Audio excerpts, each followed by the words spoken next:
welcome to Sewing Street on this bright and frosty morning. Do you always find that when it's really cold like this, it's weird that you always end up singing In the Bleak Midwinter?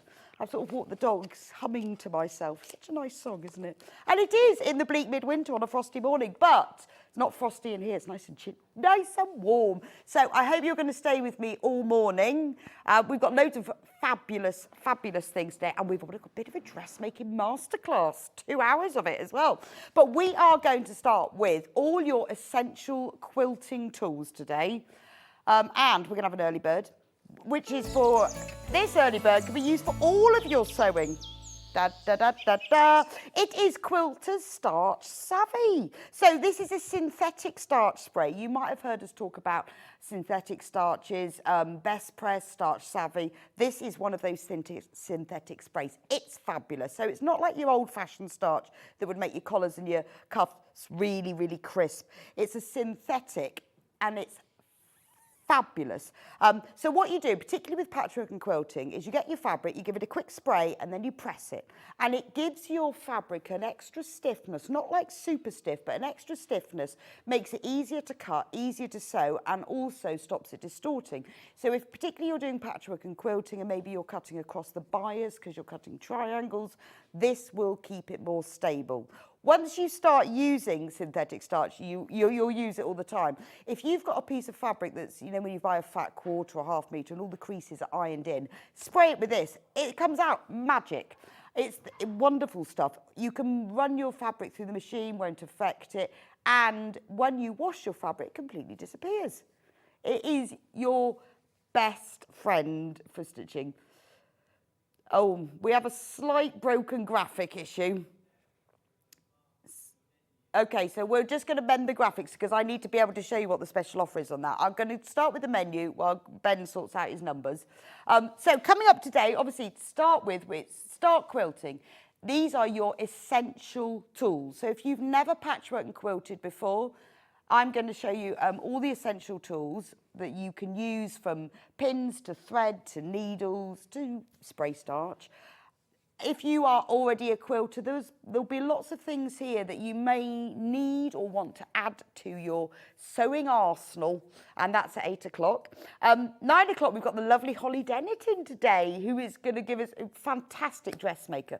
She's going to be demonstrating at 9 o'clock, beautiful dress, the Merchant and Mills. It's called the Ellis and the Hattie dress. Really lovely. There it is.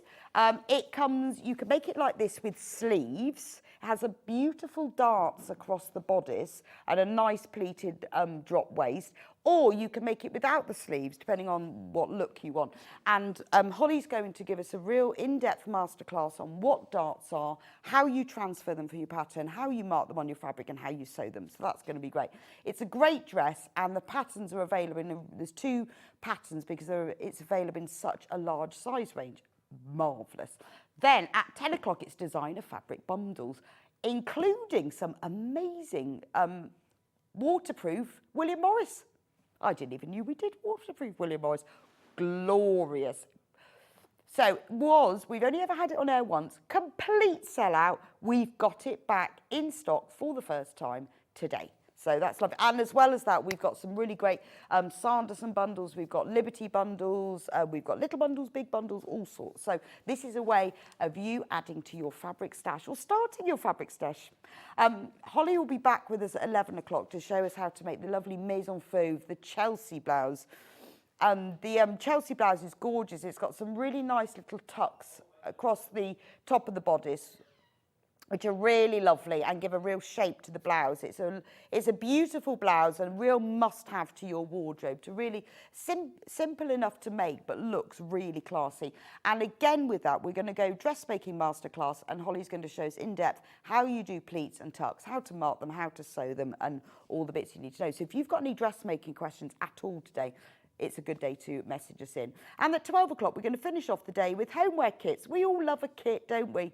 And it's lovely to be able to make, sometimes you want to make a big patchwork quilt, other times you want to make little homeware items, you know, whether it's fabric tubs, book covers, all different sorts. Right. Now, if you are a brand new to Sewing Street, or if you've watched but you haven't bought, I'm just going to go through how it all works. So the best thing to do, the easiest way to shop with us is to shop on the internet. So you just type in www.sewingstreet.com. You click on Watch Live that's on the top, and then you scroll all the way down, and it what you'll get is coming up on today's show. Now, these are all the items that I haven't talked about yet, but we've loaded onto the system so that you can get ahead. So if you want to buy the dressmaking patterns, either the 9 o'clock or the 11 o'clock ones, or if you want to get some of the homeware kits in advance, because you know you're going to go out and you don't want to miss out, this is how you do it. You scroll down and then you just click on Add to Basket, and then don't forget to check out. So these are all the items that we've got in this first 8 o'clock hour that are all your quilting tools and essential, from the needle gripper to pressing mats, clips. We've got bobbin clamps, thread, all sorts. So as we run them through each hour, and I talk about them, they will move to the other column on today's show deals. But this is where you can get ahead, because I know lots of you who are new to Sewing Street. So, well, I want to buy something, I can't find it, and you've been talking about it. This is the place to find it. There we go. Right, we're back. We're back. Pardon? Sorry, I'm just listening. What's wrong? Right, okay. All of the graphics across the whole building have broken, which I haven't been able to show you on the price for this yet. But they're back. They're back. Hooray! They're back. Everybody lost them. Ben's just ran around the studio so you can barely speak now. Anyway, so the price for this should be £9.99, but it is our early bird. We have an early bird every day, and the special price today, £2 off, £7.99. It's not aerosol, it's a trigger action pump spray. All you do is lay your fabric on your ironing board, spritz it with this, and then press it, and it will just give that extra stiffness that makes cutting and sewing and pressing a lot easier. So if you've never used it, but you've heard some of our guests talk about, oh, I always best press that. People use it as an adjective now. Well, the Starch Savvy is the same as best press, just a different make. This is a really good way of you having a go and seeing what you think. I never used it. I always press my fibre, but I never used to use it. But now I just use it as my go-to, and it does make a difference. So it really is a top quilting essential for you. Only £7.99 as well. Now, don't forget, if you put it into your basket, you need to check out. It's a bit like going around the supermarket and not paying. If you don't check out, it's not yours. But we only have one postage and packing fee per day, and it doesn't matter how many times you check out. So it's not like with some websites where you've got to wait and you've got to think, oh, well, I'll wait to see what I'm going to buy. I only want to check out once. You can check out all the time between now and midnight. Obviously, after midnight, we start all over again. But between now and midnight, you can check out numerous times. You will only be charged 1p&p. But if it's in your basket, because we can see whose basket it's in, we can see how many people have got it. If it's not checked out, it's not yours. Anyway, this price will go back up at midnight. This price is only our special early bird deal, which we do have every day, a different early bird, and they go back to the full price at midnight. So if you want to save yourself £2, that's half your P&P covered, isn't it? And it really is your quilting essential. £7.99. We have... Also, we nearly always have this in stock, so when you've got it and you've had to go with it... Oh, is it? This is the first time we have ever reduced... We've never reduced it. So first time ever, Quilter Starch Savvy. Have a go with it. See what you think, and then obviously we do try and keep it in stock all the time. If you like it, you can try it again then. But try it at £2 off. I'll leave that with you, and I will let you know how we go. Yes, so the next thing I want to show you is the Quilted Bear Mini Steam Iron. Now, we use a lot of different irons when we're sewing. We use like our big full-on steam irons. We use mini irons. We use all different sort of brands. I think this is a fantastic iron. I've actually got one of these, so I know it's fantastic. So normally, you know when you get a travel iron, they're a bit rubbish, aren't they? You take them on holiday with you. They don't steam. They don't heat up very well. They just sort of skim the surface. This is a proper steam iron, but it's mini. So it is absolutely brilliant for sewing, for your sewing. So when you want to do, maybe you're just pressing a few little things, maybe you want to press as you sew, maybe you've got a little ironing mat on your sewing table and you're doing FPP and you want to press as you sew. Rather than getting out your big iron, this is great. It's also, the reason I've got mine is I do use it for little sewing things, but I also take it away with me. Now, the cool thing about this, not only the price, look at the price, £25.99 for a fully proper steam iron, bit mini. It comes with a case. So when you open the box, you've got a really nice hard case, which means that if you want to pack it in your suitcase, you can. All unzips. This is fantastic for taking to workshops. You don't want to be queuing up for the iron. You want to be taking your own. Now look at the little case. There's a little space to put. It's even got its own mini water jug. Take the iron out. And as you can see, it is a proper iron. It's got a proper, really good long flex. So you can use it in place of a normal iron. I undo the whole thing. So proper long flex, like a proper. You fill it up with water in this little bit here, fill it up. You can use it with steam, without steam. You've got all the different settings, so whether you've got it cool, all the way sort of a medium and hot. It's even got a little button that has a shot of steam as well. So just like your normal steam iron, it's got everything. It's got a really nice, smooth ceramic sole plate. So it is a proper, fully functioning steam iron. It is not your normal travel iron. So if you want to use it for workshops, if you're just doing little bits of ironing and you want to just get into like corners of bags or cuffs, or when you're doing your pressing very small seams open, it's ideal. Great for taking on holiday with you as well. And it makes a lovely present because it comes in here with a little jug. But look at that price. £25.99 for a mini, fully functioning, really great. And I have one of these. I use it all the time at home. If you ever watched any of my Amber Makes videos, you'll always see me using this because it is fabulous for your little sewing things.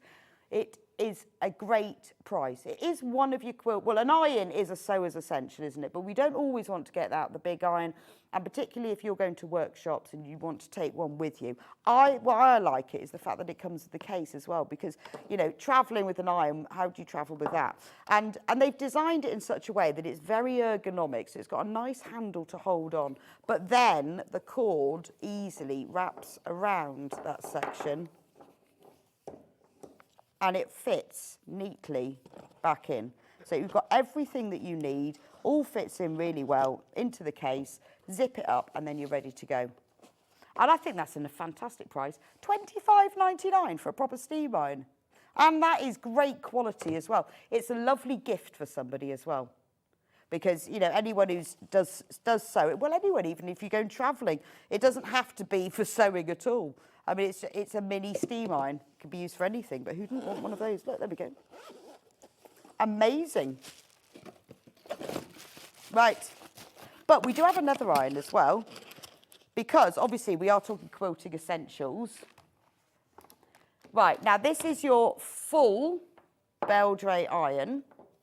How much is that? £29.99. Wow. That's so for only £4 more. That's a very good price.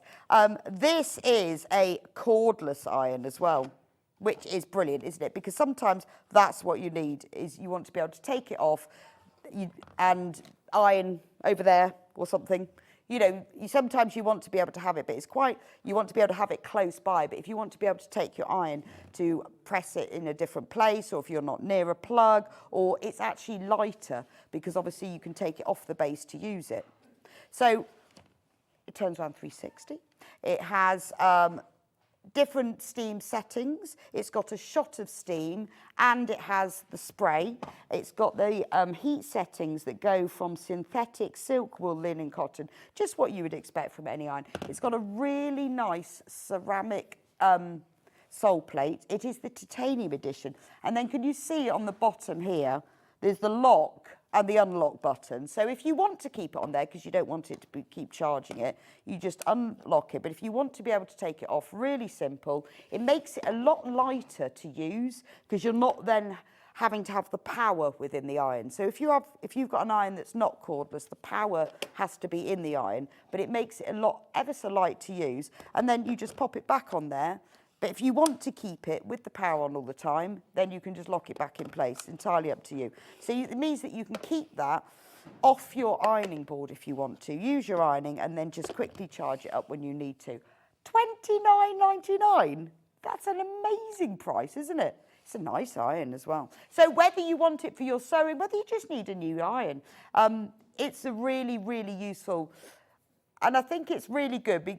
The fact that you can have it corded or cordless, I think is really useful, because sometimes you want one, sometimes you want the other. It's got a really nice sharp point as well, so you can really get into those corners. If you're dressmaking and you're doing small sections, or if you're doing bag making, you want to get into the corners, or when you're pressing open those little pockets, if you're doing those, then it's brilliant. I think that's a fantastic price. £29.99. Amazing. Right, let's do the rotary cutter blades, which I can't find. They must be under all of these. Where are they?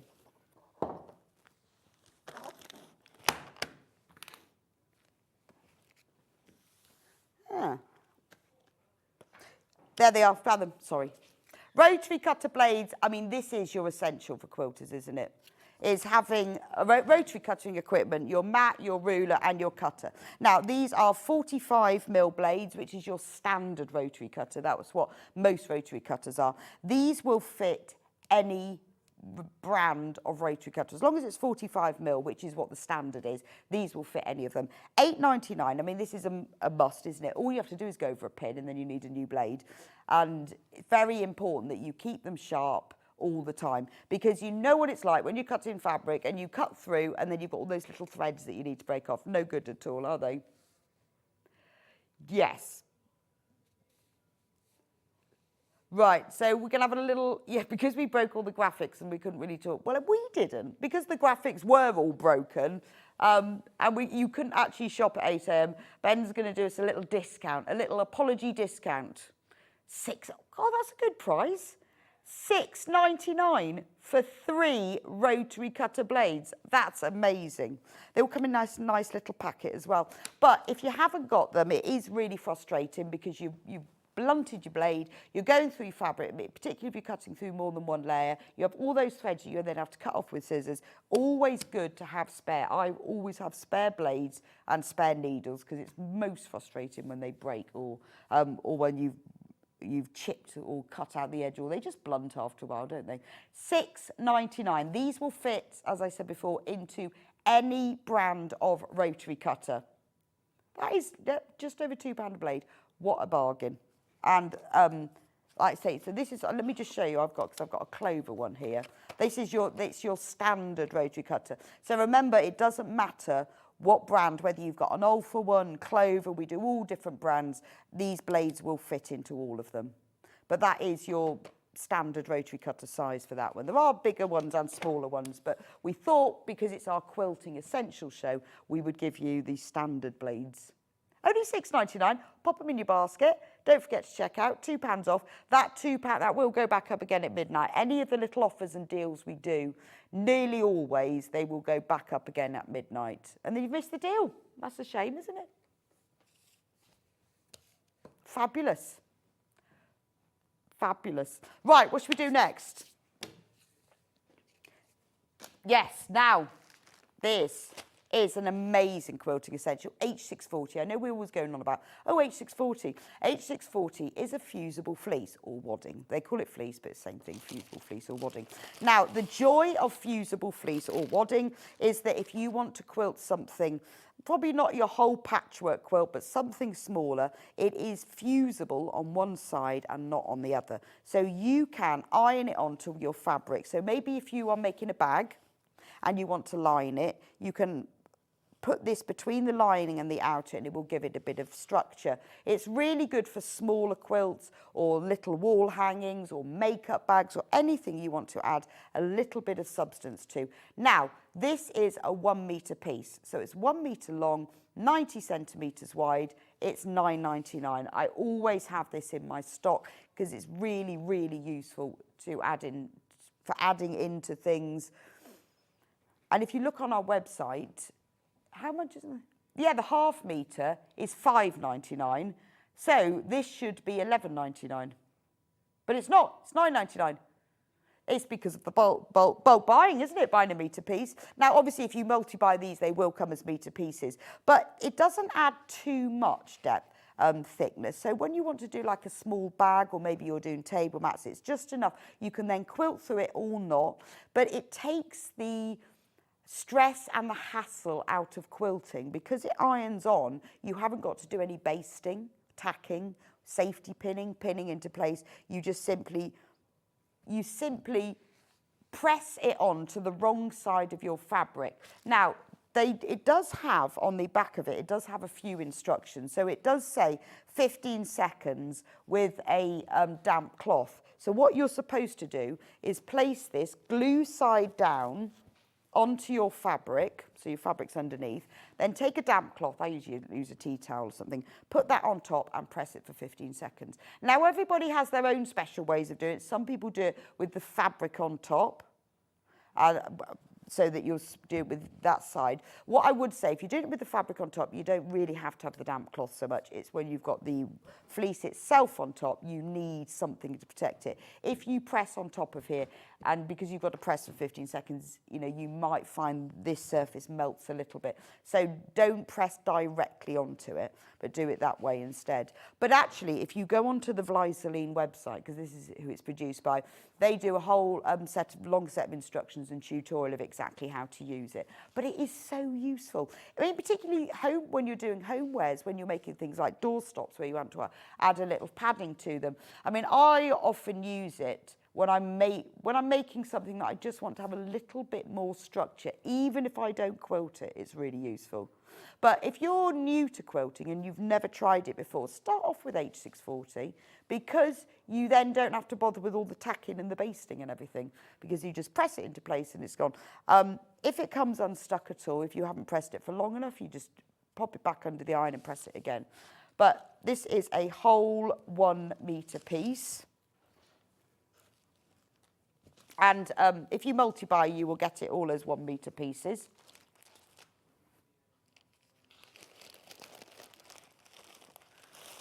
Yes, stitch remover. So we all make mistakes. I would be surprised anyone who doesn't have to unpick. Now, normally, if you have to unpick your seams, you get a stitch ripper or a pair of scissors, but you have to be really careful, don't you? Because if you cut the fabric at all, if you're going too fast, then, you know, you've got a hole in your fabric. This is brilliant. I know it looks like a lady shave. It isn't. It isn't. It looks like a lady shave. Do you remember the lady shave? I don't know if they still do the Philips lady shave. It looks like one of those, but it isn't that. It is a stitch remover. So I don't know whether it's charged up, this one. Levi's looking at me and frowning. Oh, yes, it is.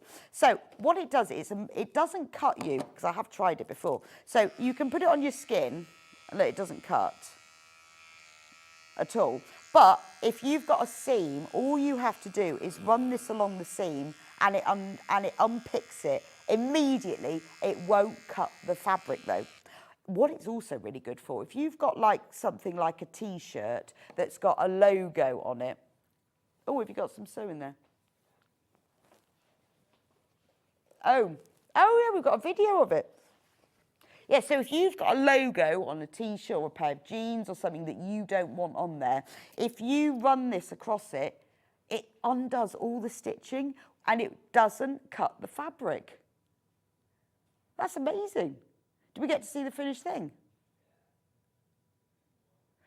So you just run it, and when we first launched this, I did use it for that to see if it worked, and it honestly does take it all off, because all it's doing is it's shaving the thread, but it doesn't cut the fabric. There we go. So it removes all of the embroidery. I mean, to be honest, most of us sewers who have bought this use it for undoing seams that they've already stitched. But this is another use of it, is obviously. But look, things like this, removing a pocket. You imagine trying to cut that with scissors. Almost impossible to do, especially because there's loads of reverse stitching. Emma says, does the stitch remover work well with overlocker stitches? Yes, it does. It does. Look, I have some. Do you have a go? Do you have a go?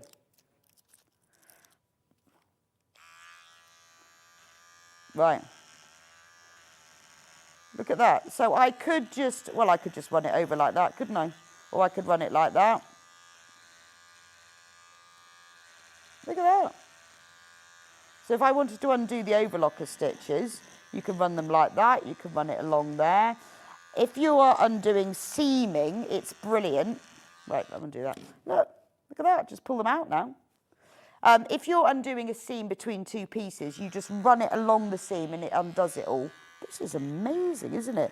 I don't know how it works without cutting the fabric, but it just does. So look, see I've done that. Look how fab that is. But it is so safe. Look, I've tried it loads of times. I don't know whether it actually cuts your hair or not. Probably. But it doesn't cut your skin. So it's really, really safe to use. I think it's a fantastic piece of equipment. In the box, because obviously this is charged, because you don't have to have it plugged in. But obviously you will need to charge it. So it comes with a plug for charging. It comes with a little brush, which you can use to give it a nice little clean. And a little bottle as well.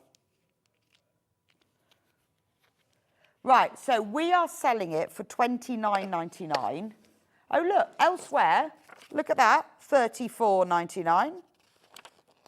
That's brilliant, isn't it? So on that website, look at that, was $59.99. They've reduced it to $34.99, but us, $29.99. It is a really, really great piece of equipment because it will, and in the box, look, you've got all the instructions. So it's telling you exactly how to charge it all. Oh, it talks about oiling it as well. Oh, that's what the little bottle's for. It requires very little oiling. When it's necessary to oil, turn the Bridgewater stitch remover on, hold the unit with blades facing up and squeeze a drop of oil onto the blades. There you go. I don't know how long we're going to reduce this for, but it is fantastic, isn't it? I mean, you think about the times when you do have embroidery on something you want to remove. In the main, I think as sewers, you'll be using it for unpicking seams, which is so much better. Darlene says, I have the stitch remover. It's brilliant. I use it on denim and even silk lining. Highly recommend it. Thank you, Darlene. It's really useful. I think it's brilliant because I've got one. I think it's fabulous. I've used it loads here. But obviously, it's really useful to see what others of you that have it. I think it's amazing for this because you imagine trying to undo these overlocker stitches. And also, because it's got quite a fine little cutting blade, if you only wanted to undo a couple of stitches, you could do. It's actually quite satisfying to use as well, isn't it? So you do that on one side, and then you go on the other side. Look. That's really satisfying, isn't it? So you imagine trying to cut all that. And you know what it's like when we unpick? We start off really, really careful, don't we? We just do a few little stitches, and then you get a bit carried away, and you then are less careful, and then you end up cutting loads off. It's actually quite good for snipping stitch. I've used it as well. You know, when you've got, like, maybe you've done some quilting, and on the back of your patchwork quilt, you've got all the ends to cut off. You can just go along with this and cut off all the ends. I think $29.99 is a great price. So if you just want to look, just like snip a thread, it's very great. It's great if you want to just cut threads very close to the work as well. What a fab thing. $29.99.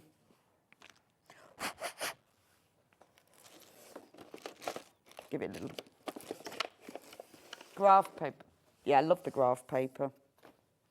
Right, this is great, Pat. So if you do your own designing, or or if you just want to draw out a small design, or maybe you're designing like a block and you want to be able to draw it. This is brilliant because it is life size 12 by 12 inches. Now, it features on here 12-inch, 8-inch and 4-inch squares. So you've got 4-inch, 8-inch and 12-inch squares.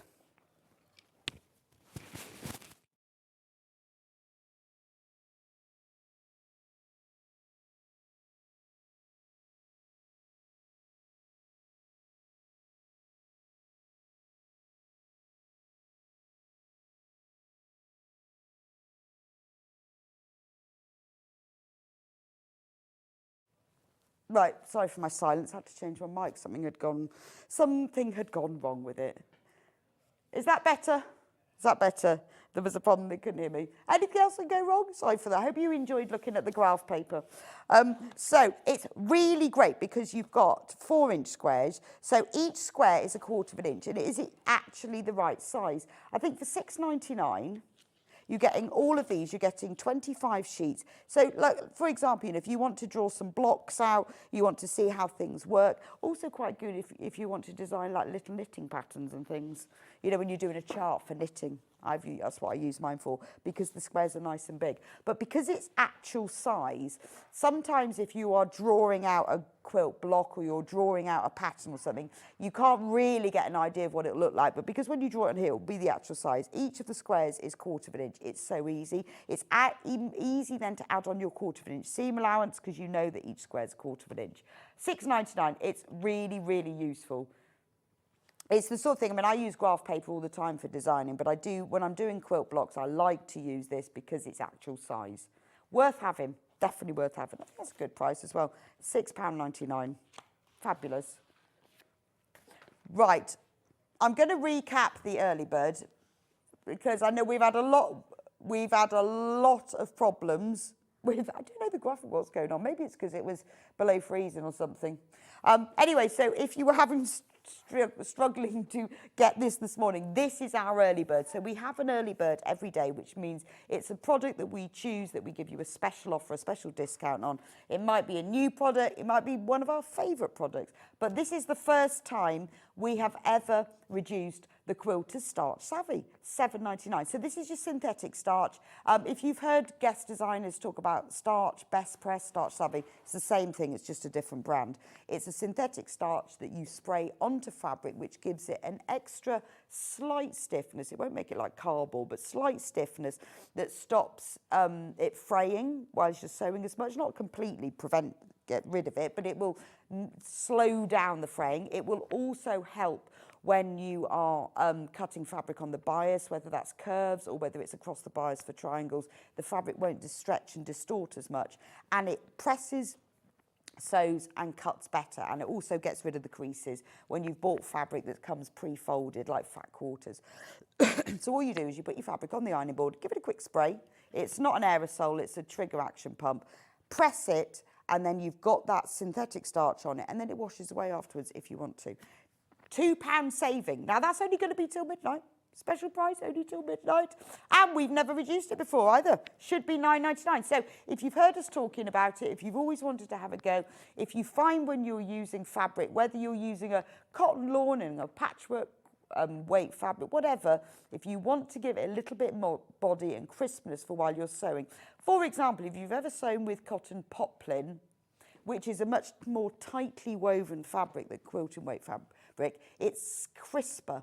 So you'll know what I mean about how nice it is to sew with poplin, because it is so crisp, it's really lovely. It sort of you get that same effect when you use Starch Savvy.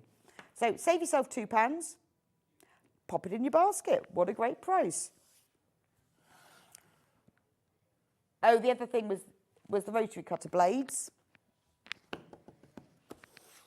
They were £8.99, but we reduced them.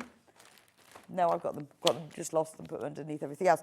3 rotary cutter blades for £6.99. That was our special apology price for the day.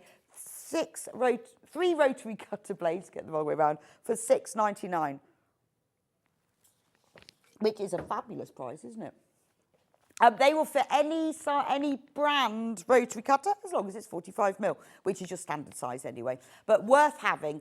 Pop it in your basket. Don't forget to check out and save yourself £2. £2. There we go. Because quite often they're way more than that, aren't they? How much are those? 3 for £11. That's a bargain, isn't it? Look at that. 3 for £11. What are we? 3 for £6.99. And you know what? They're all the same, these rotary cutter blades. They fit in anything. I mean, they are the same brand. They just got theirs spread out a bit more. Exactly the same. Yeah, see, actually, why pay for that plastic packaging when you can have it in a piece of cardboard and save yourself all that money? Maybe that's why it's more. Don't know. Anyway, well, that's our special price for you today anyway. That'll go back up again. £6.99. Have you got another one? Yeah, that is the same make, isn't it? £9. Look at that. I don't know, that's weird, isn't it? It's 3, 45mm, so easy. And that's £9. See, we do spend quite a lot of time. I know the buying team, when they're buying things, and the scheduling team, when they're looking at, we are constantly looking at prices. It's really important to us, well, to stay in business, and to you, that we stay competitive. I mean, we can't always guarantee that we are always the cheapest, but we try and stay as competitive as we can. Now, look at this. Prim, £20. £20 for 3. Well, do you know, it's a rotary cutter blade, isn't it?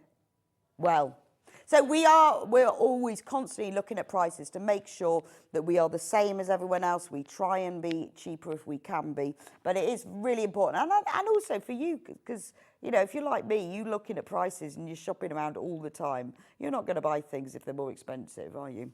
So why would you? I wouldn't. £6.99 for 3. What a bargain.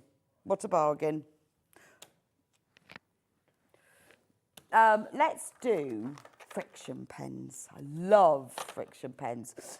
Now, maybe this is something you haven't used before. So it's a marking pen, a friction pen. The brilliant thing about friction pens is that you can write on fabric with them. The second, even more brilliant thing is that they remove as soon as you heat them. So when you iron over them, the marks remove. So I use them all the time. I use them just for marking turning gaps, seam allowances. I use them always for marking my quilts. So once I've layered my quilt together, I mark my quilt top. So whether I'm doing curved lines, diagonal lines, straight lines, I mark them using a ruler, one of these pens, sew over them, and then I just press my quilt and it's gone. You must always test, because some fabrics, obviously, maybe it won't remove by. To be honest, I've never found a fabric I haven't removed it, but you should always test. These are an absolute fantastic, they're just a godsend, because they make your sewing more accurate. So maybe you're doing like half square triangles or you're doing flying geese. You can mark that centre diagonal line and stitch either side of it. You can also mark the stitching lines. Maybe you're more of an embroiderer. You can write on them, you can trace things, you can embroider across it. If you can't press the fabric, you just use a hairdryer. So it's any sort of heat will remove the marking. I mean, they are just fantastic. In the old days, when you had to mark quilts or mark things, you'd be using tailor's chalk, you'd be using carbon pens, carton pencils, all of that. This is brilliant. You know, just things like if I'm making a bag at lining and I want to mark the turning gap rather than putting the pins in, I just quick mark with these. Now, this pack, you've got 4 in the pack, and they are cool colours, aren't they? Sky blue, purple, coral pink, and apricot orange. So that means you can use them, they will show up on all different coloured fabrics. So obviously if you're using like a navy fabric and you want to show up, use the apricot orange. If you're using a white fabric, maybe use the blue. If you know, depending on what colour fabric you're using, you've got all of these different ones. They come in a special holder so that you can actually open it up and you can have it sitting on your desk. You can, I mean, they weren't invented originally to use for fabric. They were to use because the pen marks come out with friction, so they have a little rubbery end that when you rub over, it's not a rubber, but the friction causes the heat that gets rid of them. So they were used for people who wanted to just be able to rub out easily. They're very good for having reusable cards. So you could write all your Christmas cards in them and then people could just iron it off and use them again. If only everyone did that, you could just keep sending them back and forward all the time.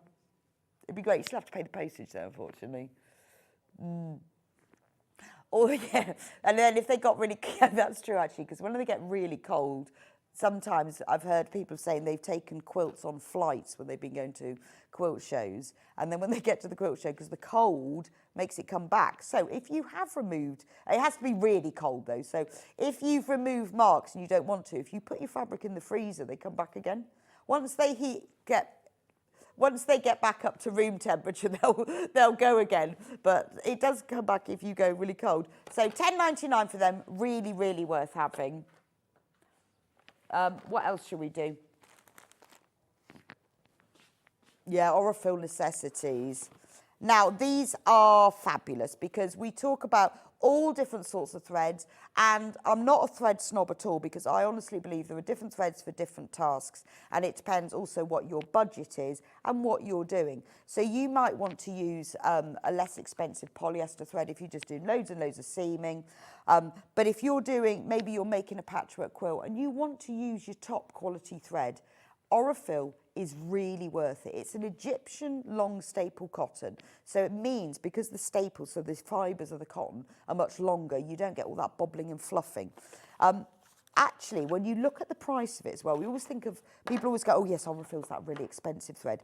When you look at the actual price per metre, it isn't. So this is your necessities collection. So you're getting white, cream, pale grey, and black. Now, on each reel of thread, there are, I think it's, is it 1,300? Yeah, 1,300 metres. It's a 50 weight thread, which means that's your standard thread. So you can use it for patchwork, quilting, dressmaking, all sorts.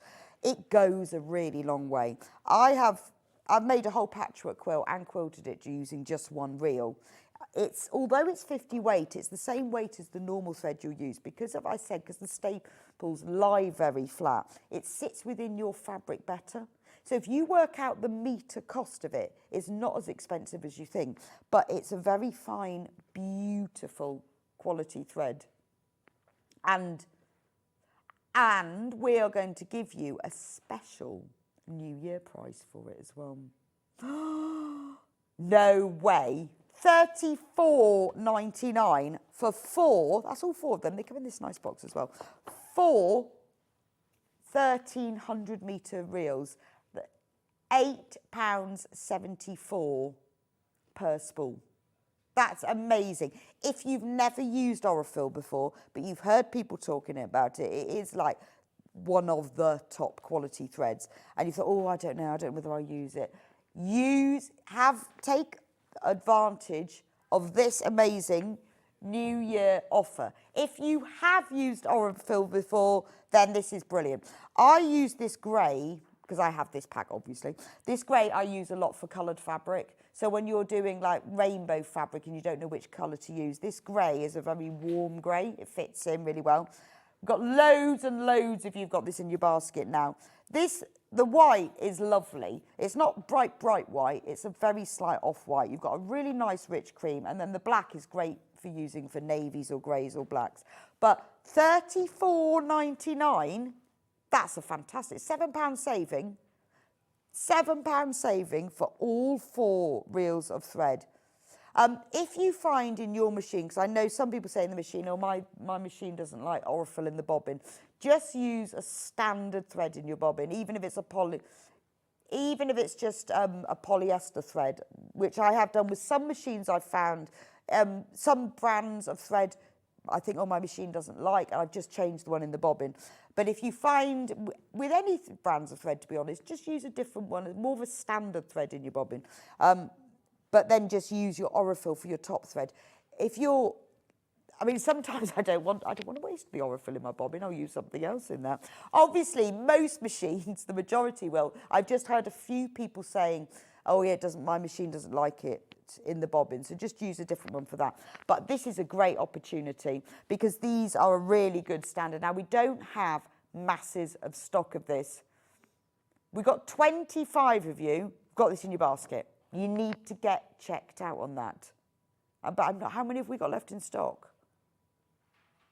He's just checking.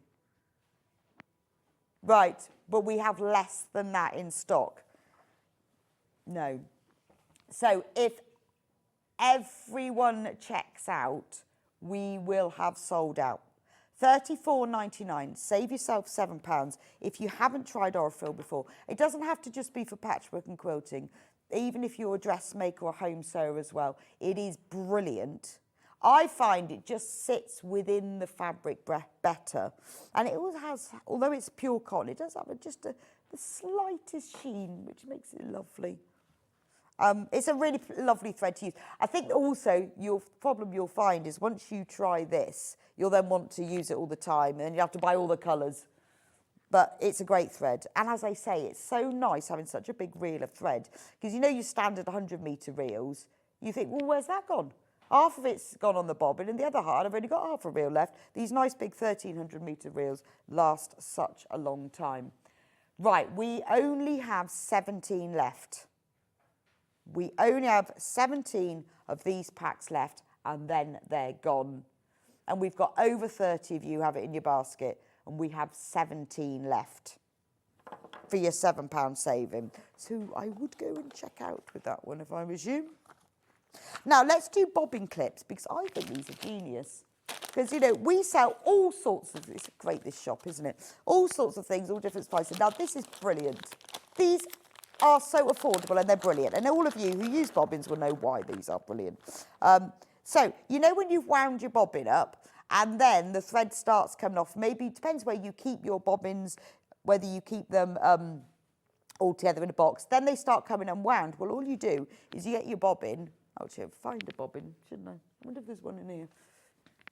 Oh, there's one. I'll steal one out of that. 720, must remember to put it back. So, you know when you've got your bobbin like this, so you just wind it up and then you pinch it like that and it just holds it and it keeps the bobbin in place. What you can then do is you can keep that with the reel of thread.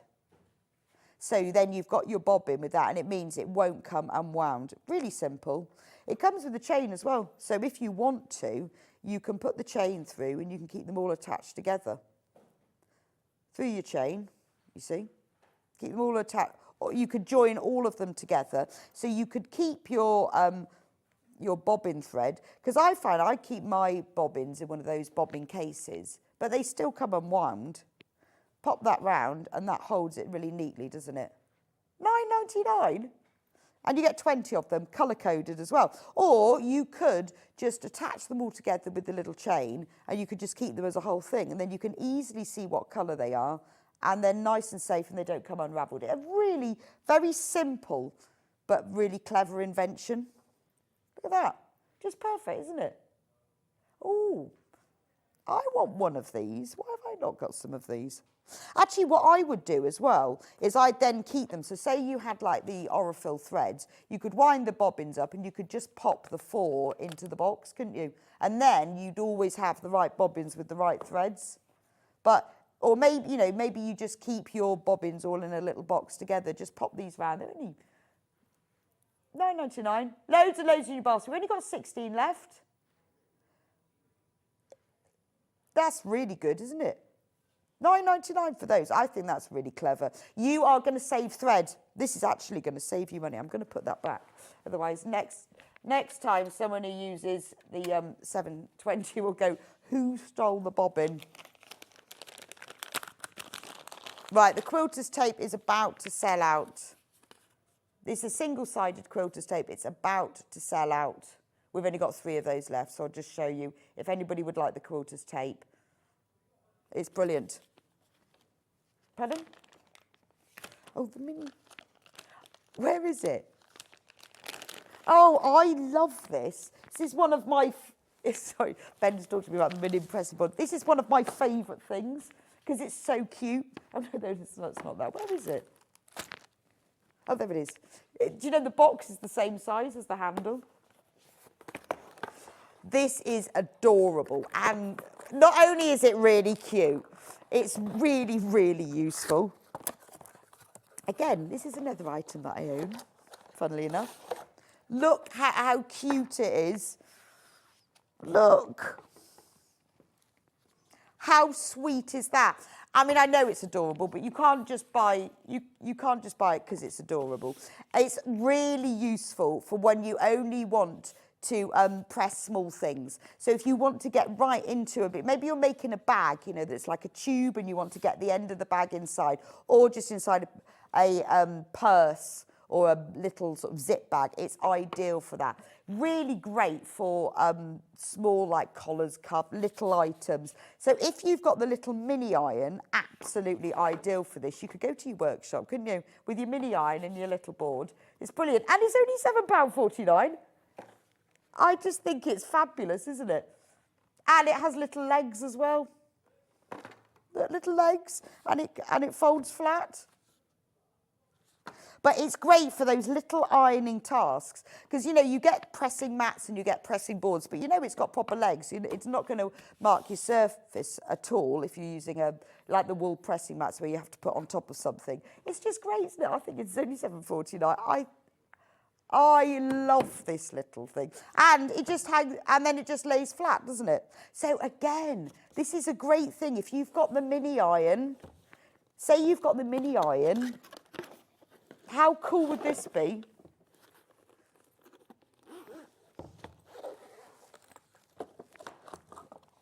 There we go. Look. I mean, it's just perfect, isn't it? I think that's so cute. So if you missed on the mini iron earlier, £25.99 for the mini iron. Comes in its own travel case. How nice is that? With little mini jug. And then you have to have the little mini ironing board to go with it. You imagine going to your workshop and that, you would be envy of the workshop, wouldn't you? Look at, I've got my own ironing board. It's fine. But actually, it's not just the fact it's mini. It is really useful when you are doing small items. You know, when you think of the end of your normal ironing board and the curve on it and how big it is. And sometimes when you want to press a seam open and flat, like in the bottom of a bag, and you can't get in there. With an iron like this, an ironing board, you really can. So it isn't just the cuteness of it and the portability. It is actually quite useful. And it's got, as well, it's got a proper ironing board cover. I love this bit. With a string so you can tighten it. So you could make your own little cover to go with it, because you could take that off and use that as a little template. Put that, and then make another drawstring cover to go on top. And how sweet would that be? I think that's adorable. £7.49. Only 12 of these left. So you need to get yourself checked out. Right, let's do some. I'll just put my little. I'm just going to put my little ironing board away. The little one. Okay, just blue. Oh yeah. Blue and green, do you mean? Okay. Gutermann thread. So this is Sewall thread. Sewall thread means it's 100% polyester, very great quality and very strong polyester thread. So in this pack, it's only £14.99. You've got 5 shades of blue and 5 shades of green with a couple of like teals in there as well. So you've got this is good for denim, if you're sewing with denim. Particularly if you're mending jeans or something, because that's all your shades of denim there, isn't it? Like really pale to sort of pale denim, mid. And then you've got all of the greens. So this is a great quality polyester. They call it a Sewall thread. Again, this is a good one that if you wanted to use a polyester in your bobbin. But the colours in the Gutermann are always really nice. This is a great thread to use because it's very strong. I mean, some people say if you're using polyester fabric, you should use polyester thread, cotton fabric, cotton thread, and that's not really, isn't really the case, to be honest. I think you can use either with either. I use all brands of thread, depends what I'm doing, from the very expensive to the very not so expensive. But Gutermann thread is kind of middle of the road of that. We've got 6 of these boxes left, and we have 14 of them in baskets, but we only have 6 left. Right, we've got another one of these mini packs. But this one is cotton, because we do everything. This is 100% cotton. 100% cotton. I don't know why it's the same price. Just is £14.99. I quite like the colours in this as well. Really nice. bit vintage. So you've got your 4 blues and your 4 greens, but they're more sort of muted, more vintage shades. 40, yeah, they're normally more expensive than pure cotton threads. Just a bargain then. 14 of those packs left. This is a great pack because this is your rainbow pack, but it comes with a tape measure. Nice tape measure as well. Value pack. Right, $17.99. Now, look, you've got black and white, and then you've got all the colours of the rainbow. So you've got all the bright ones, yellow, orange, red, pinks, purples, blues, and you've got a tape measure with it as well. That's a great pack, isn't it? Oh, I like the tape measure. It's very nice because it's all coloured in bands of 10 centimetres. $17.99, so you're getting 10 reels of thread and the tape measure for $17.99. Value pack. Nice bright colours as well. This is, I think it's sew-all thread. I'm just going to check. Oh, and it's 100% polyester, so this is your sew-all thread. But that is a nice gift as well. I quite like that with the tape measure. But if you're doing rainbow sewing or you just need those colours, that's a great value. When you buy the packs like this, where you're multi-buying the threads, it's a less expensive option of doing it. When they bundle them together, you're always saving a bit of money. Now, I've got a lovely pastel one. This one, beautiful pastel shades. Well, how much is this one then? 8 reels of thread, $13.99. And you get a seam gauge. That's fab. So it's got all of the different seams so that you can mark them and measure them on there, as well as all the little insets. You've got the diameters on there. That's brilliant. So you've got like all the different seams, so you could just measure them and mark them. And then you've got 8 reels of the sew-all polyester in beautiful pastel shades, just $13.99. Anyway, with all of these threads, just looking at the stock levels, very low on everything. So if you want to get any of these, you need to check out. We're going to go to a quick break now. I'm going to be back with you in a few minutes' time with Holly, who's going to be showing us the beautiful Merchant and Mills dress, this one here, stand behind me. And she's going to do a dart masterclass. Why do we need darts? What are they on a pattern? How do you transfer them and how do you sew them? So I'll see you back here in just a few minutes' time.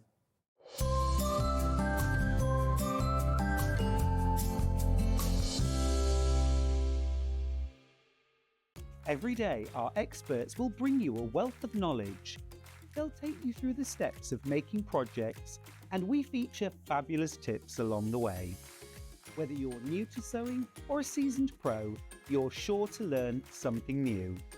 We're live every day from 8 AM till 1 PM, and you can also watch back all of the demonstrations featured on the show on our YouTube channel.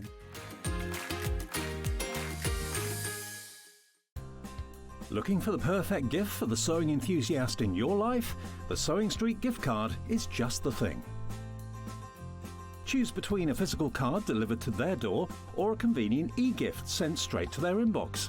It's easy. Just head to the Sewing Street website, scroll to the bottom of the page, click Gift Cards, or use your smartphone, scan the QR code and go straight there. Pick the amount you'd like to load onto the card, and that's it. The Sewing Street gift card, the gift of creativity made simple.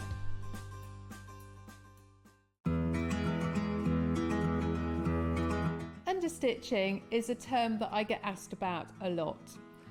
You understitch a facing or a pocket edge to help it lie really crisply when you turn it to the wrong side. I've stitched my pocket piece onto the garment. To understitch it, I'm going to open my pocket piece away from the garment with the seam towards the pocket piece. To understitch, I'm going to stitch down very close to the edge of the pocket piece, catching the seam in with my stitching. So now you need to sew it. So make sure you find a spot on your sewing machine foot so that you can line it up close to the edge of the seam.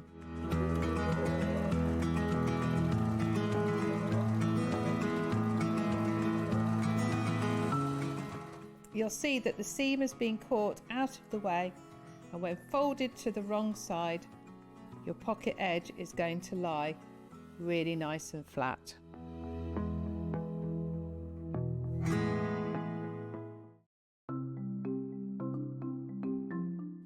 Turning tools are one of my favourite tools. They are perfect for turning tubes of fabric the right way round. So maybe you're making bag handles or straps, or you're doing small rouleau loops, absolutely perfect.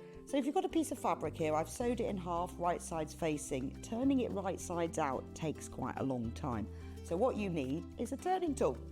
If you take the tube of fabric, tack it together across the end, it just holds it together using the longest stitch, and then you just get the plastic tube, put it to the end, get your stick and push it in, and then it turns your tube right sides out really, really quickly. It's genius, simplest thing, but absolute genius.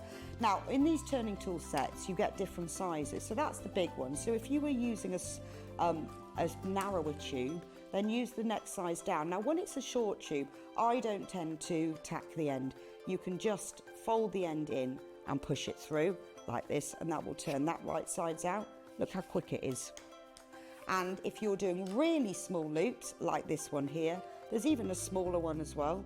So if you just slide the smaller tube inside, then the smallest one comes with a little metal stick instead of a wooden one. But look how quick and easy that is to turn right sides out.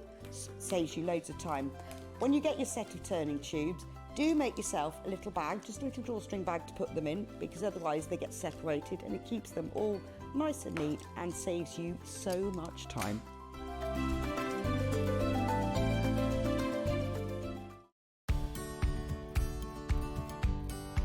If you're using a pattern that's quite bold and you know that you want the centre back to run down the middle of the fabric and to have it identical on one side and the other, how do we match it up? Well, it's quite easy. What you do is you pin your pattern piece to where you want the pattern.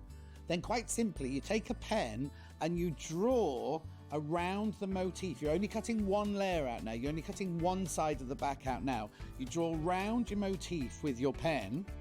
Then cut the piece out, put that to one side. Then when you cut the other piece out, you flip your pattern, because obviously you need a right and a left-hand side, and you just put that pattern that you've drawn in exactly the same place, on the fabric, which means when you make the dress, both motifs will be in exactly the same place on the back, either side of the centre back.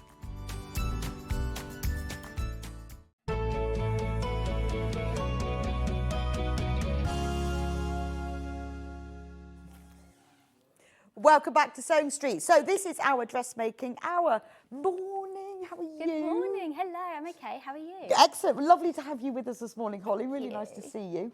You're going to give us a dart masterclass. We sure are, yes. That's really exciting. Yeah, this dress uses quite a few. So this is the Merchant & Mills Hattie and Ellis dress, but it has really unusual darting system, doesn't it? Yes, it does. It doesn't just use the darting for fitting and shaping, it also uses it as like a design feature. Okay. So it has quite a few in it.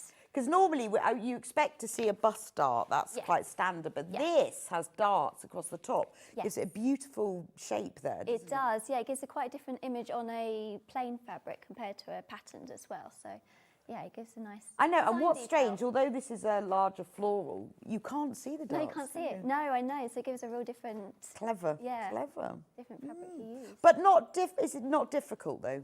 No. Once you've mastered the dart, then you can see. It's fine. You can do so many different things with it, not just shaping. Well, I guess this is what a lot of dressmakers use when they actually are fitting and shaping, is they'll put a dart in. So once you've used this pattern and understand darts, then you'll be able to use it for your own patterns as well. Yeah, definitely. Yes. So this is going to be the dart demystification process. Yes, hopefully. Right, let me go through the patterns first. We're going to get all of that out of the way, and then we can get on with the sewing. So the Hattie and Ellis dress, it's got two names because you can have one version, which is the Hattie, which has the sleeves, and then the other version, the Ellis, both in the same pack, obviously, doesn't have sleeves, but it has pockets. So you're getting two dresses for the price of one. But we have them in two size ranges. So the first one, 8 to 18.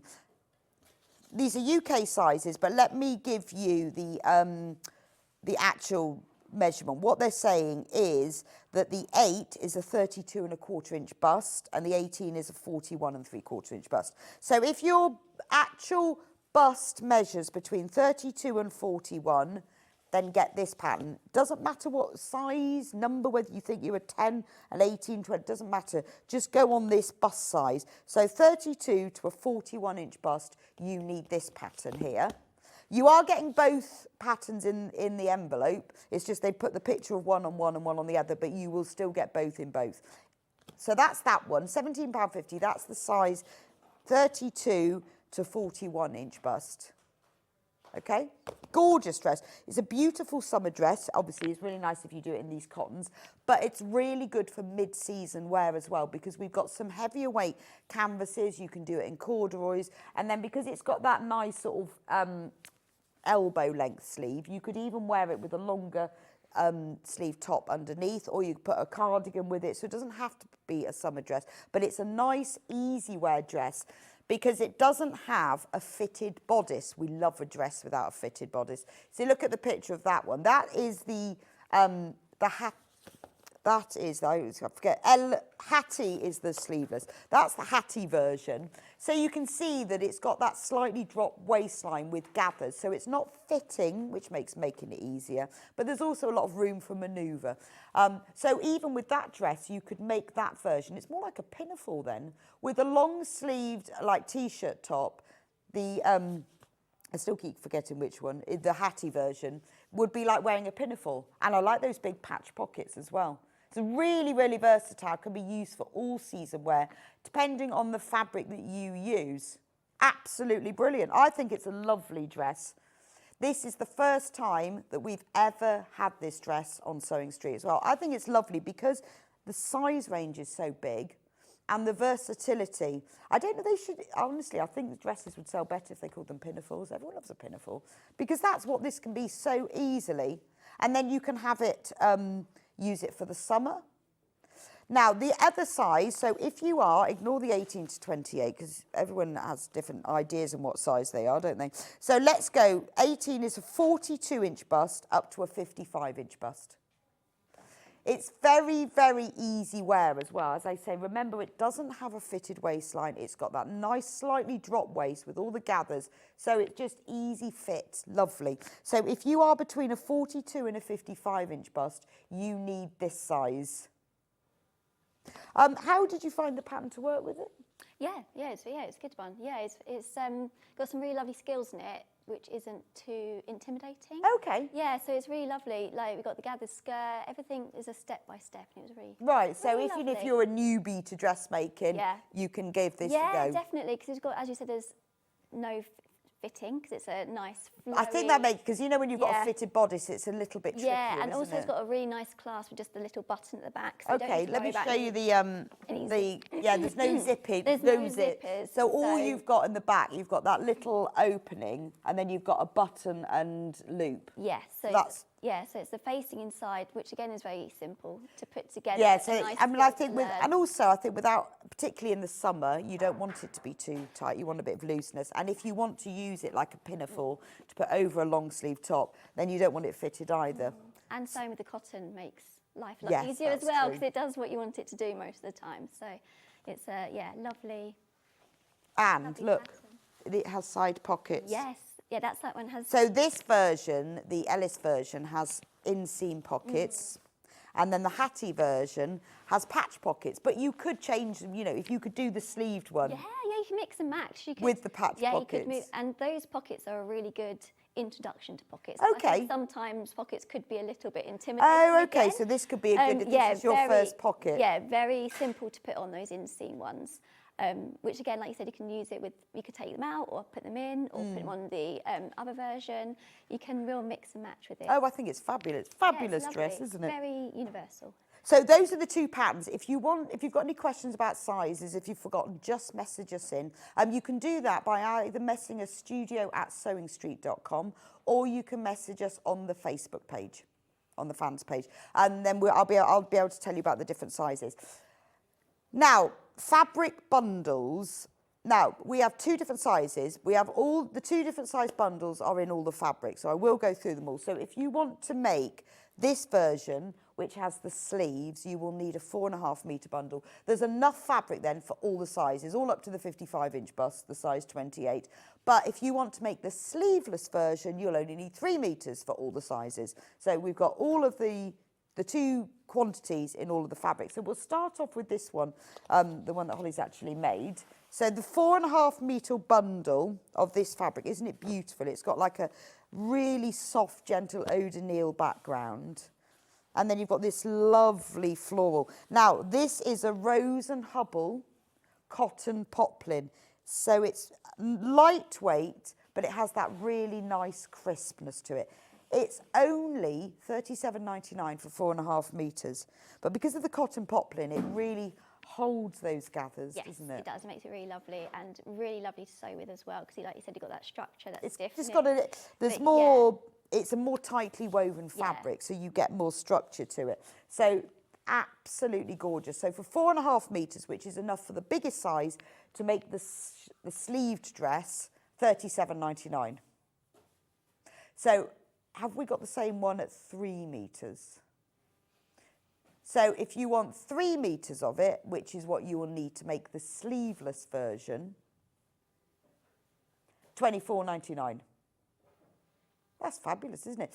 It makes dressmaking a bit more affordable. When we've put together bundles like this, we've chosen the right fabric that's right, that suits the pattern, put it together, it does make your dressmaking more affordable. And that is so pretty, isn't it? Maybe you've got, a special occasion coming up. Maybe you've got a summer wedding. You want something really special where you're going to stand out. And so easy to accessorise with this. Summer wedding would be beautiful, actually, wouldn't it? Yeah, lovely, yeah.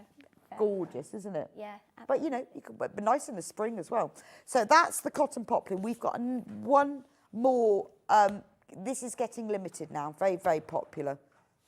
Now, we've got another cotton poplin, which is this one, which is paisley.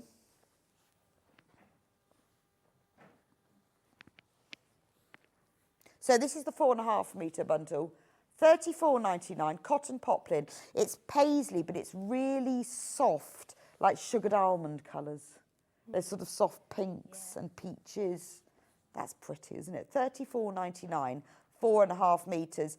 And I mean, do you know, I know quite often you buy the fabric, even if you're not going to make this dress, you've got another pattern in mind. When you think you're getting 4.5 metres of cotton poplin, beautiful, really gentle shade of paisley, this will look very pretty in this dress. And also because you've got these shades of ochre in here, you can really accessorise those. Buy yourself like a deep pumpkin orange cardigan, would look gorgeous with that. There we go. So that's the 4.5 metres. If you want to make the sleeveless version, just 3 metres, £22.49. Again, this makes dressmaking affordable. Even if you want the 3 metres for something else, £22.49 for cotton poplin, I think, is a great price. And it will come to you cut as a 3 metre bundle. Right. Now, now this is the fabric that Holly's going to be demonstrating with. It's amazing, isn't it? Yes, it is. It's statement. Yeah. Now, who watched the behind the scenes at the M&S over Christmas, and they interviewed all the fashion buyers. Oh, I didn't see that. And colour drenching is in this season. Yeah, head to toe. Head to toe. Yeah. And also these sort of chartreuse neon colours. Oh, wow. So if you make a whole dress in this, you're fully colour drenched. Oh, you would, yeah. And this colour is really in. So they had like cardigans and suits and everything all in this colour. Oh, lovely. It is the in-season colour, this one. Well, it was in that programme anyway. But, it was really good because they had all the fashion buyers in. Oh, I missed that. I'm going to watch that. You'd really enjoy that. Yeah. And then how they then had all the customers and went, and someone said, well, I could do a bit of colour drenching, but maybe with the whole thing. Oh, but interesting. this colour was a real winner. I'm going to catch that up. Yeah, it sounds good. It was really good. Well, it's just really interesting to see what the buyers choose. Really interesting, yeah. And then what's coming and what they don't choose. And what they don't choose, yeah. So, I missed that one. £29.99 for the 4.5 metre bundle. Now, this is a cotton fabric, but it's linen look, which means it's got those sort of woven in linen, where you've got some bits that look thicker than others. £19.99 for 3 metres. It's such a statement colour as well. It looks beautiful accessorised with grey, black, navy, which means that you can use all of those darker colours to put with it. But what a stunning dress that would be. £19.99. Absolute bargain. Right. Now, I've got a lovely, I think this is beautiful. Look at this linen. It's like a linen coloured background, but the fabric itself is all ferns. Isn't that lovely? So the background is kind of a very pale linen-y colour, and then you've got all of these ferns over it. Very gentle. I like that. £49.99 for the 4.5 metre bundle if you want to make the sleeved version. Now, this has got more weight to it. It's obviously not your poplin. It's a heavier weight. You still obviously can use it for this dress. That's why we've chosen it. But it will just give you, it's more, you're probably going to be using this more sort of autumn, winter, spring rather than the height of summer. You still can. It's never that hot, is it? Well, very, very occasionally. But it's got, can you see, it's just got a little bit more weight than your cotton poplin. But isn't that lovely? See, now this is the one that I would use to put, maybe if I was going to do the sleeveless, like the pinafore version, because then you could just pick up a charcoal grey top to put underneath. It would look really nice. £49.99 for the 4.5 metre bundle. And for the smaller bundle, which is the 3 metre bundle, £34.99. There we go. Right, 2 more fabrics, and these are the plain fabrics. And again, these are a heavier weight. So we've got more of a canvasy. So this is what you're probably going to be using if you want it to be a bit more structured. It's a cotton drill. So this just gives you a much more structured dress. It depends what you want, whether you want your sort of your poplin and you want it more floaty, whether you want it more structured. This is a beautiful wine, a really nice dark red wine. £34.99 for 4.5 metres, great price. Especially because that's really wide as well. That's really wide. £34.99 for 4.5 metres, but if you want the 3 metre bundle, just £22.99. Like that. Again, nice to accessorise as well with that one. Grey. I mean, you can wear it with black, but I always think grey looks a bit softer. And then the last one, cotton drill again, in navy. This is a very deep midnight navy.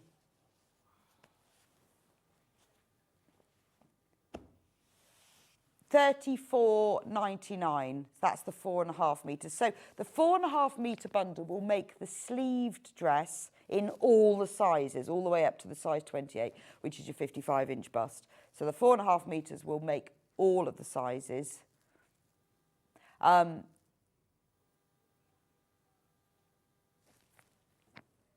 I don't think it would, the 3 metres. Yeah, so 4.5 metres if you're unsure. And then if you want 3 metres of it, £22.99. Right, there we go. We'll talk about lining in a bit, because if you're making the sleeveless version, you will need some lining fabric, because obviously you don't have a sleeve. But we'll talk about that as we go along, because we want to get on with some sewing. Right, Holly, where do we start? So right, we've got the pattern. Yes. What do the darts look like? Well, on this one, this pattern, so this is what our pattern looks like, as the front is cut in the fold because it's symmetrical, so it's cut in the fold. On this pattern here, we have 2 darts around the neck and 1 in the side seam. Let me just show you it made up in a plain fabric, so it's a little bit more easier to see. Oh, you can see it there. You can see a little bit different. So isn't that funny? Because that fabric's now come to life. Yeah, I know. It looks like a dress now. Things look completely different when they're cut up, does, doesn't it? As soon as you even cut it up, not even made, things just look come weird, alive. Isn't it? Yeah. So that's why I thought I'd make a sample before we do the sample, so we can so that's see what we're looking at. Like. So are they bust darts, those side ones? Yeah, these are bust darts. Right. And these are neck darts. Okay. So for the neck, you commonly more see the side darts here, but this is more to create the shape as well as a bit of detail as well. So normally we see bust darts here, or coming into here, or up, or maybe down into a pencil skirt. You can use them in the skirt or trouser, anything that you want a little bit more fitted, basically. Yes, because normally I always think of a bust dart sort of coming from the underarm. Yeah. So does that give a different effect? Yeah, it gives more, because obviously the waistband, it hasn't got a waistband, is more loose. It just gives that little bit of shaping going up instead of, even though it is not a form-fitting dress, it still gives that tiny bit of shape around the bust. Okay. Again, with the darts on the neck, gives that shape as well. And are the neck darts just for decoration, or do they create... Well, it does create the shape around the top of the neck. You don't always need them, but it is decoration as well. Okay. So we'll show you the inside. So this is what it looks like in the inside as well. These darts are quite small darts as well. Okay. Again, around the neck. Darts can vary in size, not massive because you don't want them too big, but also these ones are more on the small size. I think they're about a 0.5 centimetre dart. Right, okay. So as we're saying, So that's what it will look like. So you folded your fabric in half. So yeah, here's it all cut out. So we're just going to do it from cutting out. So on the pattern here, some patterns have a dart in the triangle put on the pattern, so you can see very clearly where it is. Or equally, you can still see it clearly, but it just makes it a little less busy on the pattern. So up here are where our dart legs are. So when we're looking at the darts, always refer back to your sewing pattern and the CAD. It just makes it a little bit easier to see where the darts are going to be aiming if they're not drawn on. So we have our legs marked here, which we'll need to mark on our pattern. I have snipped them into the seam allowance, but you could use some chalk depending on your preference. Okay. So mark them before you take the yes, paper because off. we need to know where those darts are. Then on this sewing pattern here, this is where the point of the dart will end. Each size have a different point, so obviously you need to make sure you're using the right size. And this part needs to be marked into our piece of pattern. Otherwise, when we get there, we're not going to know where our dart So how is going to do you mark that? Well, there's a few ways to do it. Okay. Some people use using a thread technique or using a needle. So I'll show you both. Okay. So we're going to find where our mark is. So the way I tend to do it, but I'll show you both ways. We want to get our needle, pop it into the 8, and then we'll pull it back. Just make sure that we're seeing it on the camera. And then we get there.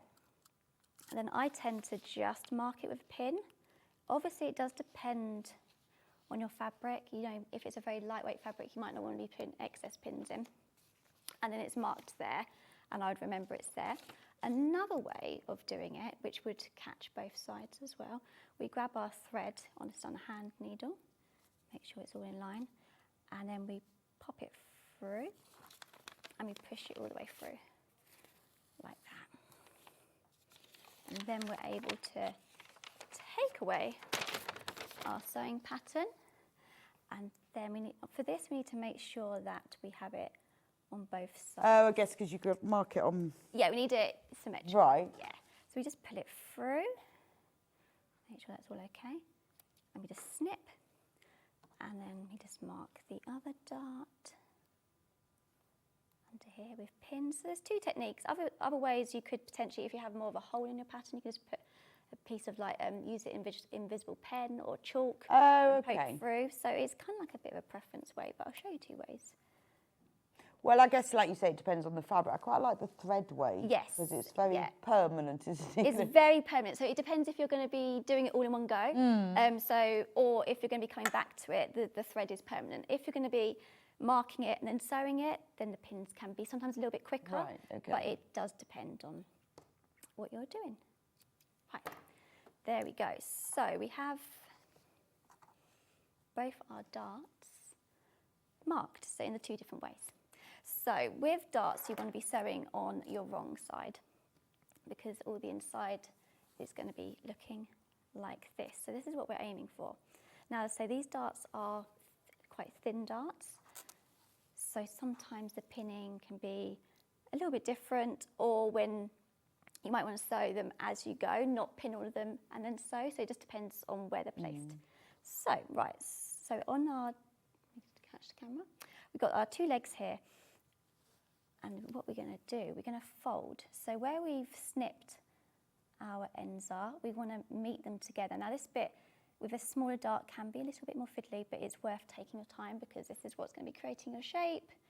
and it's just a really important part. So what I do is we just pin that in like that, just secure it together, and then we find where our point of our dart is, and then we want to secure that in, and it's just going to take a little bit of manoeuvring. On a smaller dart, sometimes you can pin along the fold line, or on the smaller dart, we just want to pin around it. So we're just getting it so it's nice and flat. We're just going to pin around it. Now, when the dart point, you want that right on the edge. You don't want it either one or other side, because that will Okay, so it's worth taking a bit of time. It really is worth taking a bit of time, especially when it's a small dart like this. So we want to make sure that's right on our very edge. I might just rearrange that. Now, when we come to this bit, it depends how confident you are with sewing. Sometimes, well, beginner, you may use an invisible pen and draw your stitch line, because we're going to be stitching from our notch right to our point here. So if you're not as confident yet, you might be worth drawing a line. Now, don't do it in pen because you could ruin your fabric. We're working on our wrong side, so it's a little bit more forgiving, but we still don't want to get into that habit of putting pen on our fabric. So you can draw a line to connect it, and then that's exactly more of a straight line. Or if you're a little bit more confident, just make sure it's all pinned in and sew and then just through. go. But you could like get chalk or something. Oh yeah, you can. Yeah. So I'm just going to draw that in now, just to show you. Oh, my ruler's. I'm doing in pen so I can see, because it's a good fabric to show. With this fabric, it is good because you can see everything you're doing. Going to do a very rough line, a very rough one there. Again, I'm using pen, so don't do that, but you can see that. Again, we can also maybe do a little press just to really secure that into place, depending on how your fabric. But we just know that's going to be. But by doing the sort of the accurate marking and the pressing and everything, then because this is such a feature, this is a great practice, isn't it? It is, and this is a bit that you're going to be seeing on your neckline, so it is really worth sometimes taking those little details and just taking that extra little bit of time, because it is the thing that you're going to be seeing. But they're very small, so, and with a pattern fabric, it's not yeah, exactly, you can't always see it, but if you're using a plain fabric, it really is worth taking your time. Right, so we're going to start, when we're sewing the dart, we start from our leg and run down to our point. Right. This is a kind of way to help not getting a pointy dart. You know, no one really wants a point at the end. So my technique this is how I personally do it. From the leg, from the dart here, we do our forward and back stitch to lock it in like we normally do, and we stitch down to the point. So when we get to the point, instead of doing our forward and back stitch here, which can create the bulk, the tight bit, which might make a point, I tend to run my stitching off very, very slightly to the end. Then we leave a tail and I tie it, and it kind of eliminates that pointy element. Okay. But I'll show you now. Yeah. I'll show you. Yeah, no, show us. So yeah, we'll start at the leg.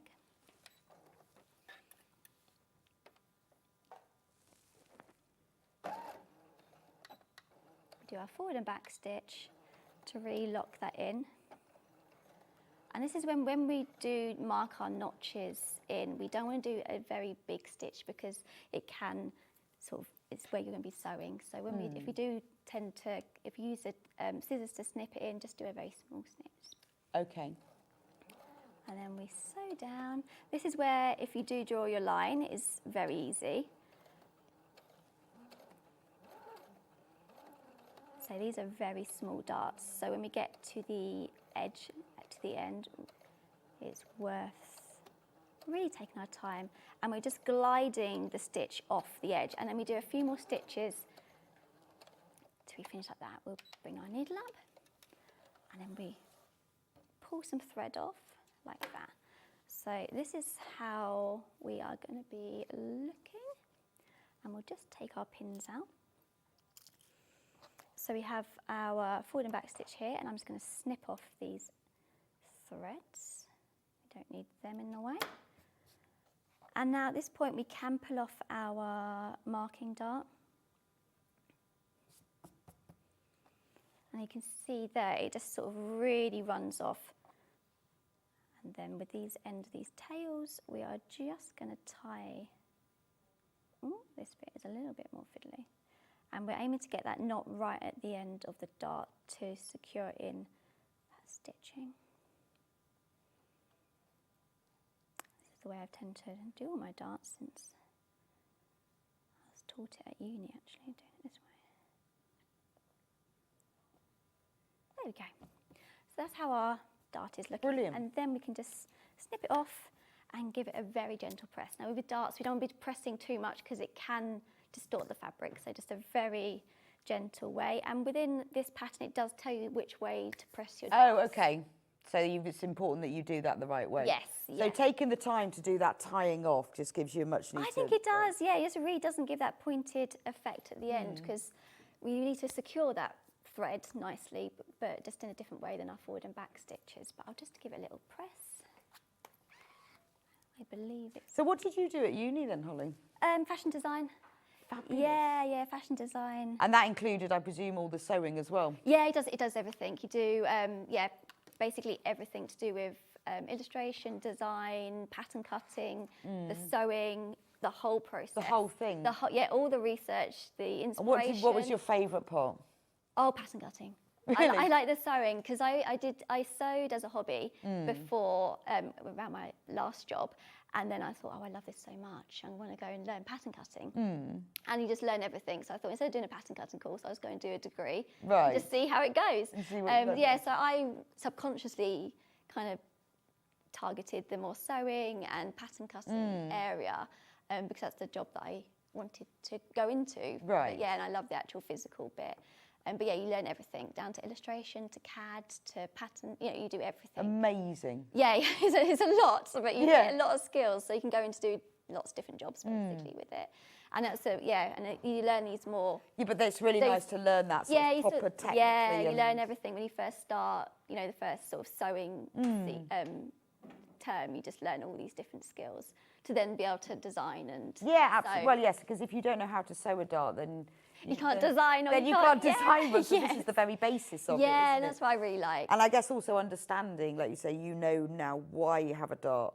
Yes. And different sizes of darts. Yeah, and I think when you understand something, it's not as intimidating because you think, oh, this is what it's for, this is how I'm going to do it. And I always say with sewing, it's just anything, any dress, any blouse, it's just a collection of skills. So once you learn one skill, you think, oh, I can add that. And then it's just like, oh, then I'm going to be gathering. I know how to gather. And then it slowly builds up into different garments. So that's how I Well, and also all these techniques are used in all sorts, because people say, oh, I don't do dressmaking, but I do bag making. I think, you probably put darts in bags. You've got your seam, you know how to do a seam, your rights, the wrongs, bagging out, is all those skills, that everything is a collection of skills. So even if have never done dressmaking, you've used all those skills anyway. Yeah, exactly, that's what I think, So we'll continue. Yes, continue. So interesting, this one, sometimes you see darts when they're cut into patterns, you have like a big V on the fabric. What, on the... Yes. On here? Yes, some pattern. This one just literally tells you... Is it because the darts are so little? Because sometimes when you cut it out, there's quite it could big bust be. darts. Yeah, exactly. Yeah, these are very small. So it does vary how pattern designers do display the dart. So here we have just where the legs and the point is, and you kind of need to know that's knowledge of it. What would make it easier sometimes if you are unsure before cutting it out?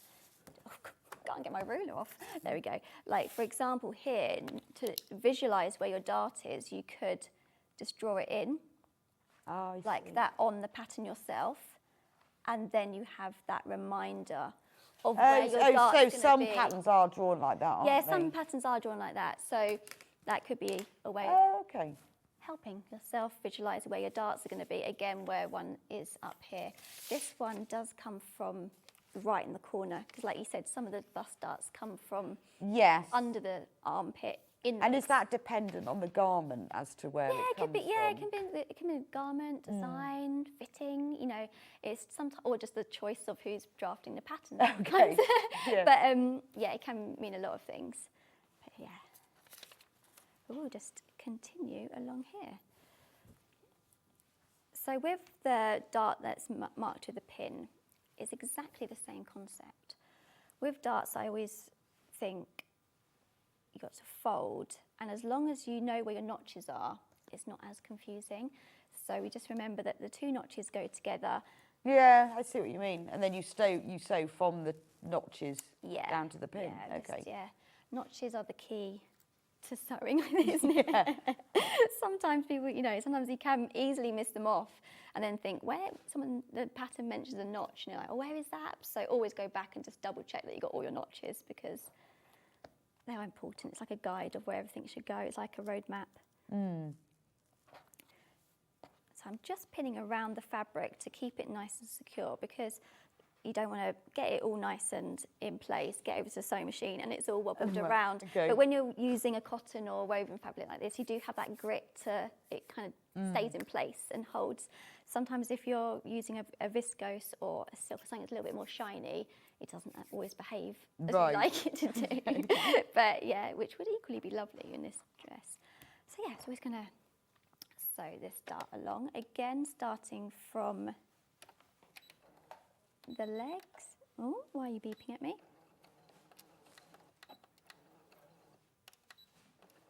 Doing our forward and back, and we're just running this down. I think with this dress, this element around the neck does really shape your bust, so it is worth to maybe double check your darts before you start fitting.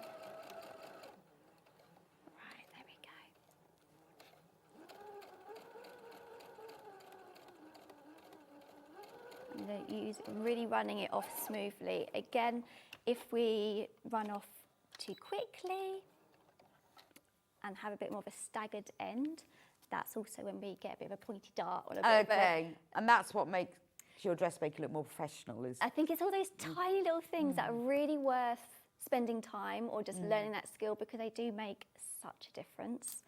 Yeah, especially when you're using a bit more of a structured fabric, you could easily is that a word? you can see it if it goes a bit bulky. Okay. Easier.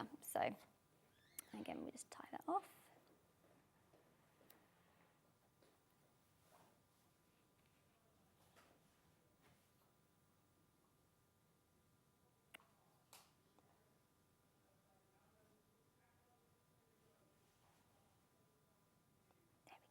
Lovely.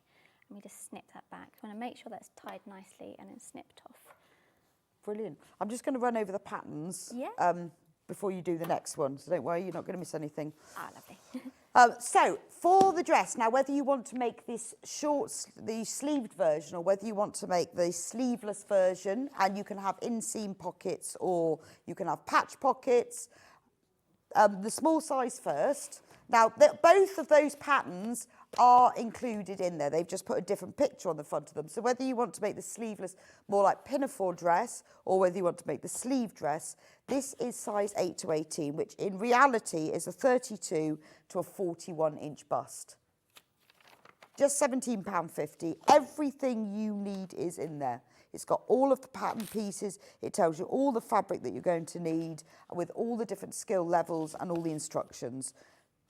So £17.50, that's from your 32 to 41-inch bust is in this pattern.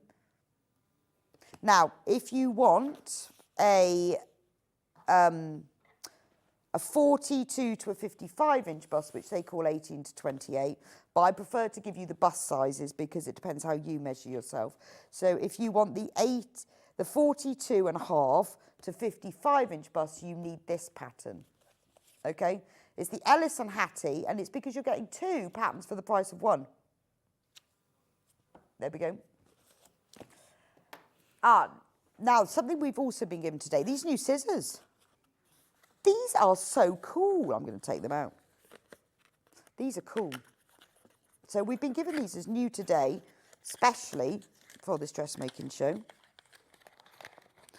They're so cool. I love these. So you unlock. They're Fiskars, obviously, because they've got Fiskars orange. So you undo the little lock. They are spring-loaded. So they are easy. When you're cutting out fabric, you haven't got to be, for your hands, you're not having to go, it does it for you. All you've got to do is squeeze it to cut, and then they will just open on their own. Have you ever seen spring-loaded No, scissors? I haven't. No, They're brilliant, they're aren't really good. They look so, yeah, they look Aren't they lovely. cool? Yeah, really. So they are your Fiskars standard, obviously, great for, because they lay flat, they're great for cutting out fabric, but because they're spring-loaded, that's a lot easier, a lot less use, and they're also very ergonomic because you've got that nice grip there for your hands. These are fantastic. Brand new today, only $23.99. Aren't they good? Do you want to have a go? Yeah, let me have a go. I was thinking, can I have a little? Yeah, you can have a little go. And then they lock. So if you Oh, want to lock nice. them- And you can lock them down. So. Yeah. So you haven't got to Oh, they don't stay fab. Oh, that's open. it, yeah. Oh, that's nice. I've got scrap fabric here. Let me just give it a little. Let's have a go. Let me have a little demo. Oh, yeah, that's really nice. They're nice and they're really sharp. Very light as well, aren't they? Yeah. Really light. And then, I know, I think that's the purpose of them. They've made them easy action and Yeah. spring assist, and just by making them light than that, they're just so all much those easier to ergonomic use. features. Really love them. Nice. Yeah. And then they lock away as well, so that they don't stay open, obviously. But when you want to use them, Yeah, that'd be lovely. Really nice. we've got another couple of really useful tools.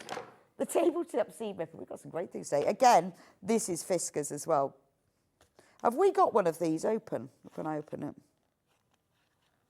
Oh, well, I'll just open it then. This is another cool gadget. I'm just going to open it. You're going in. Yeah, really, I was really careful, wasn't it? That's fine, we need one. So what this does is it's got a suction cup. So you just push the suction cup down, it stays there, and then it's the same ripper. Oh, so you can... Yeah, so when you want to rip it, because you know, like when you normally want to do a seam and you've got to sort of hold it. And Yeah, hold the seam you have to. You ripper. end up just. Yeah, you're moving. You just put your seam Oh, so you're moving your fabric across. over this. So there's the seam ripper bit, and then you put your suction cup on, so that stays really solid on your table, and you undo your seam. Wow, that's a brilliant invention. I think that's great. I like that. 'Cause Yeah, I know when that's I'm so trying, good. you have to sort of open it and hold the seam ripper Yeah, at the same time. and then you end up you're holding the fabric the other way round. $13.99 for that. You could keep that on the table all the time. I think that's brilliant. Yeah, you wouldn't lose. And then when you want to release it, you just undo that. And then when you want to put it back down again, you just do that. And look at that. That's absolutely solid. In fact, it moves the whole table. Yeah. Look, is that solid? The whole That's not table moving. moves. I'll put it back. One more. Brand new section cup tape measure. This is brand new. I can definitely open this one. So I've never used this before. Or I've never even heard of one either. Let's see. Okay. So how does it work then? Do you just... I guess you just... Oh, yeah. Click, click, turn. I don't know. Well, is that solid? Click, click. Oh, yeah, so it clicks in place. So, okay, right, it's now solid. Look, you see, it moves the whole table. And look, so when you want to measure something and you want the actual tape measure to lay out, I suppose you could put it on the edge and then, you know, you're measuring how long Yes. your fabric is. And, it's just there. And you won't lose it. And you won't lose it either. And then when you want to remove it, it's got a little tab there. You just lift that up, I presume, and it removes. So you just put it on the table, click, click. You could put it on the wall. It does say, I'll tell you what you can use it for. I love these. So it's perfect for all hobbies. It holds securely and flat without touching, one-hand operation. For quilting, keeps two hands free, sits perfectly on all quilting rulers. Yeah, that's true. So you know when you're measuring fabric, that's absolutely solid. Put it on your desk for the office. For sewing, clicks onto the side of sewing machines. So you could keep that on the corner of your edge of your sewing machine, and then it's always there. You just pull it, and then it'll... Yeah, And then and because it's retractable, genius. Kids' homework tables. Good for measuring children's height. For vertical measure, it's ideal because you're going to touch it. And it says for the kitchen, perfect for fridges and kitchen benches. For all quick household measuring jobs. There we go. That's brilliant. It's only $6.49 as well. I think that's fab. Well, it means you don't lose your tape measure. We never lose it. I know. I spend half the time trying to find something. Yes, So I have sorry. to have many tape measures So do because I I. regularly lose them. Yes, I do. But there you go, so you need one of And these. I need one of them, yeah. You need Just one of these. attach it to $6.49. have everything lined up on your desk. Right, let's move back to darts now. Yeah. Now we've gone through all my fabulous new things. Let's keep going. So we're going to be doing this the bust dart here. Now this comes from the point actually, so it's quite Okay. Again, it's a very small dart as well. So we're just going to mark it in exactly the same way. I'm going to use the thread way. So once you've kind of mastered the darts obviously are commonly used in busts and around the top to create shape, but you do find them in trousers, fitted, anything fitted. Pencil skirts have them, so it's a great skill within dressmaking to learn. So mark it in the same way, Yeah. with the point. Yeah, exactly the same way. Snip that away, so we have it there, and this is what we're aiming for. Again, similar to how I drew it on the sewing pattern, you could use chalk and draw it directly on, so you have a nice view of where you're going. And this one, so we fold it, let me just get onto camera, there we go. We fold it, we find our edge, so when we're doing darts, we then always find where our point is and fold it so we know exactly where that is. We may need to manoeuvre it around, but we need that bit to be on the Right, okay, yes, so the point is the key. Yeah, because we don't want that moving around because, and then this folds in. Still got a sticker on. That's the code of the fabric. There we go, and then this one lines up. Oh, so that little cutout is the edge it's of the a dart. very small little point on this one. Very small little point. And we just pin that into place. Now you can see there's a little bit of bunching here, so this is when we just manoeuvre it around, but making sure this stays. So what do you do here? Just take the pins out? Yeah, take the pins out and just make sure it's nice and flat. And you can see it just moves it around. Sometimes the pins can distort the fabric, so we need to make sure that's not the case. So it's finding that it doesn't distort it, but holds it into place. On these small darts, I pin around the dart. If your dart was really big, because some darts could be up to a couple of centimetres here, sometimes I pin along the fold. Okay. Just to keep it secured. Again, if you're using a viscose, something a bit more lightweight, that might be needed. Right, so just sort of judge it on the fabric then. But as we're using a cotton base, it's very... So with this one, we run from here. So we then look back here. Another way also, when we're working out our darts, if you're new to darts, you can always fold your pattern. So where we've drawn the line in, we can fold it along there. And again, it will just give you some visualisation of how the pattern's going to look, the dress is going to look. Again, this might be quite nice if you want to test out the fit. Obviously, we need to remember this is paper and it doesn't behave like fabric, but it does give you a bit of an idea of what you're aiming for or what it's going to be looking like at the end. So you can always do that. Oh, I see what you mean. Yeah, then it does give you a view of how it's going to look if you've never made it before. And maybe before you cut into your fabric, just have a bit of an idea. And it's just a good way of just visualising before you get to cutting out your expensive bit or sewing your expensive bit. And it's just a nice idea. Again, you can do it with all darts, and that's what you tend to do sometimes when you're pattern cutting, to have a look at making sure your darts all fitted. Right, we'll go back to, actually, no, I'm going to draw in so I can show you how to draw. Now, so you can see on this sewing pattern, we've got very small notches. It's just on the corner there, and it folds downwards. So we're just going to mark that in.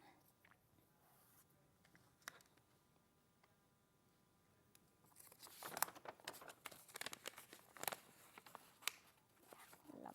So you can see on here, this might be easy to see. That's how it folds down. Sew that in.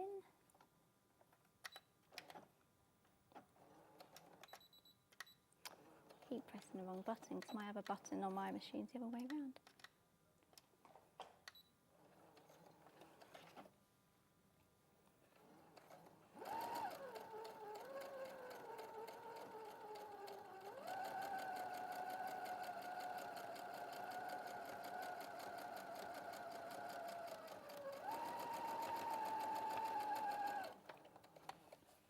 Then when we come to that, make sure we pull it out so we've got a decent amount of thread to tie. You don't want to get to the end and realise you use the thread cutter or something in it. And we'll take that out. We tie it up, and then we got our darts coming together.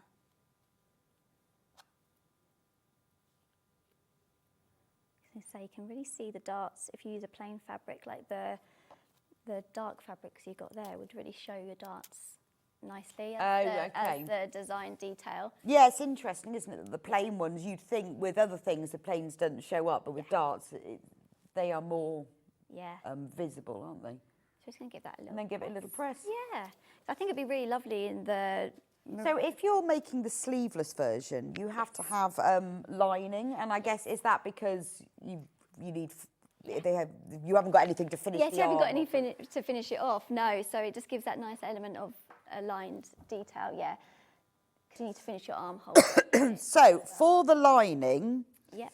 you will need the most you will need, depends on the size, is 1.3 meters. Yeah, because it's just the bodice that is lined, so the skirt wouldn't be. Oh, it depends on the width. What is the? Do you know what the width of this lining is? Does it say, Ben?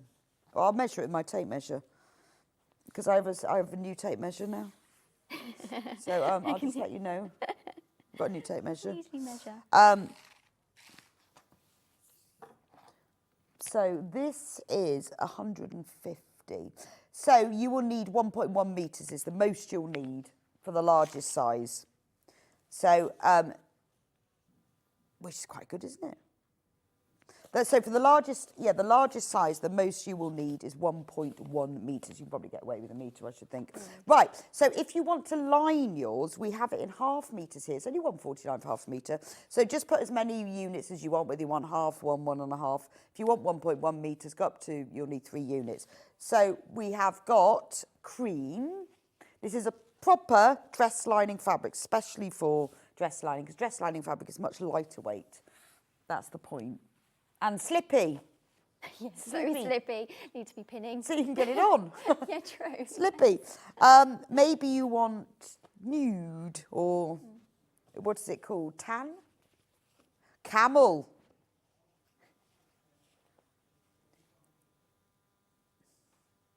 There's the camel. Only got a metre of that one though, so be quick. Then we have pale grey.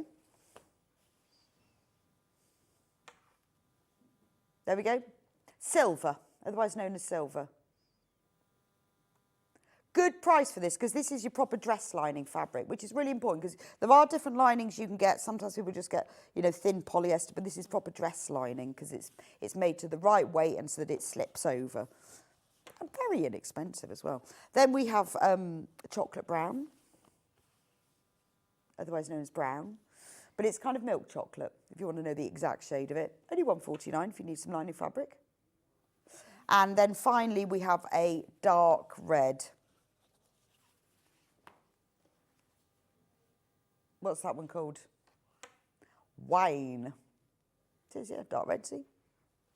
There we go. So if you want the lining, because you're going to make the sleeveless version, you will need maximum 1.1 meters. Brilliant. Lovely. So you're going to, that's now the bust dart that comes from the waist. Yep. On the other side. Yep, and I'm just going to finish the neck so we can see the neck. So I presume the darts are only in the front of the dress? Yes, they are in this one. Yeah, because it's all... Well, that's quite good because you can take your time on the front and get that all perfectly sculpted done, and then you can just move on with the rest of it. Yeah, the back, just is, it hasn't got any fittings or darts, it just is the facing and the button bit, so yeah. So it's real worth taking your time over this bit because the rest of the dress does come together quite quickly because we got the gathering and the sleeves are pretty simple as well. So this is your main focus. Right, okay. So yeah, it's worth learning it, and it's a great way to learn because we've got quite a few darts as well. So you can master well, them. once you've learnt all of those, you'll be fine, won't you? Exactly. So yeah, there's our side dart. I'm just finishing off the neck darts.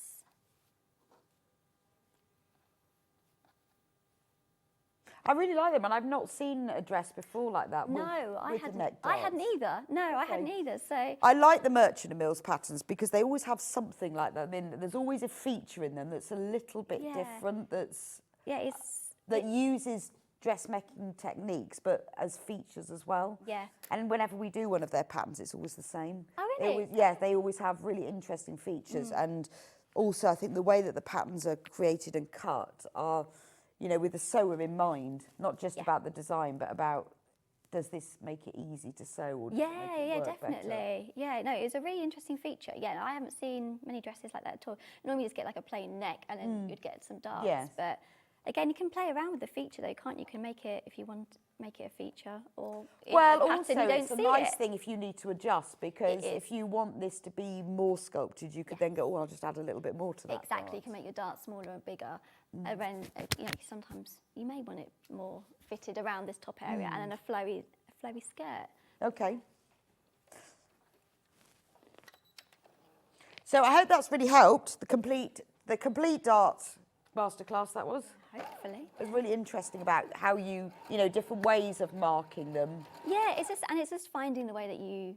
Yeah, enjoy and also, work. like you say, though, it does depend on the fabric as well. It does, yeah. And if you're going to be sewing all in one go, or you're marking, cutting, and then you're going to come back, you know, all those different things. Yeah, I think I definitely draw the line on. I think that's a really good idea. Yeah, just kind of I think it helps to visualise where you're going. Just trust the process. rather than just guessing. Yeah, No, not just guessing. I like the thread for the point, and I like the Yeah, definitely I draw the that all line. comes with experience, doesn't it? The more you do, Yes, the more you. yeah, I guess so. Yeah, but you never know. It all depends. It depends on a lot of things. There we go. And there we have all our neck darts. We have one beautifully darted. It looks really professional, doesn't it, though?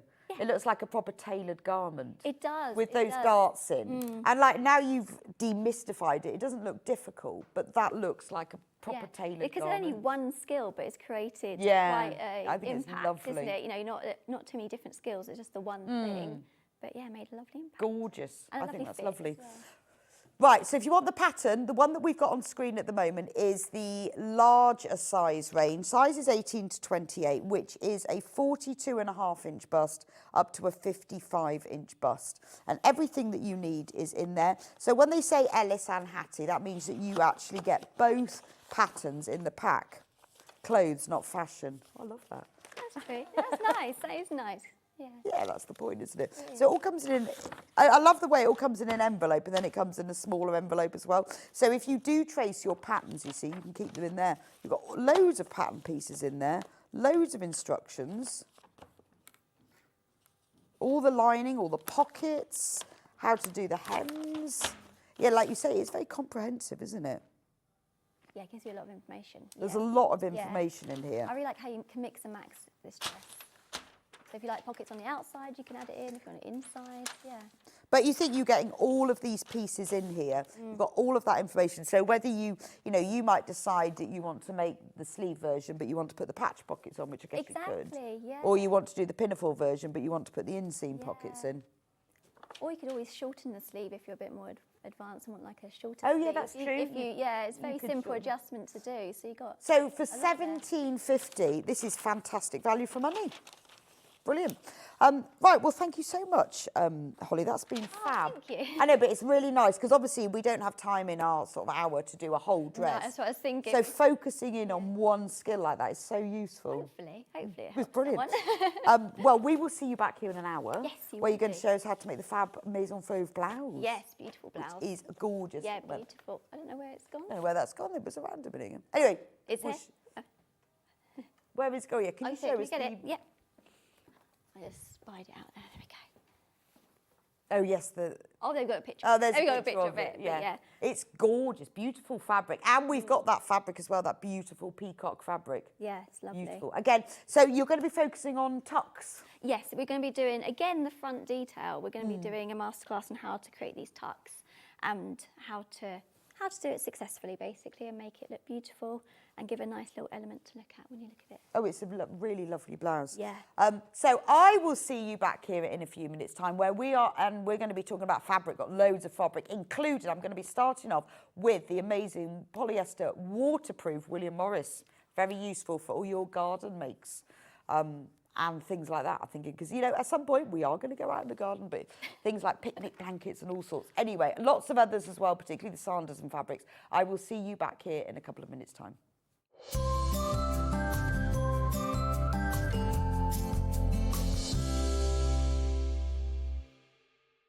Every day, our experts will bring you a wealth of knowledge. They'll take you through the steps of making projects, and we feature fabulous tips along the way. Whether you're new to sewing or a seasoned pro, you're sure to learn something new. We're live every day from 8 AM till 1 PM, and you can also watch back all of the demonstrations featured on the show on our YouTube channel.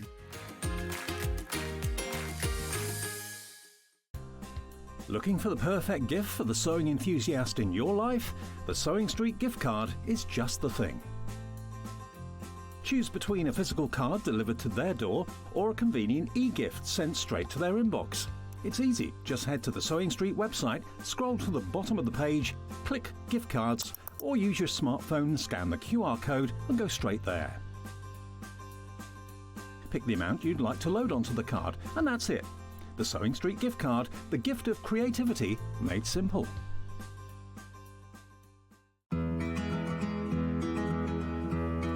Understitching is a term that I get asked about a lot. You understitch a facing or a pocket edge to help it lie really crisply when you turn it to the wrong side. I've stitched my pocket piece onto the garment.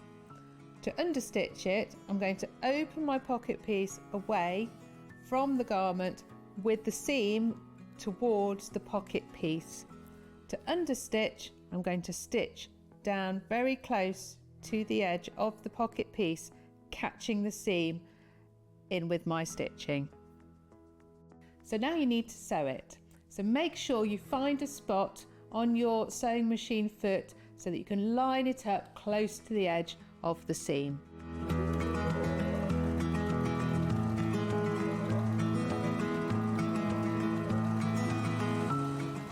You'll see that the seam has been caught out of the way, and when folded to the wrong side, your pocket edge is going to lie really nice and flat.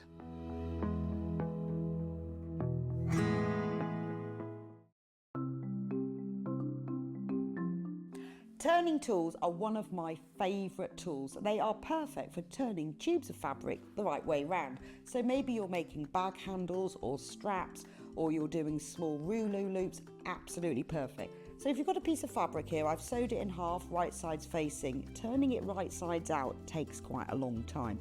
So what you need is a turning tool. If you take the tube of fabric, tack it together across the end, it just holds it together using the longest stitch, and then you just get the plastic tube, put it to the end, get your stick and push it in, and then it turns your tube right sides out really, really quickly. It's genius, simplest thing, but absolute genius. Now, in these turning tool sets, you get different sizes. So that's the big one. So if you were using a narrower tube, then use the next size down. Now, when it's a short tube, I don't tend to tack the end. You can just fold the end in and push it through like this, and that will turn that right sides out. Look how quick it is. And if you're doing really small loops like this one here, there's even a smaller one as well. So if you just slide the smaller tube inside, then the smallest one comes with a little metal stick instead of a wooden one. But look how quick and easy that is to turn right sides out. Saves you loads of time. When you get your set of turning tubes, do make yourself a little bag, just a little drawstring bag to put them in, because otherwise they get separated, and it keeps them all nice and neat and saves you so much time.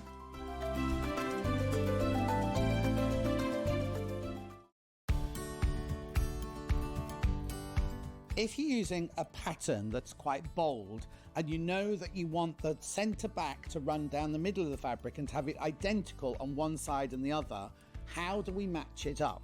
Well, it's quite easy. What you do is you pin your pattern piece to where you want the pattern. Then quite simply, you take a pen and you draw around the motif. You're only cutting one layer out now. You're only cutting one side of the back out now. You draw around your motif with your pen, then cut the piece out, put that to one side. Then when you cut the other piece out, you flip your pattern, because obviously you need a right and a left-hand side, and you just put that pattern that you've drawn in exactly the same place, on the fabric, which means when you make the dress, both motifs will be in exactly the same place on the back, either side of the centre back.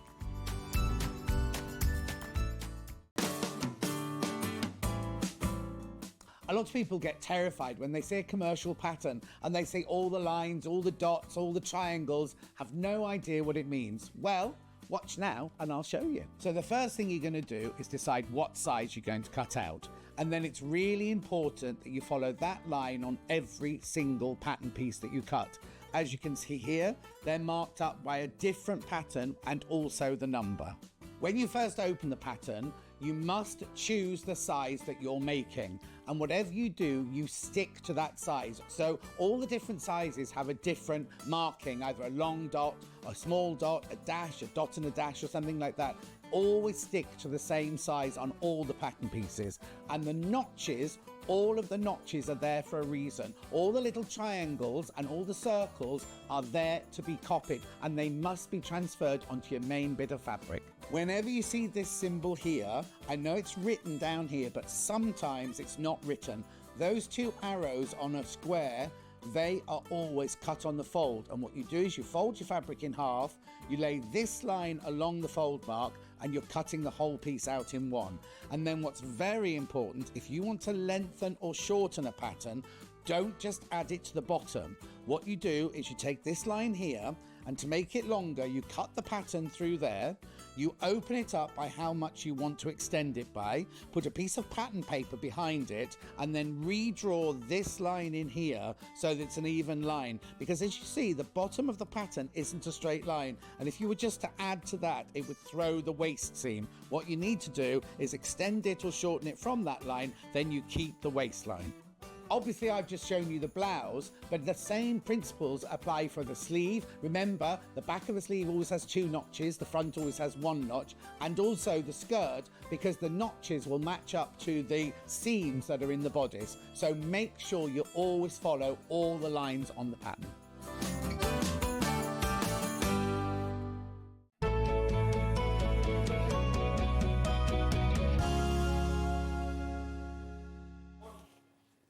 Welcome back to Sewing Street. Now, I did promise you amazing fabric this hour. I've just found some flannel. I'm very excited about that. But before we talk about flannel, this is brilliant. This is William Morris, and this is waterproof. I have never seen this before. Well, it's only ever been on once, and it's sold out. So, A, it's William Morris. B, it's polyester and waterproof. And C, look at the price. £5.99. Actually, oh, where's that clever tape measure gone? Oh, I'll just get Levi to throw it at me. Oh, no, he's been a gentleman and passing it. Right, it's wide as well. Let me just look at this, and then we'll talk about what we're going to do with it.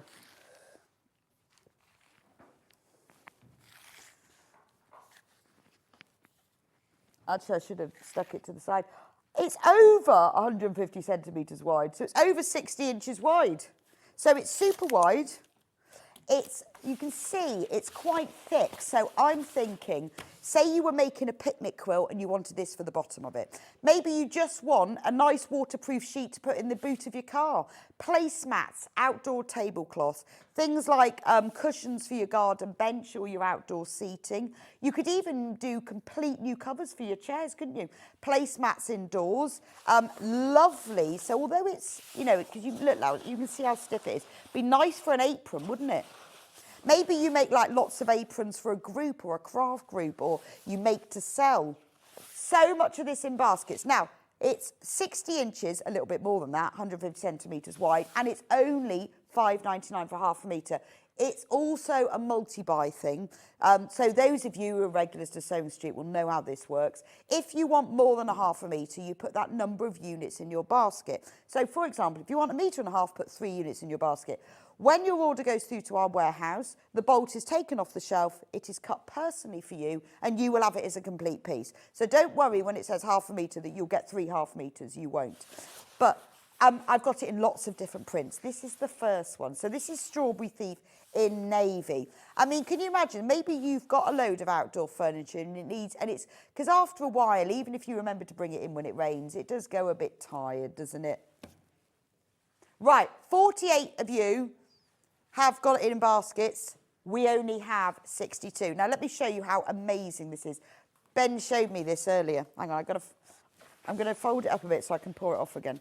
To show you how waterproof this is, if I pour a drop of water, and I'm going to hold it, I was going to run off of the table. Look. Look, see? Can you see? I can move it round. You know, like you do that thing, you do that thing like with corn flour, and it stays like liquid and solid all at the same time. And the fabric doesn't even feel wet. Now, if I can do this really carefully, you can then pour it.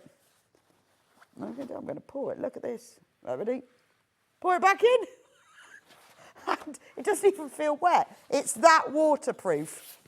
That's amazing. Right, this one is about to sell out. Right, so needle you would use on it. I would use, you want a really nice, it's quite a thick one. I would use either a jeans needle or a Microtex needle. You want something nice and sharp. See, you could use a universal needle, that will be fine, but I would suggest you use a jeans or a universal just because it's like a canvas, so it's a bit thicker, so you do need a really sharp needle. Right, there's number one. Now, do you know what? If you wanted to patchwork this, you could. I'm thinking if I was going to cover something or make placemats or even cover furniture, I would do like one bit in one colour and one in the other. That one's about to sell out. Right, I'm going to do willow bough next because look at this one.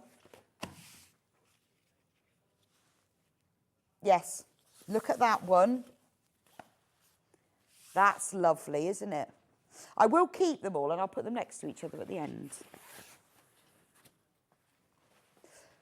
Yeah, well, this is the time of year. I was listening to Gardener's Question Time on Radio 4 the other day, and they said, you know, like, this is the time of the year where you want to start getting ready for the spring. So you need to start... There were certain bushes and trees you had to start chopping back. Don't ask me what they were. But I'm thinking for us sewers, this is the time of year when you're inside, you can start doing things like making new covers or new tablecloths or recovering your furniture. It doesn't have to be outdoor, obviously. It's a lovely waterproof fabric.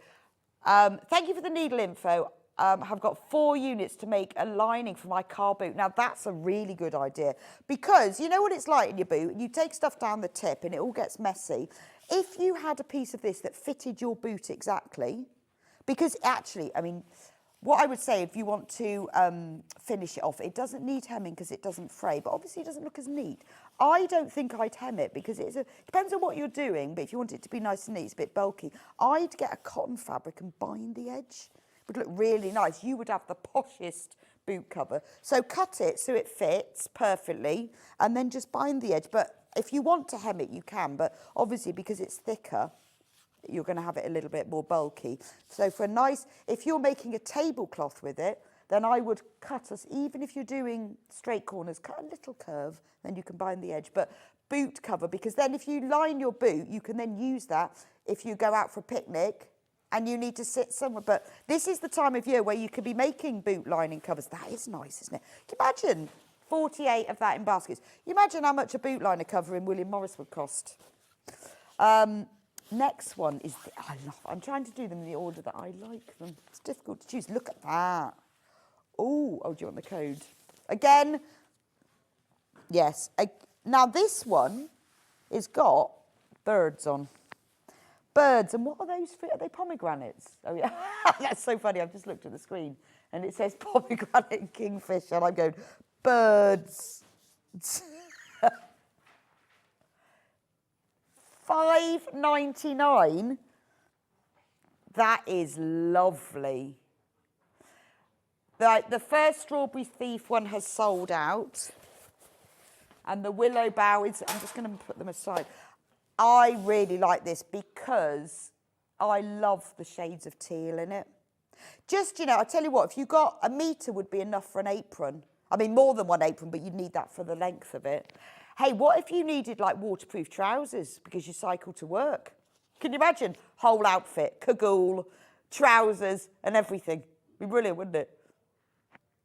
If you're doing a picnic quilt, what I would do with it, because I've done a picnic quilt with waterproof lining, is make your normal quilt and quilt it as you would normally with the backing fabric. Nothing that's going to show up, because you don't want to be quilting through here. So make a normal quilt and then put this on the back of it and then bind them around the edge to hold them, because you don't want to sew into this, because obviously you'll then make little holes. So make a normal quilt, but then bind it to this backing fabric.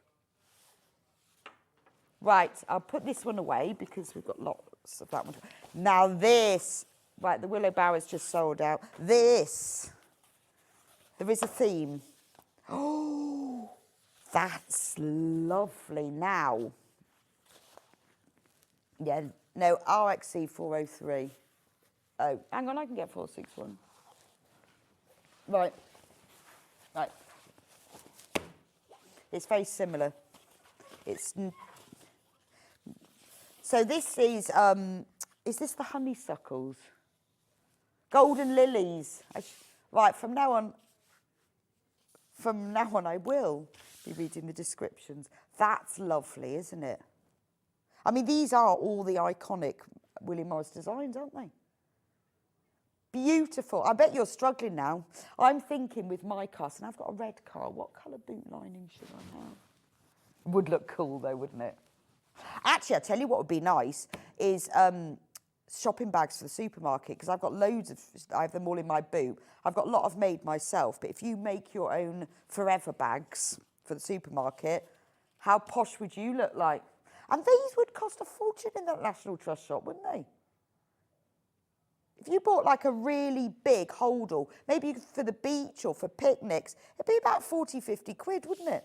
And what you could do then is you could line it in a nice, just a plain cotton fabric, something with a little print would look lovely, wouldn't it? $5.99. Do you know it's worth getting half a metre of all of them? Right, so I'm going to go back to the one I wanted to do. Yes. I love that. So this is the same fabric. It's the Golden Lily, but in cornflower this time.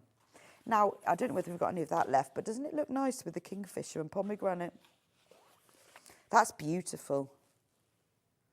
Oh, I think I found the one for my car. We'll do that next. Well, if you're going to make a boot liner. Right, next one, XUC 476. Look at that. See, I think, unless you've got, I think if you get a metre for a boot liner, because it's so wide, it's 150 centimetres, 60 inches wide. If you got a metre, that would be enough for a boot lining, wouldn't it? If you're making like a picnic quilt, get a couple of metres, then you can make a really big one. Also, if you think, because this is 150 centimetres wide, if you get 1.5 metres, it's square, isn't it? But I'm thinking outdoor tablecloth. When you've got your picnics coming up, how, you know, when you've got your outdoor table, how posh will that look? And, you know, easy, just wipe it clean. In fact, it'd be good for Christmas dinner, wouldn't it? It drops all the gravy and the wine. It doesn't have to be outdoors. I have a wipe clean tablecloth all year round. That's lovely, isn't it? Right, that's the next one. So many of you got these in baskets. So if you want them, don't leave it in your basket. There's so many things, so many of you got them in baskets. Let's go for this one. So don't leave them in there. You need to check out. Yeah. Now, I've got this in another colourway, which I will show you next. This is Orchid in denim. It does have a way up. I like these. These look like they should have little faces on, like they're oranges. They're like orange trees, aren't they? Aren't they cute? And I love the way you've got the acanthus leaves, tendrils wrapping around them. That is a nice one. Oh, it's really hard to decide, isn't it? If you want to see which ones we've got left and you want to see little pictures, go onto sewingstreet.com and click on Watch Live. If you then scroll down from there, you can see the pictures of all, and also it'll say which ones we've got. If we haven't got any left, it'll just say sold out. It's quite a good way, especially when I've bombarded you with all these different patterns, of you seeing what all the patterns look like next to each other. But they are all close to selling out. Now, if you love that pattern, I have it in another colourway, which I think would also look nice on my car.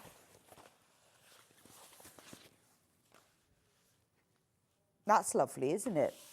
So it's the same print. Well, honestly, it's called Orchid, but I think it looks like orange trees. Like, it's so cute, isn't it? Only £5.99. So that's orchid in slate, so it just means the background is slate. But actually, you've got a great detail in here. You know, you've got all the little cornflowers in the background, all the tiny details. I love the way the acanthus leaves. It's like Jack in the Beanstalk is holding on to it as it's growing up. Right. Let me show you how big it looks like when I actually hold it up. Look, see? That is wide fabric, isn't it?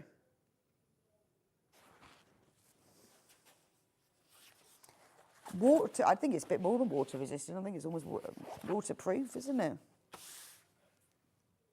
I mean, it's amazing, isn't it? Look, I feel like I want to do this. I mean, that's not even, can you see? Can you see? It's not even soaking in. And actually, when you feel the fabric underneath, it's not even wet. I don't know how it does that, actually. Clever, isn't it? I love the way you can just pour it back in the glass, unless you miss like I did. That's genius, isn't it? Yeah, now I've got a wet desk, and I can't even mop it up with this fabric because it's water resistant. Right, that's that one. Completely different colour now. We haven't had this colour before. This is very spring green, isn't it? Loving this one. NTC432. How pretty is that? Like that one. Golden Lily in Willow. So it's a real sort of apple green, citrine, a bit of ochre in there as well. Really, really pretty. Be nice if you made like welly boot holders or a special bag just for your wellies. Because you know when you go for a walk and you put your wellies in the car and they're always filthy, aren't they? You can get special welly boot bags. Wouldn't that be nice? And because it's waterproof as well, I'm thinking a whole waterproof jacket. We've done quite a few patterns for jackets, but that would look really smart, wouldn't it? And then you just need a plain cotton lining. I mean, it's not like, look, I'll scrunch it up. It's not like super thick. You could easily make a raincoat out of that. And at £5.99 for half a metre, what a lovely raincoat. Really, really expensive. It's just beautiful, isn't it? Right, that's that one. Only 7 metres left of that one. And the last one, nice bright colours on this one. You've got like a royal blue background. And then you've got really nice lime green acanthus leaves. So this is your Golden Lily in French blue. In French blue. No, I needed some cloth. Like that one. It's amazing. When I look, we're starting off, we've got about 40 metres of each of these. And then I'm just looking, and then I look at the screen and go, oh no, we haven't any more. They just go down. They're really lovely. Let me hold this one up so you can have a proper look at the last one.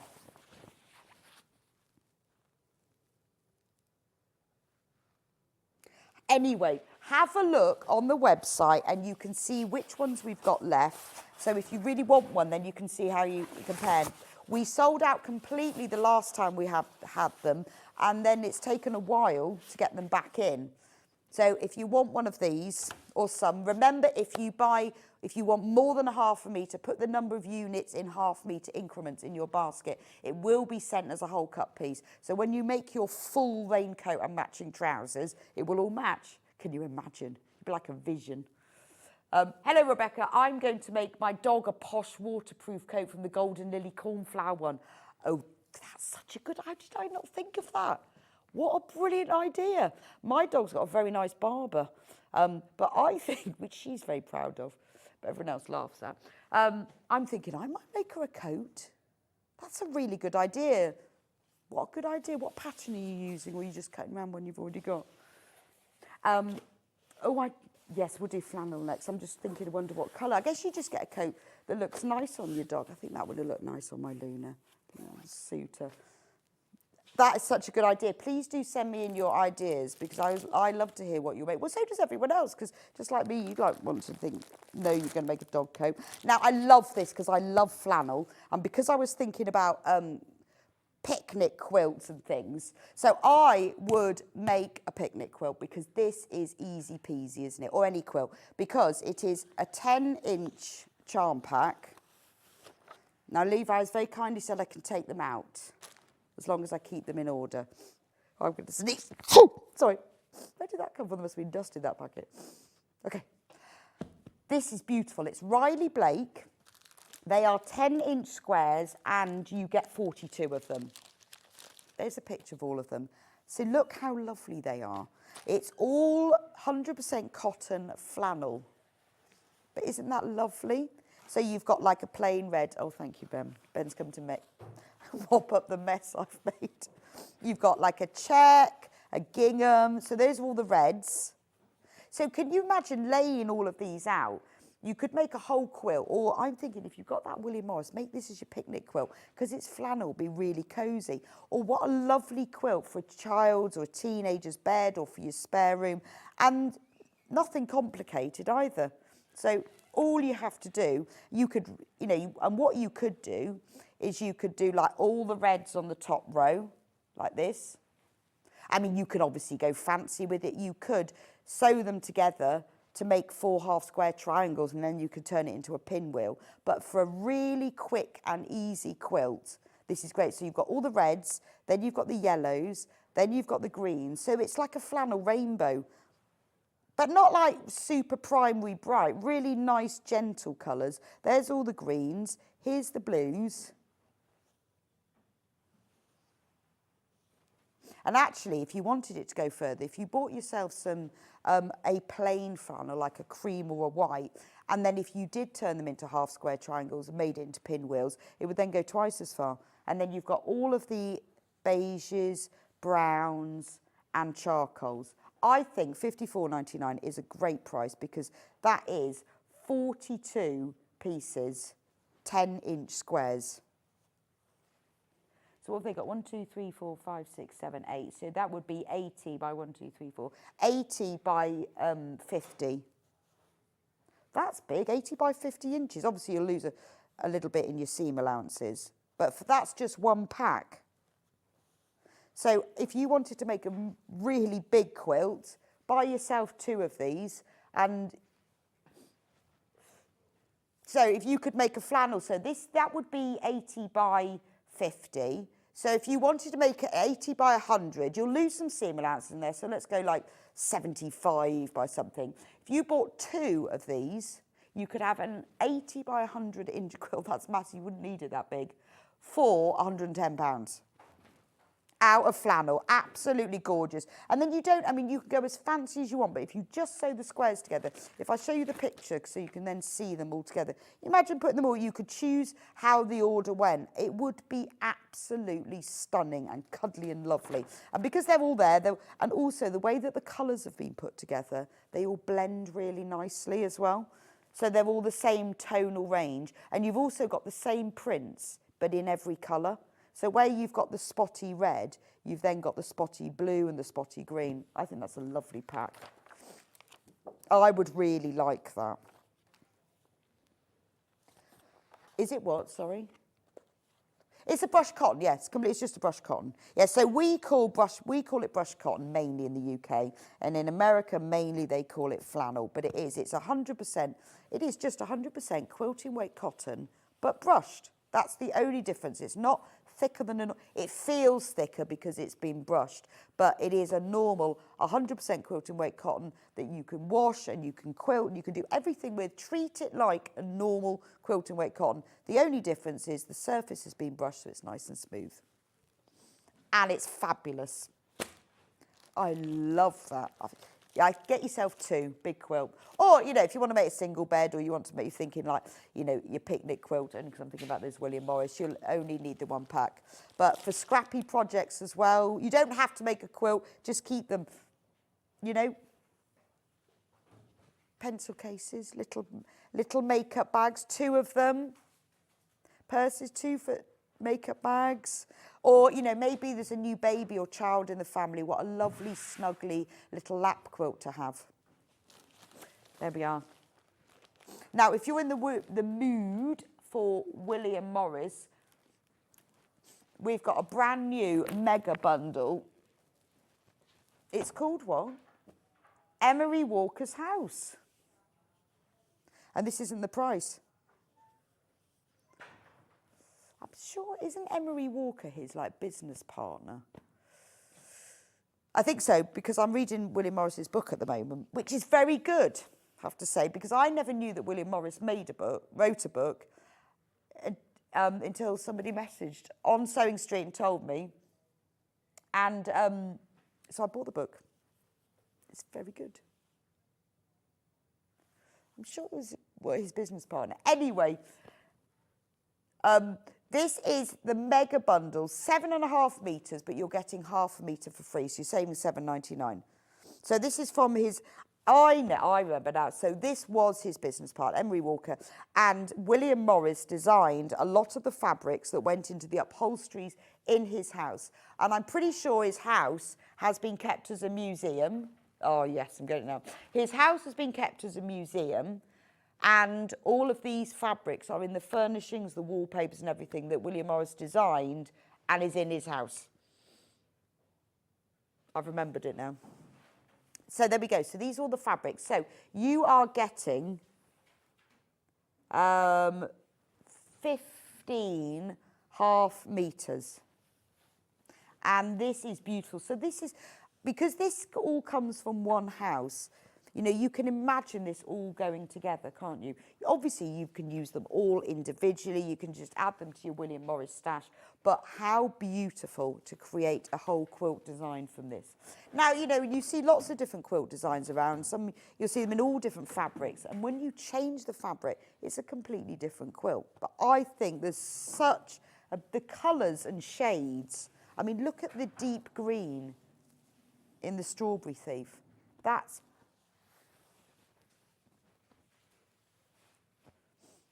so you can do a visual tour of Emery Walker's house.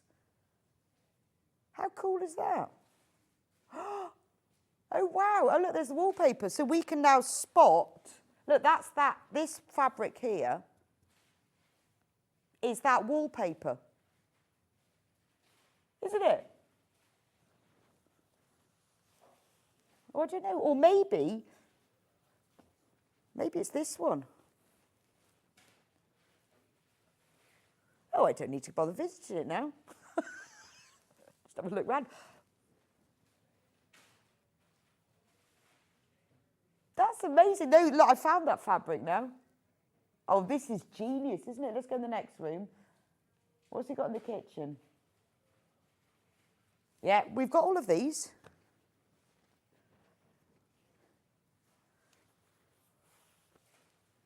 Can you imagine if people could do this in your own house? You'd be like, no, sorry, you haven't tidied up.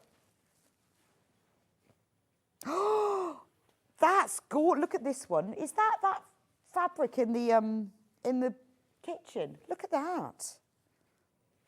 The Beauty of Life. Oh, that's gorgeous. I've never seen, that must be a fabric that features in his house. Is that on the wallpaper on the stairs? No, that's Willow Bough. Because this is like a blue and white Strawberry Thief, this one, with the Beauty of Life printed on it. Yeah, well, could you find this fabric in the house? This is great. So you could do a virtual tour of the house and match it to your fabric bundle. That's my favourite one.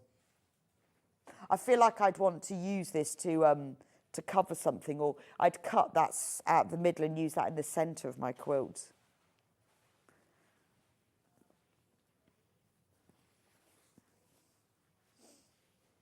What room are we in now?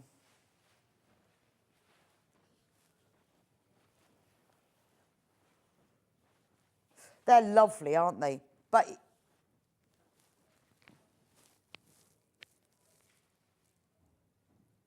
fabulous. So you are getting all of these for £111.86.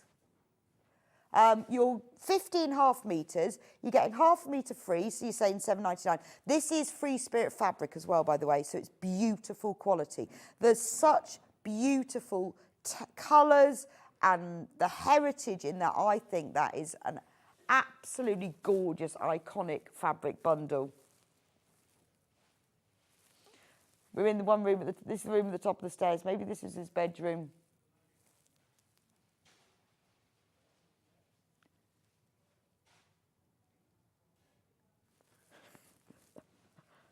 Beautiful, isn't it? Absolutely beautiful. Oh, I need to go there.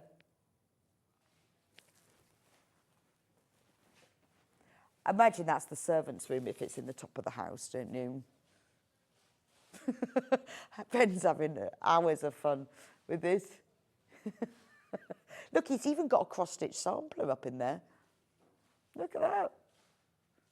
Jane Green has probably got her eye on that one. Right, anyway, this fabric, how gorgeous is that? So save £7.99. Now, we can do this on two-way split pay as well. So if you want to spread the cost without costing you any extra, we don't charge you for split pay, not an admin fee or any interest or anything. You two equal payments of £55.93, we can send it straight to you. So these fabrics all go together in terms of tone and colour and print. So you can combine the whole lot together into one quilt, or just keep them as they are and use them for individual things, because they are absolutely beautiful. I love that one, The Beauty of Life. I love that green strawberry thief. I think that's stunning. And even like this one, look at the colour in this willow bough. That's beautiful. That is the hallway and the stairs. So just for, you know, if for smaller makes, it's ideal. If you're a bag maker, everybody would love one of these, wouldn't they? You know, and the great thing about this fabric is so gorgeous that the fabric speaks for itself. You can do something really simple in terms of design, whether it's just a tote bag or whether you're just doing squares or half square triangles for quilt. It doesn't have to be anything fancy, does it? I love that. This is the first time I've ever seen it. This is the second time we've ever had this on air. I'm amazed that we've actually got any left of it, because we did sell it individually, didn't we? By the half metre, and then we had this one mega bundle. If you've never bought William Morris fabric before, I think this is the one, because this is absolute vintage, iconic William Morris. But if you have, this is a great one to add for your stash, because obviously he has certain colourways. Gorgeous. I will leave that one with you.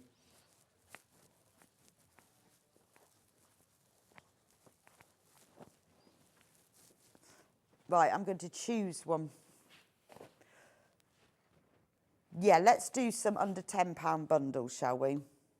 Right, how about this one? Poppies. Are they poppies? Yeah. So this one is Riley Blake, Wanderlust, half a metre, and then with it, half a metre of plain back. There we go, £9.99. We're dropping it down to, this is, add it to your order, add it to your stash. Rose and Hubble quilting weight fabric in the black, and then Riley Blake for the poppy. There we go. That's that bundle. This is pretty, isn't it? I love this one. This is another Riley Blake. I like this one because it's got really fat birds on it. And they're really cute. Look at them. Aren't they really cute? They're like, are they like little sparrows? And with it, you get half a metre of paprika, I think. Oh, look at that. It was. I should read the description, shouldn't I? Because I'm just guessing. That's a lovely combination, isn't it? Only £9.99. Nice little bundle to have in your stash as well, isn't it? Even if you just think, right, well, I just want to make a new makeup bag. That's nice. Lining, outer, isn't it? That's ready. Go on your holiday, I'm going to make myself a makeup bag and a wash bag. There we go. £9.99. Or you want to do it for someone's present. Right, next one I've got. In fact, this is Riley Blake again, but in a paler tone.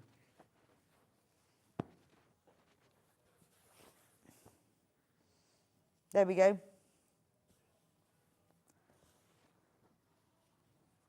There we go. And that one comes with half a metre of salmon.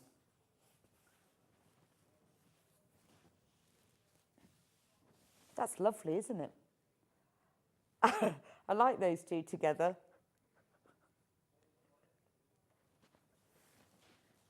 that lovely? There we go.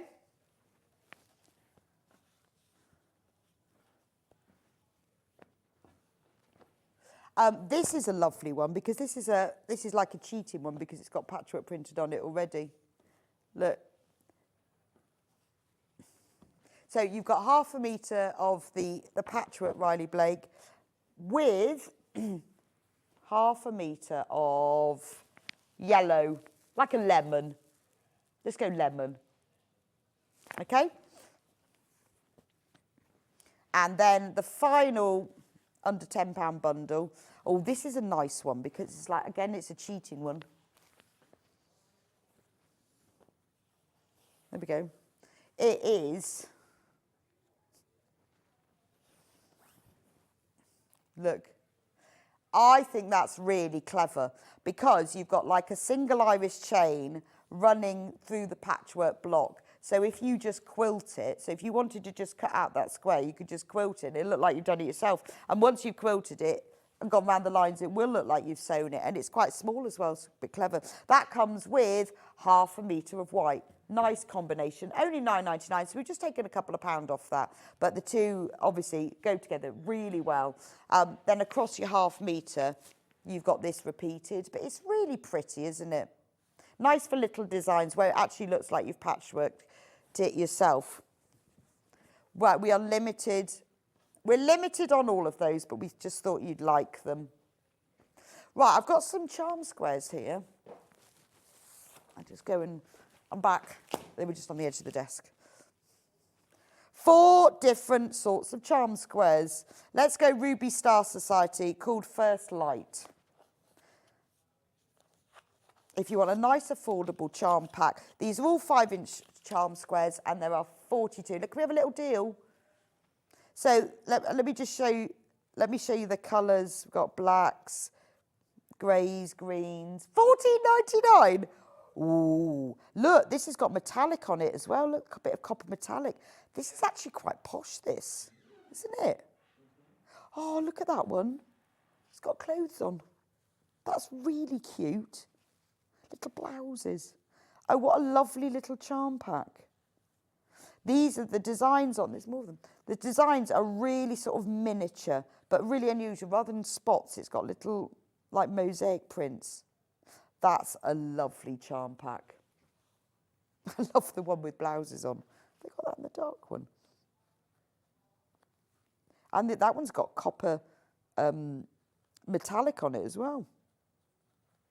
Anyway, £14.99, save £4.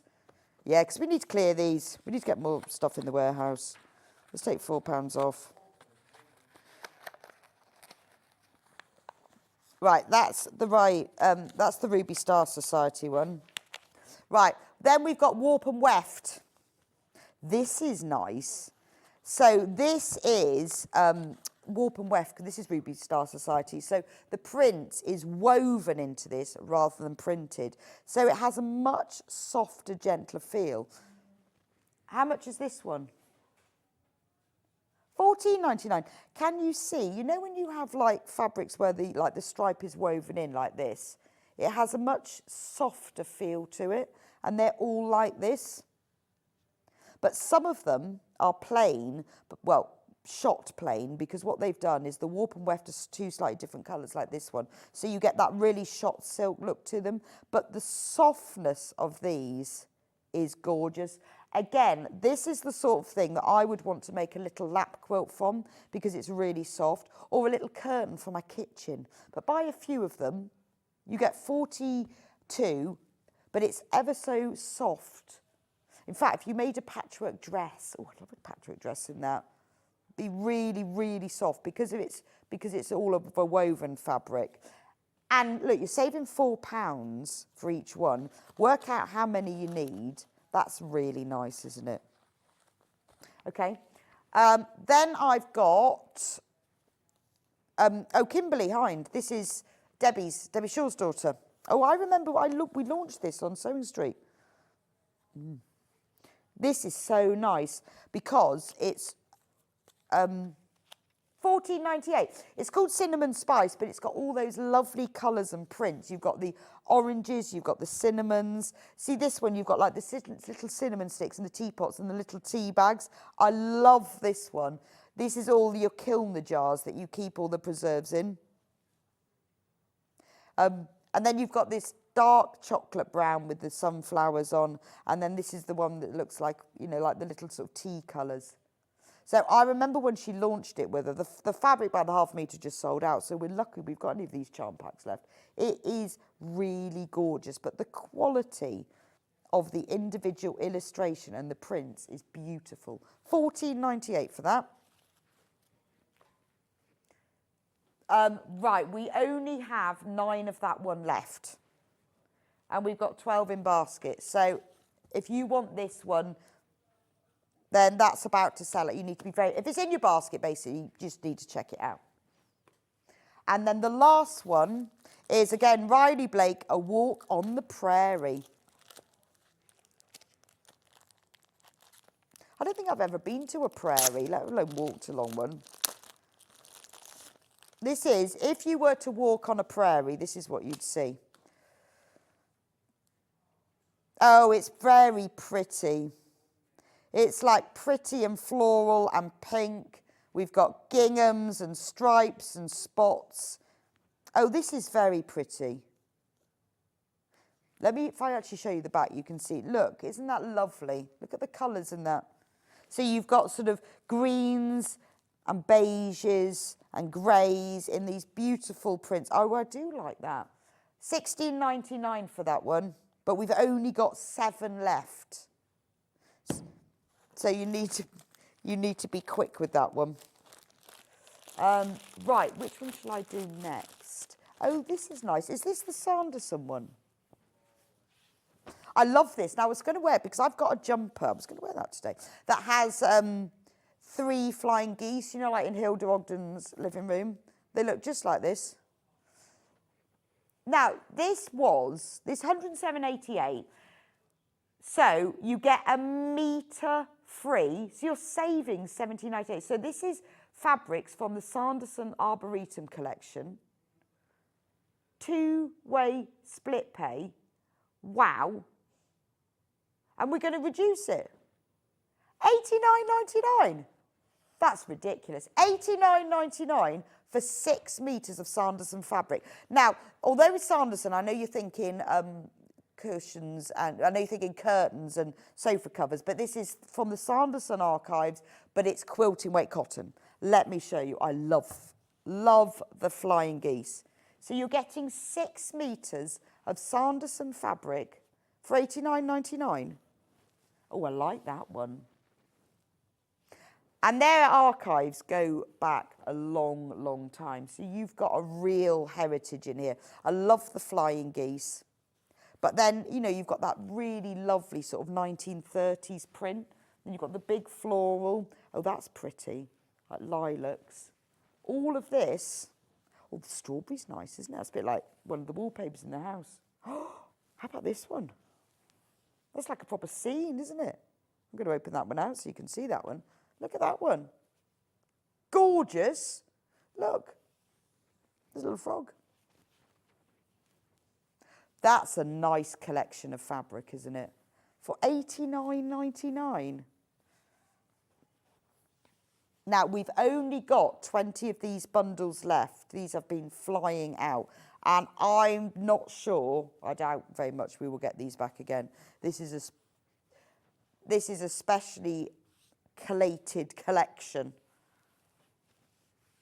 You can get this on split pay as well. So if you want to spread the costs without costing you any extra, 2 equal payments of $44.99, and then you've got a stripe at the end. So this really is, and obviously in the past you would have only ever been able to get these fabrics as furnishing weight fabrics, but now they've taken the fabrics from the archives and have put them together as quilting weight. That is by far my favourite though. Isn't that gorgeous? Just want flying geese fabric. Should have worn my flying geese jumper next time. There we go. Anyway, get checked out on that. If it's in your basket, you need to get checked out on that. Right, let's do, oh yes, I've got time, Liberty next.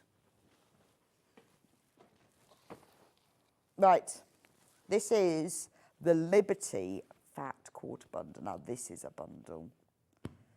There are loads here. There's loads here. Right, 39 fat quarters for 166.31. Right, I'm going to put them all out. Ready? 1, 2.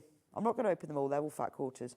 3, 4, 5, 6. Aren't they lovely? 7, 8, 9, 10. There's the Liberty Tree of Life. Some of them you will recognise as, you know, ones, real classic ones from their collection. They have been taken out of the Liberty archive, so some of them will go back, and then often what they do is recolour them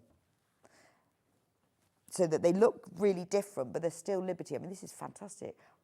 If you imagine owning 39 fat quarters of Liberty. 1, 2, 3, 4, 5, 6, 7, 8, 9, 10. Well, there's 20 of them. I want you to see them all because you see what amazing value this bundle is. Save £8.99. Oh, that's nice, isn't it? Isn't that lovely? I like that one. With the blue and the white, that's lovely. 1, 2, 3, 4, 5, 6, 7, 8. Right, so there's 30. And then the last one, 10, 1, 2. Just making sure we've got 39. 3, 4, 5, 6. There you go. 9, 39 fabrics. Look at all of that.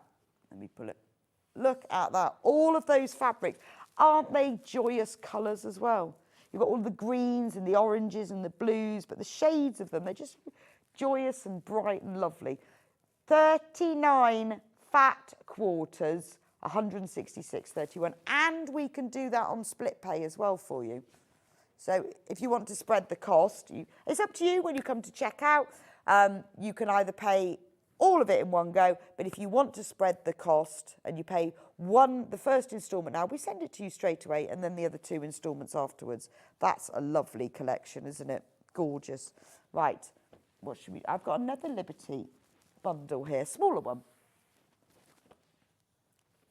Loads and loads if you've got that fat quarter bundle in your basket, so you need to get checked out, because just looking at the stock levels, that's going to sell out. So if it's in your basket, you need to check out.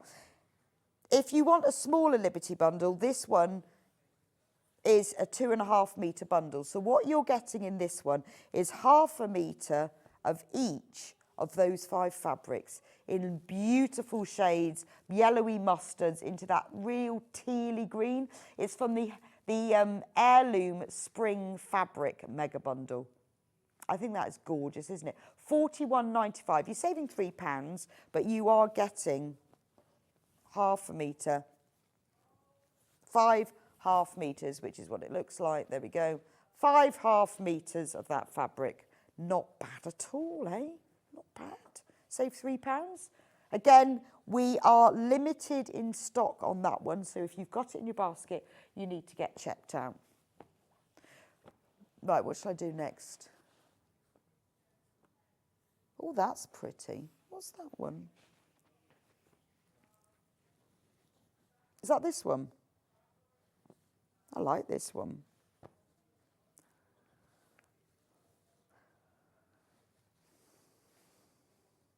Oh, this is Lewis and Irene. This is so pretty. This is like watercolour flowers. I haven't seen this one. So again, this is called Bluebell Grey Flowers, 3.5 metres. So you're getting 7 half metres, saving £7.99.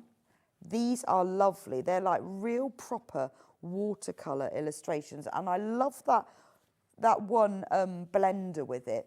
It's just like, it's like this is the artist palette with all the paints, and then they've used that to paint all of these fabrics. That's beautiful, isn't it? Now, we've only got 6 of this bundle left. So you need to be quick with that one. I'm just going to go and get just have a look at that a minute while I get this bundle. Only 5 of those left, so be quick with that one. And we've got 14 in basket, so be quick. Now, if you've got this one, we've got this bundle here, which is Bumbleberry. So this is your Lewis and Irene. This is their blender collection. So rather than just having plains, they have this collection called Bumbleberry, which is shades of a colour. But I think that this goes really nicely with this collection. So if you've, I'll lay that one out. Right, so this is the Bumbleberry, 1/2 metre each of these shades. So you've got, I think that one's Oyster, and then you've got a pale lilac, a slightly darker fuchsia, then you've got a bluey mauve, a deep blue, and then a turquoise. That's a beautiful collection. £38.99, you're getting 6.5 metres. And instead of a plain, by having this print in it, and it's got almost a sheen to it in the print, it gives it real movement. But don't you think that it goes really nicely with that? You see, and because the price is lower on these Bumbleberries, it's making it's all Lewis and Irene, it's making this fabric go a little bit further. So you can see, like in this colour palette here, how all these shades are picked out. That's a nice collection. So anyway, they are separate. They don't come together. You have to do that yourself. But we are limited on that fabric now. Very, very limited on that one if you want to get it. Which one shall I do? Which one? Let's do the cave. A smorgasbord of beautiful cave fabric. We don't have a load of caves in stock. So these are all 1/2 metres, okay? So 6.5 metres. So therefore, you are getting 13.5 metres. 116.87. No, lower. £99.99 for 13.5 metres. That's brilliant. I think that's a great price. This is a made up by Ben price, but I think it's a brilliant price. £99.99 for 13.5 metres of cave fabric. And what's more, it's still on split pay. But we only have 8. The only downside, all the great things about it, but we only have 7 bundles left now. So this is the 3rd time we've got it on air. We have 7 of these bundles left. You can buy it on split pay. You can pay for it all in one go. But basically, you're paying £99.99 for 13.5 metres. Every time we have it on, it sells out, and then we have to try and get some more. Look at that. That's got to be the hero fabric of the bundle, hasn't it? Isn't that gorgeous? Look at that. That's just one of them. 14 in baskets, 6 left. You might need to be quick with that one. Now, we are very low on stock, if not sold out, of loads of these fabrics, so you are going to be quick. All I'm saying is we can see what's in baskets. If it's in your basket, you need to check out. Right, one very last one. Be careful with that cave one. Tula. Another big bundle. This is nice. Ooh. This is colour, isn't it? We're going to have another Ben made up price for this one. Oh, love that one. So 6 metres, £98.89. That is a made up price. That makes no sense at all. £98.89 for 6 metres, available on 2-way split pay. That's fabulous. Nice price discount. So this is all Tula fabric. I mean, I love. So these are all your kind of statement hero prints from all the different ranges.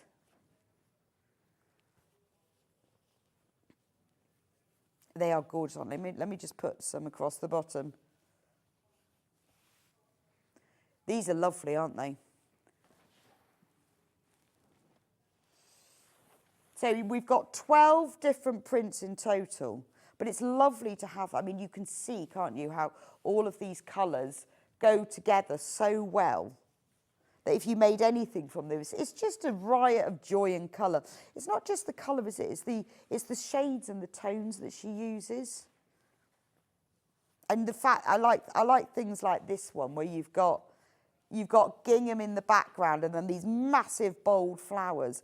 And then the colour, because she does have a colour palette, you know, this sort of pepperminty colour that you've got in the leaves here are also in the background of this fabric. So they all go together so well. I love that one. That's beautiful. Look at the background of that. Absolutely gorgeous. But then that is echoed in here. So whichever of these fabrics you put together, it's a bit like using the cave fabric. Whenever you put them together, they just all blend beautifully. Now we only have 12 of this bundle left in stock. So you're getting 6 metres, so 12 half metres, £98.89, amazing. It's also available on two-way split pay, 2 equal payments of £49.44 if you'd rather to pay like that. So best of luck with it. Right, have a look on the website to see what we've got left. There are another couple of bundles that Ben will sort out the price for in the break. So do go onto the website if you've missed out on any or you want to see what we've got left. So like this Lewis and Iron, the Isabella Plum fabric collection, I haven't got time to show, was £140.85, but we are now, well, reducing to £119.85. In the break, Ben's going to go through the other bundles that we haven't had time to go through. I'll be back with you in a few minutes' time with Holly, who's going to show us that beautiful, that darted Maison Fauve blouse, really gorgeous. And you know what? You could make it from any of these fabrics. It's worked well in a quilting weight fabric. So you could get yourself one of these bundles. You could have a cave blouse, couldn't you? You could have the front in one fabric, the sleeves in another, absolutely perfect. So I'll see you back here for a pleating masterclass in just a few minutes' time.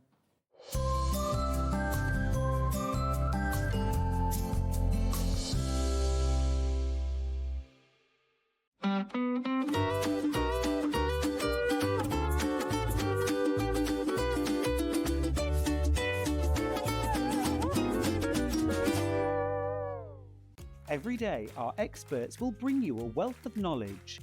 They'll take you through the steps of making projects, and we feature fabulous tips along the way. Whether you're new to sewing or a seasoned pro, you're sure to learn something new. We're live every day from 8 AM till 1 PM, and you can also watch back all of the demonstrations featured on the show on our YouTube channel.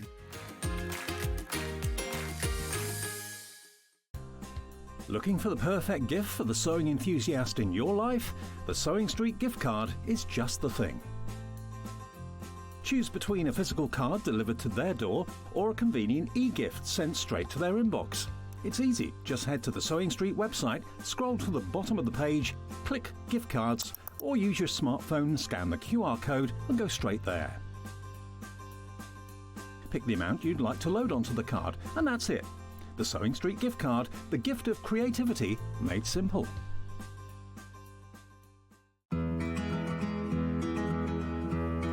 Understitching is a term that I get asked about a lot.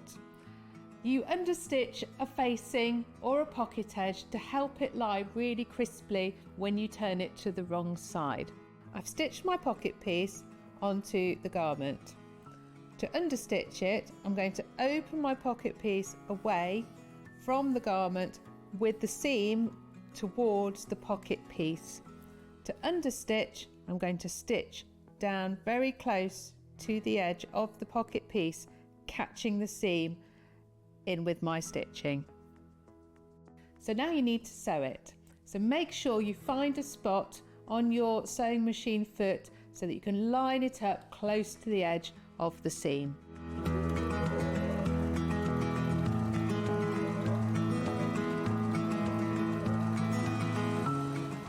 You'll see that the seam has been caught out of the way, and when folded to the wrong side, your pocket edge is going to lie really nice and flat.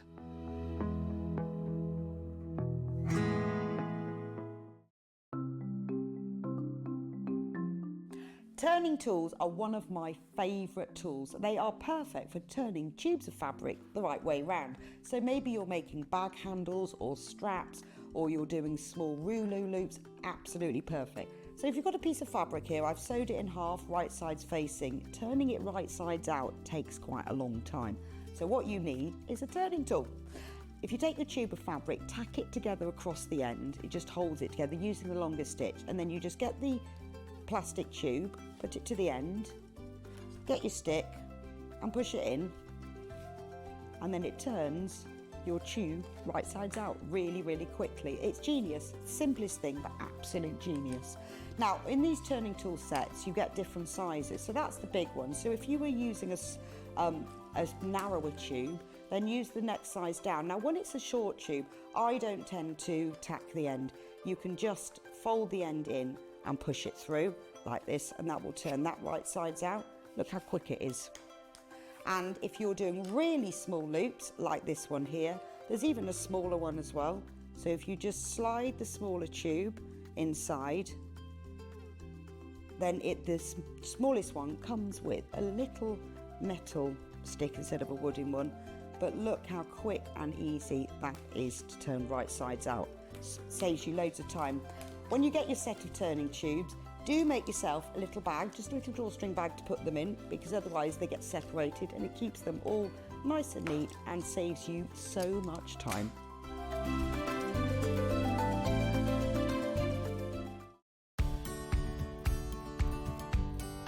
If you're using a pattern that's quite bold and you know that you want the centre back to run down the middle of the fabric and to have it identical on one side and the other, how do we match it up? Well, it's quite easy. What you do is you pin your pattern piece to where you want the pattern. Then quite simply, you take a pen and you draw around the motif. You're only cutting one layer out now. You're only cutting one side of the back out now. You draw round your motif with your pen, then cut the piece out, put that to one side. Then when you cut the other piece out, you flip your pattern, because obviously you need a right and a left-hand side, and you just put that pattern that you've drawn in exactly the same place, on the fabric, which means when you make the dress, both motifs will be in exactly the same place on the back, either side of the centre back.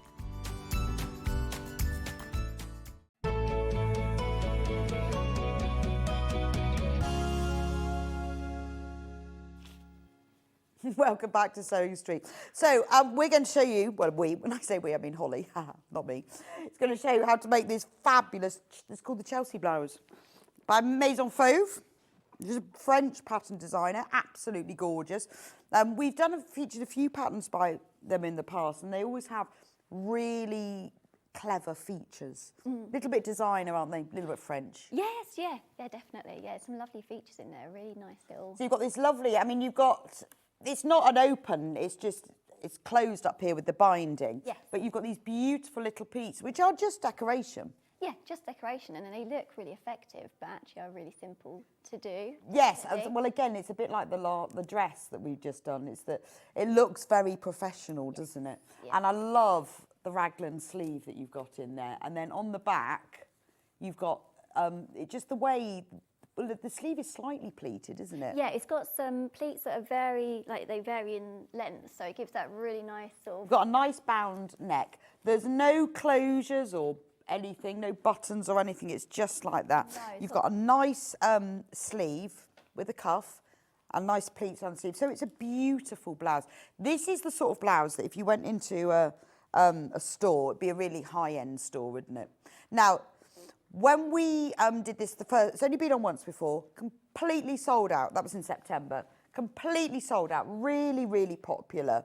So it's only one pattern, which makes life easy, doesn't it? So it's available, this pattern is sizes 8 to 24, but let me read you out the actual sizes. So it's it's in centimetres, I have to work this out. It's 80 to 120. So what is that? I think 80 is about 32. 80 to 120 is what the sizes are. So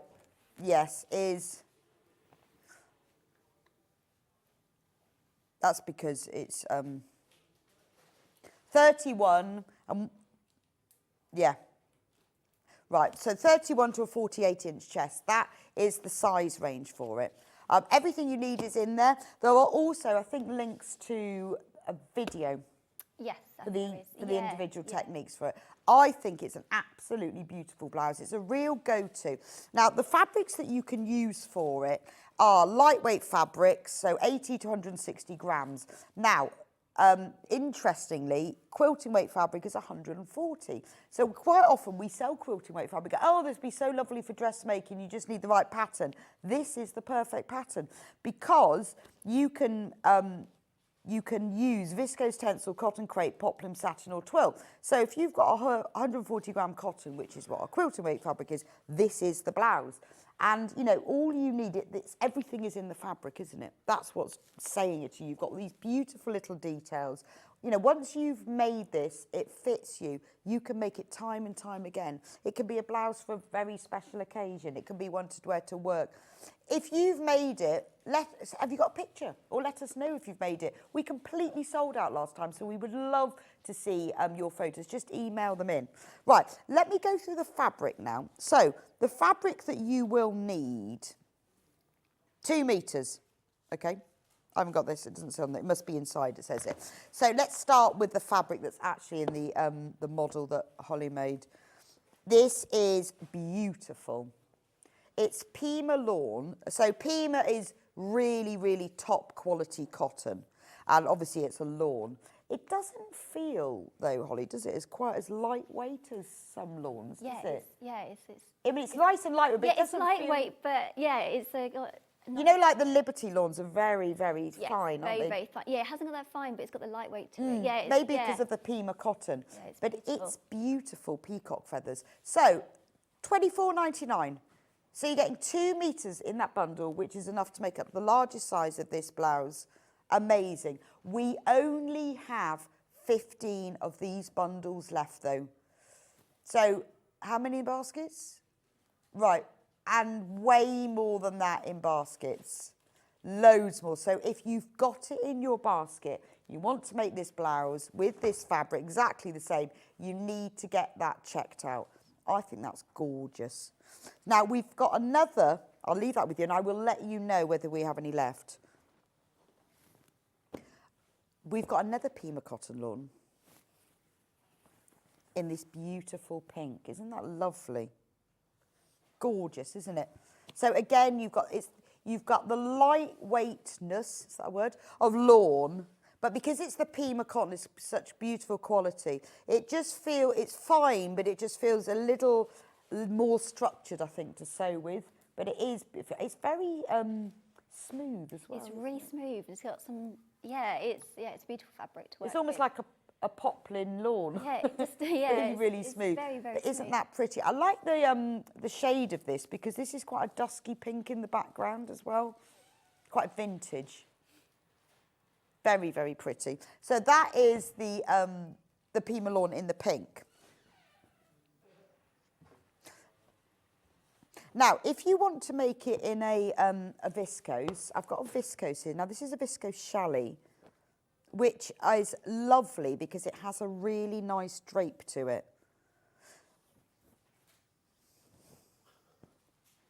But it's got a really lovely drape to it. And this is the sort of thing, when you buy a blouse in a challis, it always sits really nicely.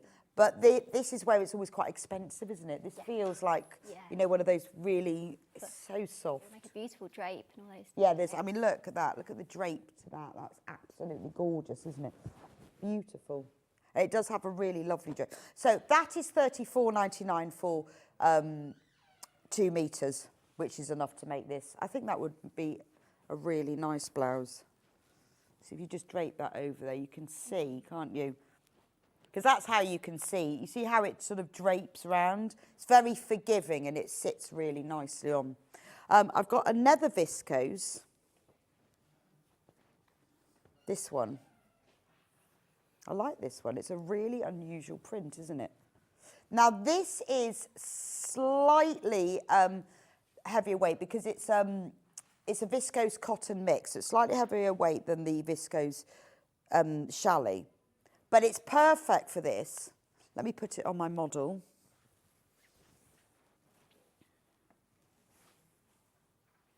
You see how nicely it drapes, but isn't that a lovely colour? The colour is lovely. It has a real vintage vibe to it, doesn't it? Oh, someone said, could you sew up this slit if you wanted to? Yes, it's got a facing underneath it. So you just probably would remove that. And okay. Because it's a centre front seam anyway, so you only sew it up to that. Oh, right, so you anyway, just keep so going. You just continue and you just don't do the facing. And actually, you don't need to leave it open because it just goes over your head anyway. But yes, if you didn't want that front slit. Yeah, you can easily do it. You just need to remove the facing behind it and then continue. And then continue. Oh, okay. Yeah, it would work. But see, look how nice that is. Oh, I love that. That's nice. That's really that's nice. proper vintage, that's isn't lovely. it? Gorgeous. And that's a viscose cotton print, which is a lovely weight to it because it doesn't crease then as much because of the viscose. Right, I've got one more print. This one is really pretty. Now, I thought this was it's got like ridges in it, like a cord, but it isn't. It's just a textured cotton. This is pretty, isn't it? Rosalie Blossoms. It's a shirting fabric. So absolutely perfect for this, nice and crisp, and then in fact those pleats will work really well in it. 2 meters, 31.49. Now, if you want some plain fabrics, we've got this gorgeous, love this one. That's a really nice colour, isn't it? Ochre. Oh, I like that. Again, this is a really nice weight. So it's a chambray fabric, which means we often think of chambray as the colour, but actually chambray is the type of fabric. But it's got a really nice, it is just the right weight for this. It's got a lot of drape to it in that lovely ochre colour. Isn't that beautiful? £27.99. I'll put it on my model so you can see. But you can see the sort of how it, when I do it like that, it's just quite a good way if you drape fabric like that to see how it folds and pleats. So that's the ochre one. We've got it in, we've got a plain one in grey.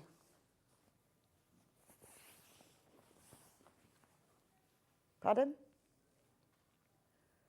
This is lawn, yeah, I've got 2 cotton lawns here. Look, cotton lawn in a plain grey. Now, so look at the price, £17.99. But that's a really, really soft, because it's cotton lawn. Again, you've got that real soft feel to it. But it does drape really well. If I'll open it out so you can got just a single layer. But you see what I mean? When the way that it hangs and the pleats is very soft and gentle. That's in the grey. And then finally, I've left this one till last because this is the pale pink. And this is the one that Holly's going to be demonstrating in. There we go. That's the cotton chambray fabric. £17.99 for 2 meters in this really pretty pale pink. Very nice to wear with navy, actually. There we go. Anyway, that's all of the fabrics and all the patterns. So where do we start with that? The pattern is flying out, just to warn you, absolutely flying in. You do need to check out. It sold out the last time we had it. Don't want you to miss out. Just check it out, then you can carry and watch the demo. Right. So you cut it all out first? Yes, so we cut it all out, and then today I'm going to be doing the detail, the touch. Okay. So I've got one cut out and one demo, because again, it's so different to see in a plain fabric compared to the completely. patterns.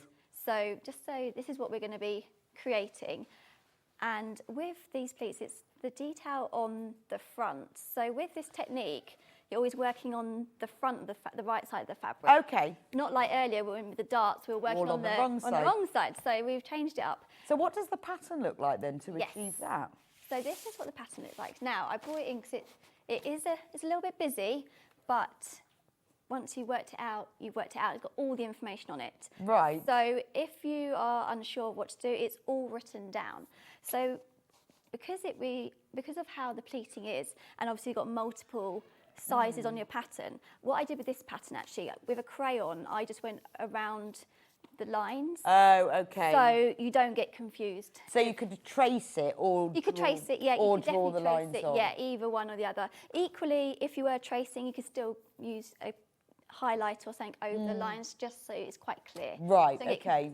So the part of the pattern is this top bit with the pleats. So on here, to work these pleats out, we have 3 lines. On here, one says folding and then 2 is stitching. So that's very important to remember. So our folding line is the middle line, which creates that nice crease. Okay. And the bit that is the 3D element that sticks out from the shirt. So the middle line is the fold line. Yeah. Right. So again, one way to kind of again visualize what you're doing, I sometimes always fold my patterns how I'm going to be doing it in the fabric. I see what you mean. Especially with paper like this, and if you can iron it as well, and it really holds that structure in, so it's a little bit easier to see what you're going to be achieving. Yeah. So that is the pattern. Again, with this one, we have all the notches on the 3 edges of the 3 lines. Very, very important that we put them in because we don't know otherwise what's folding, what's with what. Right. So it's a good way of visualising before you actually sew. Yeah, definitely. Okay. Again, if you could, with the notches, I've snipped them in. You could use chalk just to mark them. If you're using a very lightweight fabric, sometimes it's nice to use a chalk instead of a snip, but that's a preference. We've got some really good chalk here. We've often sell this, and I say this is great for dressmaking. I love this chalk set. I need that. Well, because it's got all of the different colours in it. Yeah. So in it you've got it's a chalk pen, but you've got all white. You've got lots of white, but you've got one of each of these colours, which is fab. Because when you're dressmaking, obviously using different colours of fabric all the time. And you get a pencil sharpener, and obviously you get the pen and the rubber. So that's a great price, $14.99. All of the mainly white, because is what most people use, but you've got these colours for when you're using lighter fabrics. This is a great purchase for dressmakers. Yeah, those dark colours would be perfect because I'm using a pencil right now. Okay, there we go. But yeah, it's great, and also it's quite a fine line, and some of the chalks get a bit fat. Yeah, and it comes with a pencil sharpener, but these are when very you get the fine line, nice little lines. especially for this sort of detail, it's quite nice.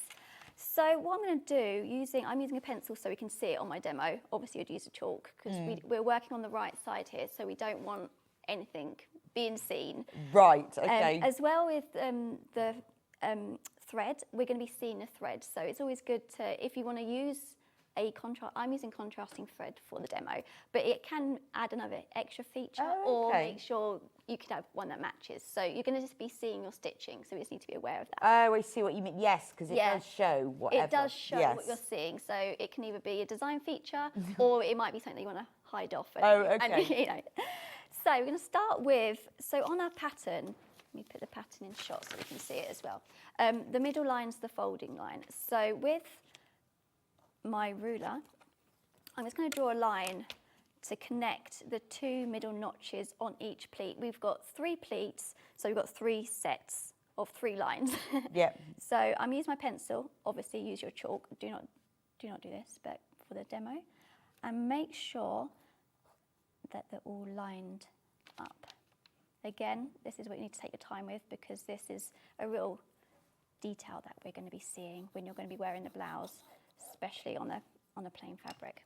But then, it's 3 pleats. It's not much, is it? It's worth... Yeah, exactly. It's quite nice taking your time with this sort of thing, isn't it? Because it's part of the process. It's like the process of delicate sewing, and and this is what's quite nice about this pattern. It's got some nice, delicate, proper sewing techniques, if that makes any sense. Yes, no, I do know what you mean. Right, so on our folded line, we're going to fold it up, and then we're going to be meeting. So on the edge, we've got 3 lines. So using this line, we're going to fold it in half, working on the right side.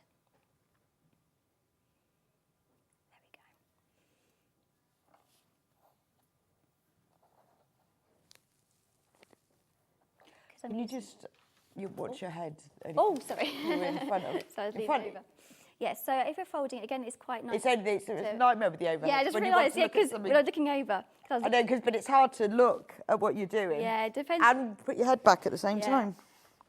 So I'm just going to press that in, which helps secure and keep it into place. So it will look like this. So we're working on our right side. So we're going to have our stitch line. So we're just going to draw in our stitch line.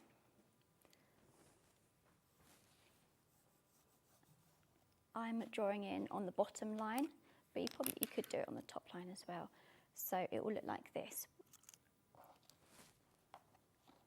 I'm going to just place. So do you sew one at a time?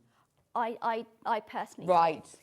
You could, on the pattern actually, it does say to press them into place and then check the fit. Okay. So it depends on that as well. Right, It all okay. depends. Depends what you prefer, depends if you've done it before, you know.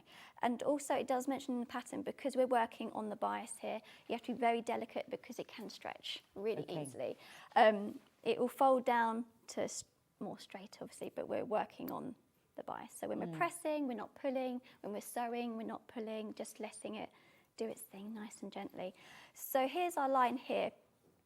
This is 1 centimetre, so you could either draw your line in and you sew on your line, or we can use our foot at the 1 centimetre guide. So it all depends on your ability, or, you know. So we're going to be going this. We're sewing on the right side. We're doing our forward and back at the end and start of each line to secure that stitch into place.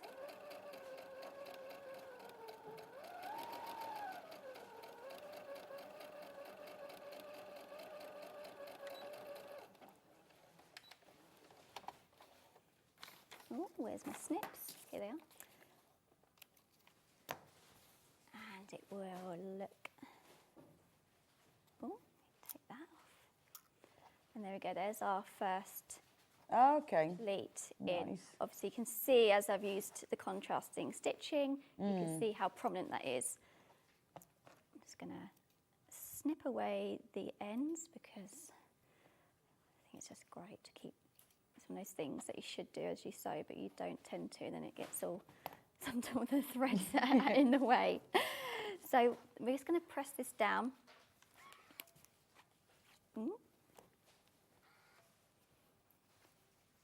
Just to secure that into place, just so it doesn't bounce around when we're doing the next one.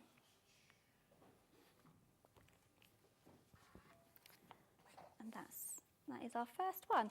As you can see along this sort of edge, you can use it as a guide of where the pleat is going to be compressing down to make that shape. So we then get back into, look for our middle fold line.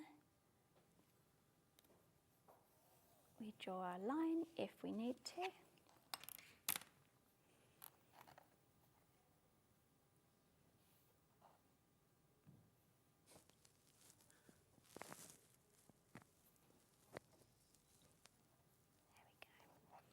And we'll just press that.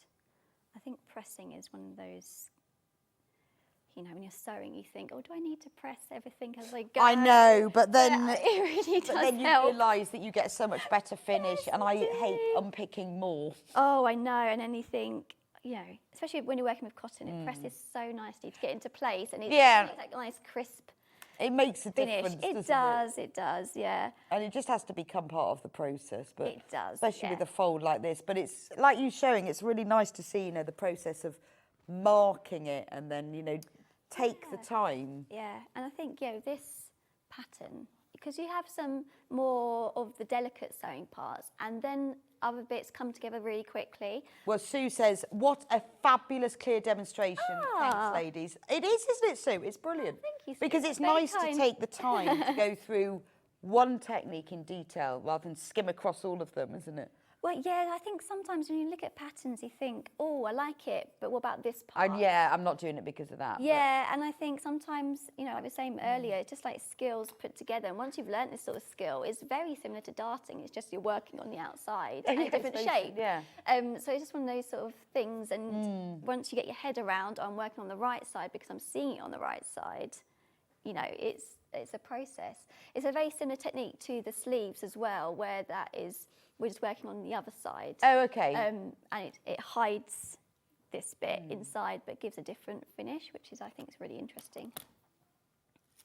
So Well, it's these little details that make quite a difference to it, and I like the fact that they go inside into the sleeve as well. Yeah, yeah. And I think where these go into the middle is quite a flattering fine detail as well. And like we were saying, you don't need to have that slit. You can, and then they would just line up nicely in a point if you down the wanted front. to do that. Yeah, and like you don't, and it's quite nice. There's no fixtures or fittings. No, I know. When I was sewing it, I was like, "Where's the button?" I was like, "No, he doesn't have one because it's got quite a nice open, wide neck."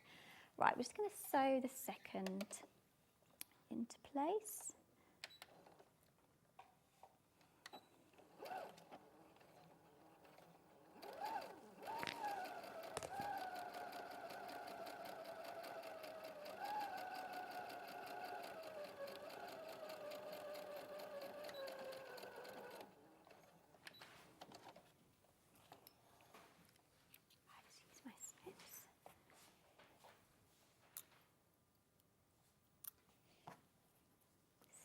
Oh, that's interesting. I didn't realise it says on here that you don't have to put pleats on the front. Yeah, there's two versions. There's one without the pleats on the front and one with, and then there's two sleeve cuff finishing. That one's more the simpler. Gathered and buttoned or plain. So these are the plain. That's the plain one, yeah. But you can have them... Yeah, it has a slight slit up into the sleeve, and then the cuff is buttoned together. So if you like this, but you don't want to do the pleats, there is a pattern in here that you don't have to have the pleats. Yeah, literally. You really don't want to do them. No. So then it's the same sleeve, same back, bound, everything. It's just without the. So they've just taken the pleats out. Yeah, it's just taken that. Yeah, if you wanted more of a streamline. Well, I guess also depends on the fabric. You might make it this time with the pleats, and next time think, I just want it a bit simpler, I'll do it without. Exactly. And both pattern pieces, unlike you can go for the plainer cuff, or you can think, no, I'm going to do a buttoned cuff. Exactly, yeah, and you can mix and match it. So yeah, it's let's press that down a bit better. But yeah, you can. It's got options. It's got some nice skills in it with the binding as well. It works really well. You can see that's kind of coming together now, and it's slowly shrinking into its so I shape. suppose the non-pleated one is just what that looks like once it's pleated. Yeah, it would literally be the same outline as this, just without the exactly. Which is nice. Sometimes it can look intimidating on these patterns because there's got so many lines. Well, also, I guess it does depend on the fabric, the time you've got, what you're going to be wearing it for. You know, you might want to go for the detail. Other times you think, oh, no, I just want it simple. But you have got both of those options as well as both of the cuffs, which is nice. Yeah, and that's the joy of sewing, isn't it? You can just do what you want. Exactly. You can just, you can, when you're learning, follow the guide religiously, or you can just be like, when you get a bit more confident, think, actually, I'm not going to use that pleat, I can do this, I can do that, or, you can do whatever you would like. Oh, I've attached that to the wrong, while chatting, I've just attached it to the wrong notch. So it's easily done. So Don't talk and sew. Don't talk and sew, no.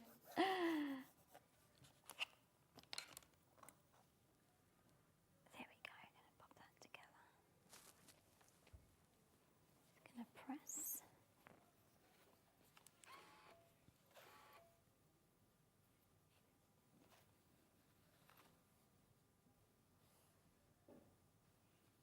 So on a plain fabric, this detail's so prominent. On the patterned fabric, you probably, you might see a little bit of a detail when you get up close. Oh, yes, that's true, actually. On a so if you're a beginner, stick to a pattern fabric then? I would, yes, and a matching thread. And a matching thread, Definitely, absolutely. yeah.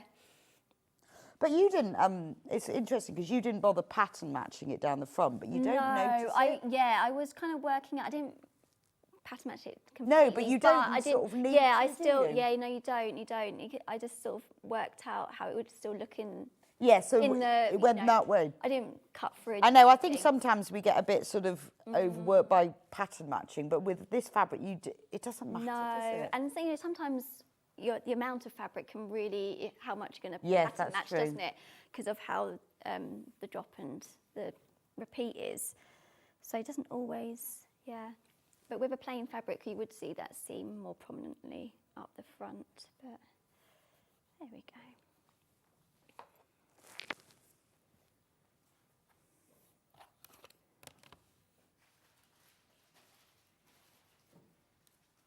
if this is like the first time you're using this skill, then I would recommend more of a cotton popped instead of rather than one of these, or a bit more yes, slippery and shiny, because sometimes cotton, once you've pressed it, it does behave, especially if we're doing like nice neat lines, taking our time, and then you can work up to more technical fabrics, I think. Right, so it's on to our last pleat.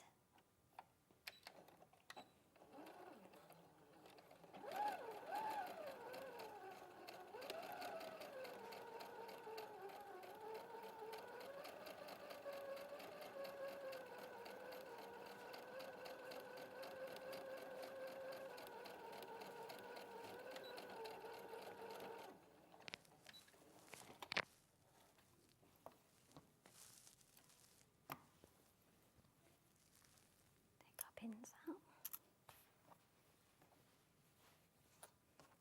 Snip off these threads before they get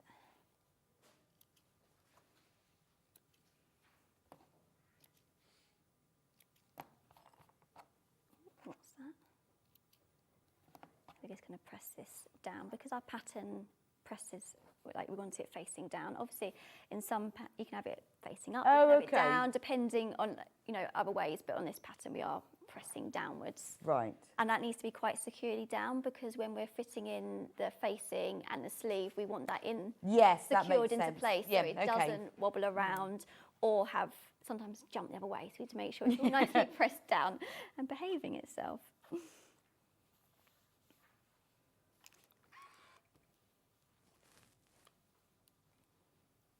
I think it's such a nice little design details. Like if you're making a plain skirt, for example, you could probably just add it in.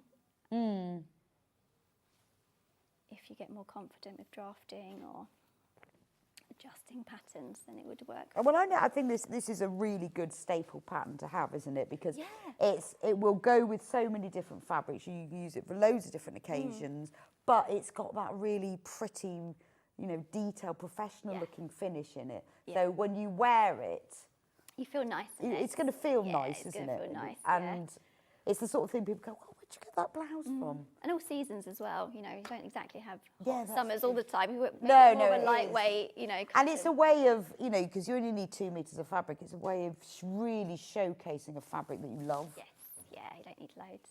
So we've got them down here. We can pin them into place when we're working, or we could just put a basting stitch along the edges within our seam allowance, and it will just keep it down into place. So it's a kind of a preference with your skill level, because this bit will then be attached. Let me put into this shot. This bit is where our facing attaches in, and we're going to be folding it in, under stitching. So we do like to keep it as it is, and also again because we have sewn it on the bias, it is still a little bit vulnerable to stretching or moving. So we're just going to run a little stitch. If we are doing these sort of basting stitches, we want to make sure they're in the seam allowance because we don't want to see these type of stitches once it's being worn. If we stitch out of the seam allowance, we have risk that we might have to see it, and we might if we do see it, we can unpick it, but it's nicer to keep it in the seam allowance. So just tack them down. Yeah, just tack it down. I'm just going to pop it up to 4.5 on my machine.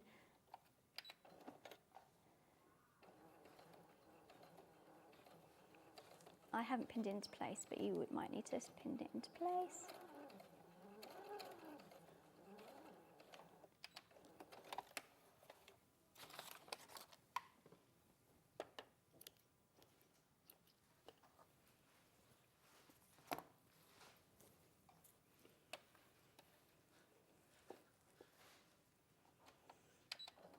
When I'm sewing things like this, I like to sew the way the garment falls. So I like to it all falls down, so I'm going downwards. Sometimes if you go upwards, I find, I don't know if it's just one of these things that is my habit. You mean, but sometimes you could pull your fabric up. So with sleeves and hems, especially the front, centre front to this seam, I always sew downwards the way it's going to be falling. Because it then pulls the fabric downwards. Potentially it could do, you just say I know what you mean. A bit more vulnerable. No, that makes sense. Yeah.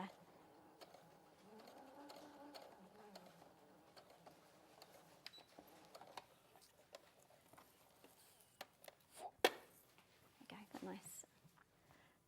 So yeah, so that is just kept it nice into place, and we get rid of these threads.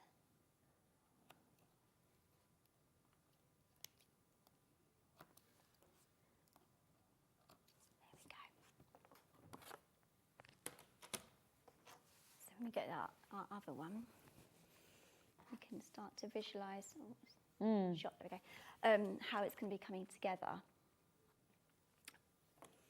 Because when we construct this together, you sew up to a point within the facing, you put your facing on, and you sew up to a point within the facing. So, like we were saying earlier, if you didn't want to have that slit, you could just continually Oh, and is the together. facing put in first then? Yeah, the facing is put in first. It's put in there, here, sits outwards. Then you stitch up to a point on the facing, and then the facing folds inside.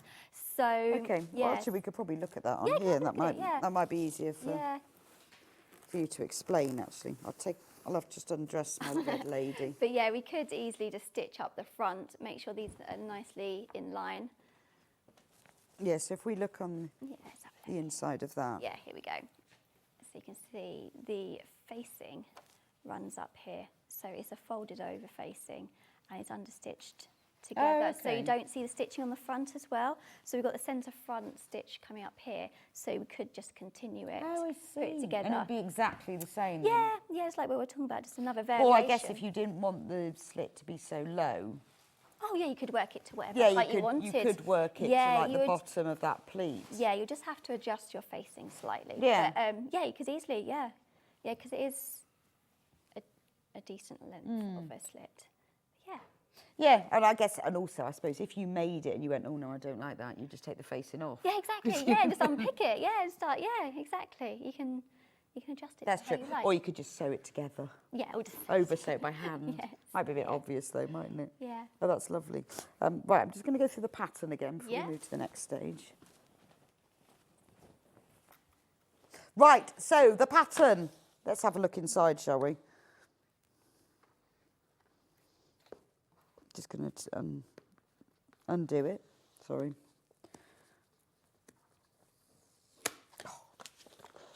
I always like to have a good look at a pattern because I always want to see It's what the paper is like. And so you've got all these big pieces of paper. There is a lot, isn't there? Yes.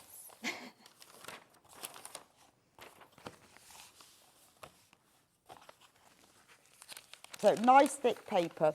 So I guess you can either do what you've done and then draw on it, or trace it. Yes, definitely. just gonna Yeah, move my I think lady. tracing is a nice way to reuse it again or adjust Yeah. it. So say you yeah. love this, and then you think, well, I want to make it for somebody else, or Yeah. I've made it once, but actually I'd rather have a slightly smaller size or a slightly larger size. Yeah. You've had it, haven't you? Yeah, exactly. You've cut it out. Oh, I know. Yeah, yeah. You But if you've got dressmaker's pattern paper like this,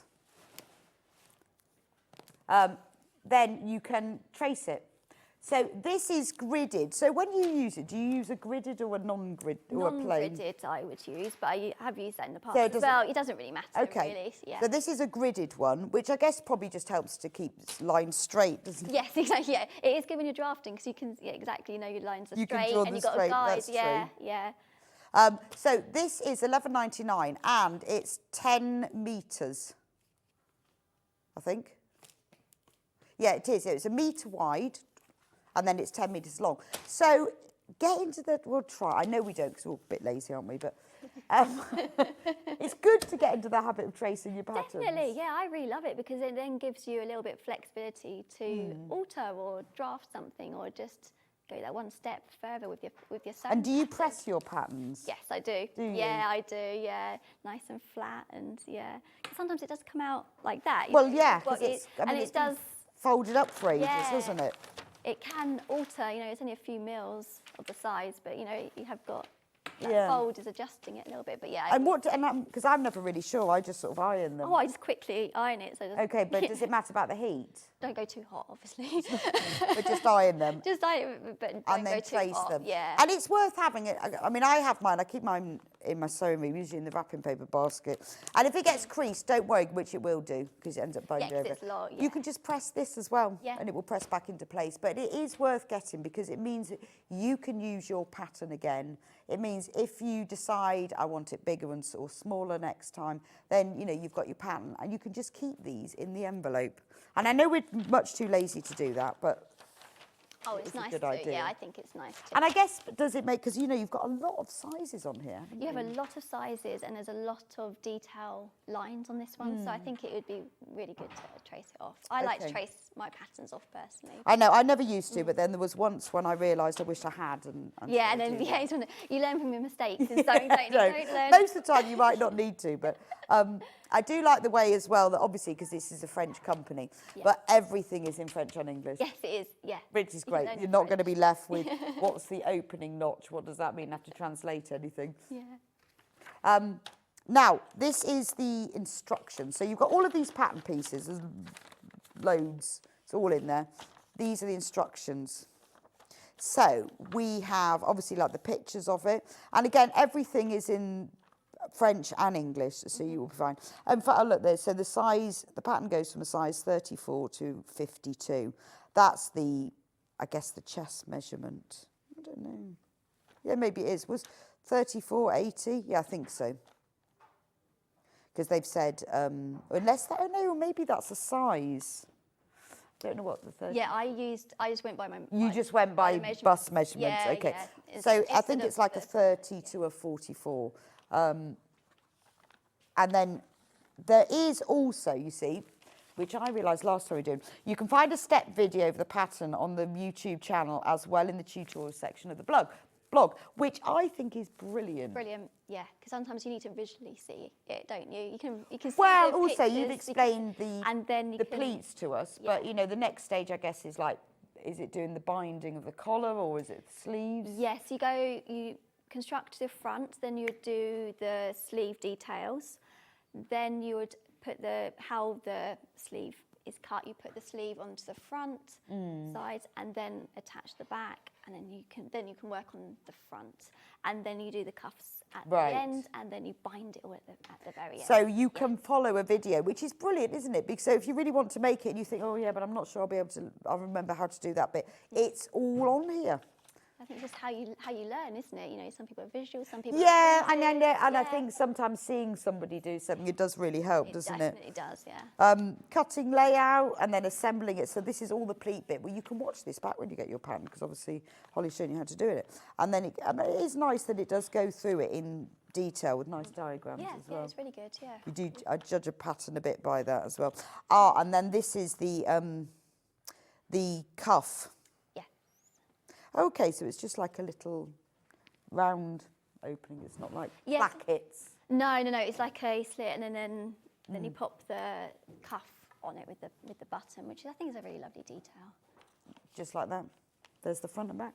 Brilliant. So there's absolutely loads in there. It really is great. I think it's great value for £19.90 because you're getting all of those sizes. UK sizes 6 to 24. That's a big size range. And it really is a blouse. You can either, make it plain, you can go for the pleats, entirely up to you. But it's a great size range to have. Obviously, you've got to get it back in. Right, let's go through the fabrics then, unless there's anything you want to show us. No, just done. Right, okay, let's do fabrics. So, have we got any of this one left, Ben? Right, we have a little bit. There we go. I put them all in a pile. A little bit of this one left. So this is your Pima cotton lawn. There we go. Beautiful. So it's 100% cotton, and Pima cotton is really high quality cotton, which is why I think it has that little bit of extra structure. It's got, it has got the drape of a lawn. It's a really unique fabric, actually, isn't it? Like, it's soft but light, but It's got really structure. soft, But isn't it? yeah, It it's feels. so lovely to sew with. It feels very expensive. It does. It feels so expensive. Yeah, yeah. When it arrives. So it's only £24.99, and that's for the whole 2 metres. So that's going to be enough to make up to the largest size pattern, because in here, I imagine it has all the requirements of what you need. Yeah. Furniture. You can learn French at the same time as well. I thought, yeah, if you're learning French, it's yeah, perfect. so you can test it because it's on the other side.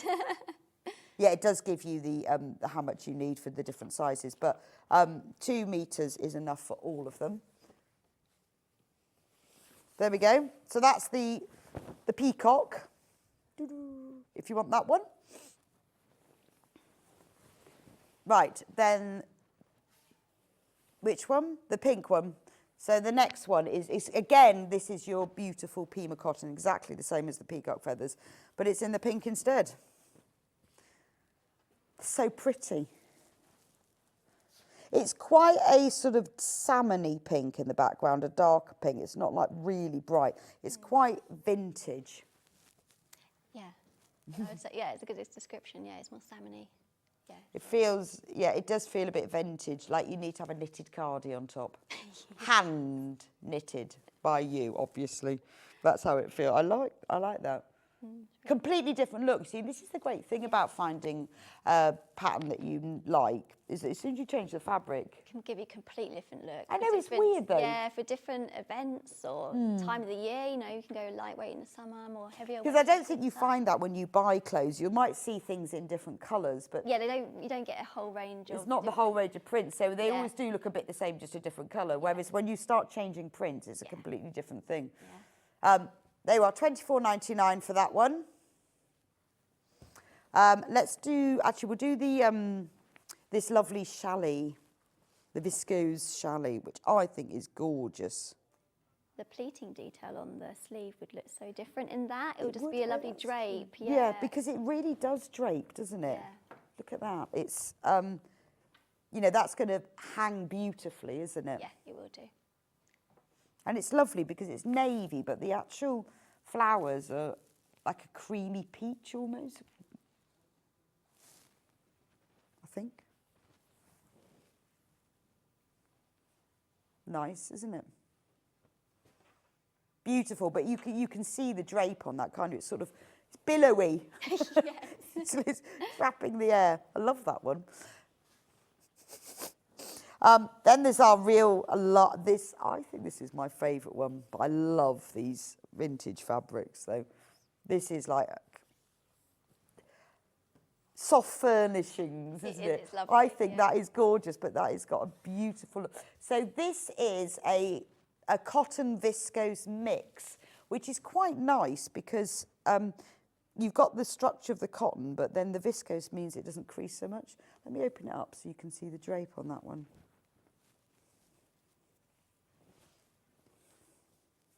There we go. Isn't that lovely? And it says flax, gold flax. So maybe these are flax plants, I don't know. But again, completely different look to that. But it would pleat nicely, wouldn't it? It would pleat lovely. It'd be really lovely. Yeah, it looks like it's a bit more heavyweight, but it's got drape at the same time. But it's not. It's a really unique fabric. Yeah, it is a bit. Yeah. It's a bit heavier than this, Yeah, but it's still got the right, because it's lovely. got to have some drape in it, isn't it? There you go, 2 metres, £22.99, which again is a great price, really. Love that one. Which one shall I do? I'm going to do all the print ones in the same order. Then we've got this one, which is a shirting fabric. That would give lovely structure to the. Yeah, the it does, sleeves doesn't it? It's and a the really pleats. nice Yeah, shirting it's hold fabric. the shape more, wouldn't it? There we go. £31.49 for 2 metres of that. Really pretty. And then we've got the plain ones. So we've got the gold one, and this is the viscose cotton mixture. It's nice gold shade. £27.99. Then this is the lawn. The grey is the cotton lawn. If you want plain cotton lawn, 2 metres of. There we go. And finally, the pink one, which is the one that Holly was demonstrating with. There we go, really pretty pale pink, £17.99. Again, that's cotton chambray fabric, 2 metres of. Fabulous. Thank you so much, Holly. It's lovely to see you today. Really nice to work with you. And really enjoyed the masterclass as well. Oh, brilliant, thank you. To just sort of focus in on something and really I think teach. it's quite nice because you're not going to, in like this small amount of time, you're not going to make the whole shirt. So sometimes you're going to be jumping around, but I think it's just those small techniques. Yes, well, and hopefully we'll encourage everyone to make the pleated version. Yes, hopefully, yeah. We'll see you back here soon, I hope. Yes, I will be, yes. I'll Excellent. Be back soon. Now, I will see you back in a few minutes. We've got a bit of a special announcement because for some reason Hayley sent us some amazing quilt kits. Don't know why, because she was just, I think she found them, decided they need to be on today. However, they are very limited, so she's let us have them as a very special bonus today. And they are all on single figures though, so we've got a small selection of quilt kits that she's just sent us. So we're going to go for a few-minute break. Join us afterwards. I'm going to go through. I'm quite looking forward to seeing them because they've only just arrived. So very special quilt kits. They must have only just arrived in, I think. So little bit of a treat for you, and I'll see you back here in a few minutes' time.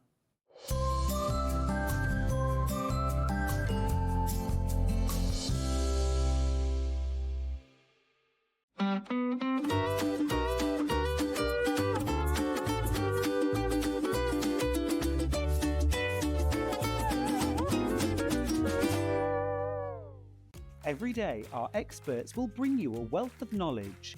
They'll take you through the steps of making projects, and we feature fabulous tips along the way. Whether you're new to sewing or a seasoned pro, you're sure to learn something new. We're live every day from 8 a.m. till 1 p.m, and you can also watch back all of the demonstrations featured on the show on our YouTube channel.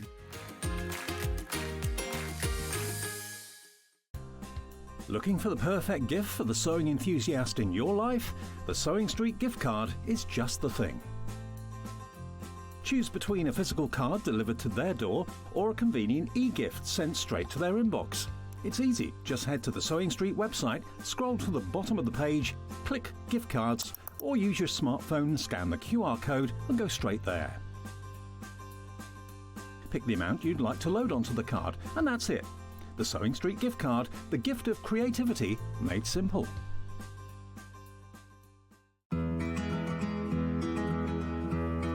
Understitching is a term that I get asked about a lot. You understitch a facing or a pocket edge to help it lie really crisply when you turn it to the wrong side. I've stitched my pocket piece onto the garment. To understitch it, I'm going to open my pocket piece away from the garment with the seam towards the pocket piece. To understitch, I'm going to stitch down very close to the edge of the pocket piece, catching the seam in with my stitching. So now you need to sew it. So make sure you find a spot on your sewing machine foot so that you can line it up close to the edge of the seam.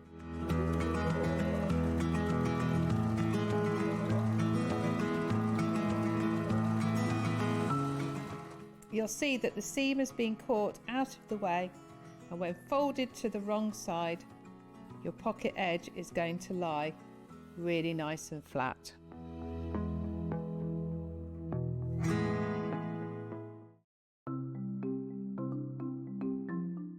Turning tools are one of my favourite tools. They are perfect for turning tubes of fabric the right way round. So maybe you're making bag handles or straps, or you're doing small rouleau loops, absolutely perfect. So if you've got a piece of fabric here, I've sewed it in half, right sides facing. Turning it right sides out takes quite a long time.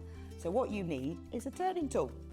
If you take the tube of fabric, tack it together across the end, it just holds it together using the longest stitch, and then you just get the plastic tube, put it to the end, get your stick and push it in, and then it turns your tube right sides out really quickly. It's genius, simplest thing but absolute genius. Now, in these turning tool sets, you get different sizes. So that's the big one. So if you were using a narrower tube, then use the next size down. Now, when it's a short tube, I don't tend to tack the end. You can just fold the end in and push it through like this, and that will turn that right sides out. Look how quick it is. And if you're doing really small loops, like this one here, there's even a smaller one as well. So if you just slide the smaller tube inside, then the smallest one comes with a little metal stick instead of a wooden one. But look how quick and easy that is to turn right sides out. Saves you loads of time. When you get your set of turning tubes, do make yourself a little bag, just a little drawstring bag to put them in, because otherwise they get separated, and it keeps them all nice and neat and saves you so much time.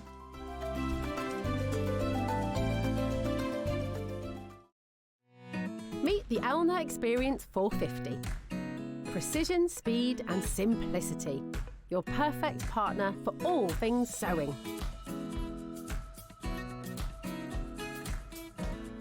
The automatic needle threader makes threading a breeze, plus the up-down needle position. The built-in thread cutter ensures your edges are always neat. With 30 built-in stitches and adjustable speed control, creativity has never been more effortless.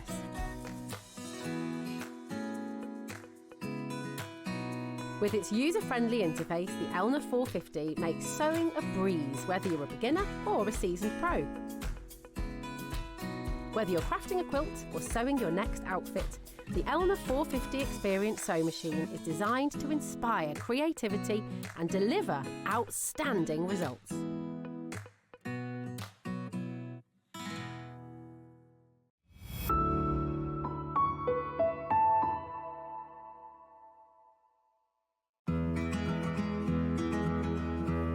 A lot of people ask me, what dress size pattern should I buy, John? Because I never know.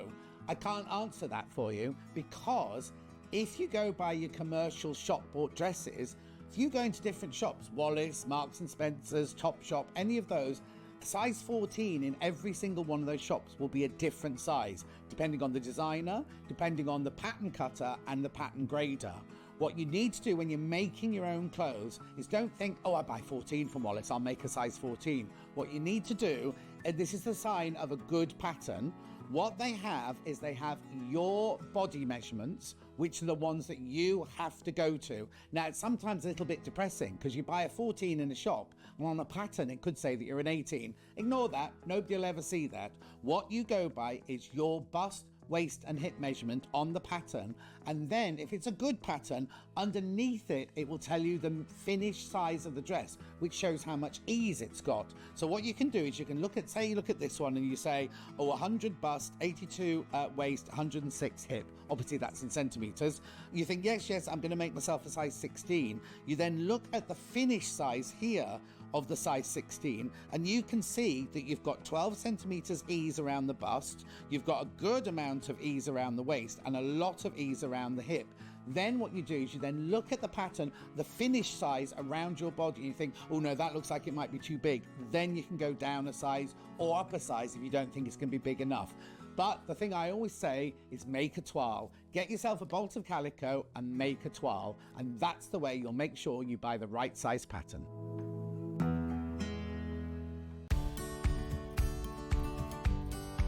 If you're using a pattern that's quite bold and you know that you want the centre back to run down the middle of the fabric and to have it identical on one side and the other, how do we match it up? Well, it's quite easy. What you do is you pin your pattern piece to where you want the pattern. Then quite simply, you take a pen and you draw around the motif. You're only cutting one layer out now. You're only cutting one side of the back out now. You draw around your motif with your pen. Then cut the piece out, put that to one side. Then when you cut the other piece out, you flip your pattern, because obviously you need a right and a left-hand side, and you just put that pattern that you've drawn in exactly the same place, on the fabric, which means when you make the dress, both motifs will be in exactly the same place on the back, either side of the centre back.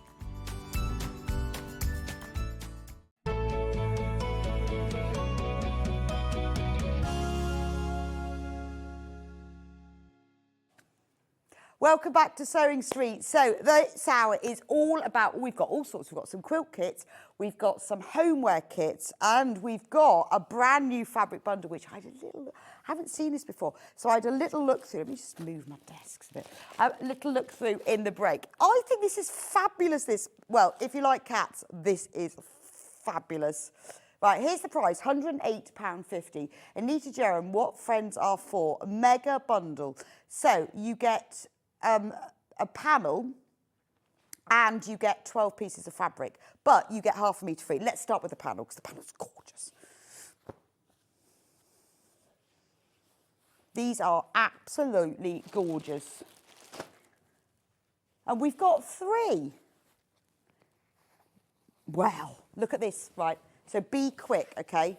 £108.50, and this is what you're getting. You're getting this panel. Look at these. So now you can use this to cut out. You can use it as like little charm squares. You can use it to make a quilt. Artistic, brave, curious, feisty, ecstatic. I mean, it's lovely. Wouldn't this make just a lovely wall hanging? In fact, this is just the right size. You could even hang this on the back of a door, couldn't you, if you just quilted it? I love the tolerant one. And it's great. I like the fact, because it's obviously all in alphabetical order. I'm not sure what that means. What does xenial mean? Is that a made-up word? So it's the alphabet of a cat's personality. Isn't that gorgeous? Now, lovely. Now, in this bundle, also, you're getting all of these fabrics. So these are, I mean, the illustrations are beautiful. Half a metre of each of these. I'm going to keep that there so you can see. But aren't they gorgeous? Look at the detail. Look at that's a really fat cat, isn't it? The detail in them. So you've got that one in the blue background, and then this fabric. Oh, let me just fold it round so you can see it. Look, you've got all the birds. Obviously, beans the cat's favourite thing. This is lovely, isn't it? What a beautiful fabric collection. You've got the cats with all the flower pots. Now, just to warn you, if it's in your basket, we've got more people who've got baskets than we've actually got. You need to check out. Isn't that one beautiful? Same cat print, but in that lovely sort of taupe shade. You've got the bird print in blue. It's just delicious, isn't it? And you've got the bird print again in cream. Beautiful. And then what they've done is they've put some blenders in, but not plain ones, really nice. So you've got that lovely print one. So this would look great. If you were going to cut up the alphabet panel and you wanted to put sashing between, that would work really well with it. Then you've got the spot print featuring all of the colours. Oh, look, we've got that gorgeous, missed that one before, the gorgeous sketched, let me put it there. You know, the sketch print, which just looks like hand-drawn sketches. And then a spot print, we have one left, and a green print. Gorgeous, isn't it? Gone, gone, all gone. Not surprised, that was gorgeous. Now, something else that's about to sell out is the William Morris Vintage Floral Stars quilt, which I have got down here. One moment. Written in the Stars, that one. Oh, is that one? Ooh, Vintage Floral Star. Oh, how am I going to hold this? This is gorgeous. I'm going to put it on the overhead because it's so big.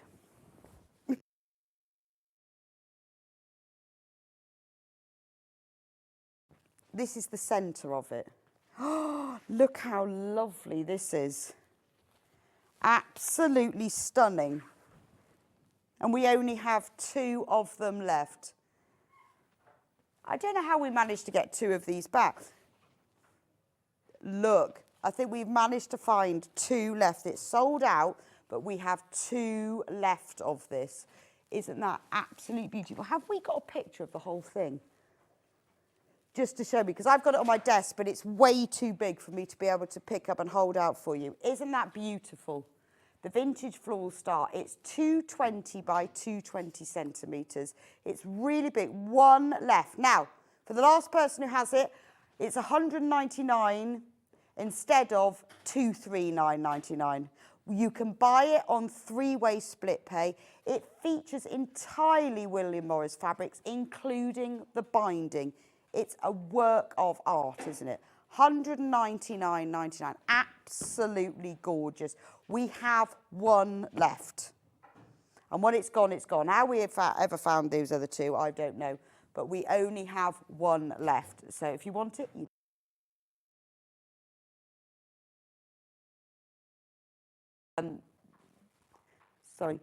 available on 3-way split pay. Blah, blah, blah. It's available on 3-way split pay, so if you want to spread the cost of your payments, you can. But I will leave that with you because we only have one left. Now, I've got 2 more quilts. We only have one of each of them. Right, Written in the Stars in bright and dark. So again, I'm going to lay this on the desk because then you can see it better. This is the bright one. I love the fabrics on this.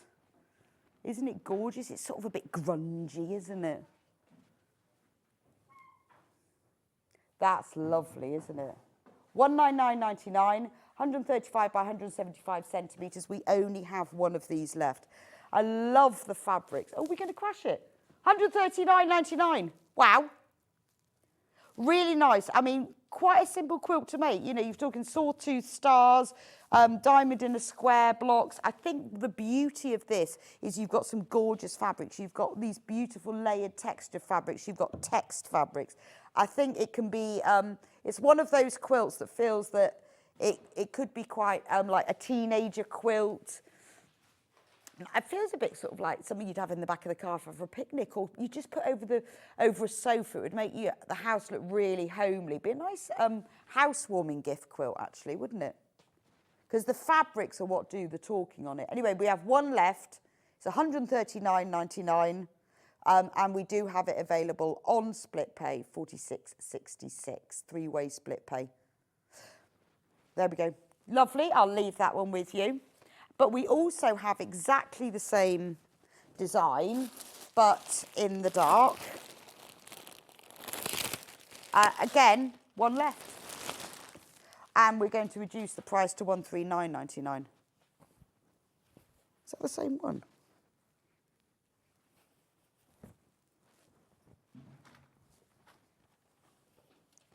No, that's a different one. Okay. So I thought we had the sample of that one, but we don't. We've got the image on the web. We'll have to show that one. I thought we had that one. Only one of this one left. So exactly the same quilt that I've just shown you, but in dark. So the fabrics are the same sort of tones and that really sort of textured look, but they're dark shades instead. There we go. Available on 3-way split pay if you want to spread the cost. We only got one, so you have to be quick because got several if you've got it in baskets. $46.66, 3 equal payments if you want to do that. I really like that. Very simple to make, but actually because of the use of fabrics and the way that it's all, the positioning of all the pieces, it looks really clever. It looks like you've got stars within stars, but actually it's just 2 blocks. Yeah, it is just 2 blocks like that. Really nice quilt. Now, we do have one more quilt, but unfortunately, I don't know, the warehouse sent us the wrong quilt. So we're going to show you a picture because I think you'll really like this. They've sent us the wrong box, so we can't show you that box, but it is gorgeous. Riley Blake, Zinnia Seeds. Do like a floral block. Now, we're going to reduce the price of this from $199.99 to $159.99. Save £40. Wow. Now, the quilt is 145 by 193 centimetres. Obviously, I can't show you the kit because they've sent us the wrong one. But you've got all of the fabric to make the whole of the quilt front, plus all of the binding as well. It's really nice, isn't it? All Riley Blake fabric as well. I think that's really unusual. Again, it's got that real sort of old-fashioned vintage, you know, real sort of original, you know, those kind of applique quilts. It has that real feel to it. I think maybe because of the zinnia seeds, but I love that. It's got a very vintage charm to it.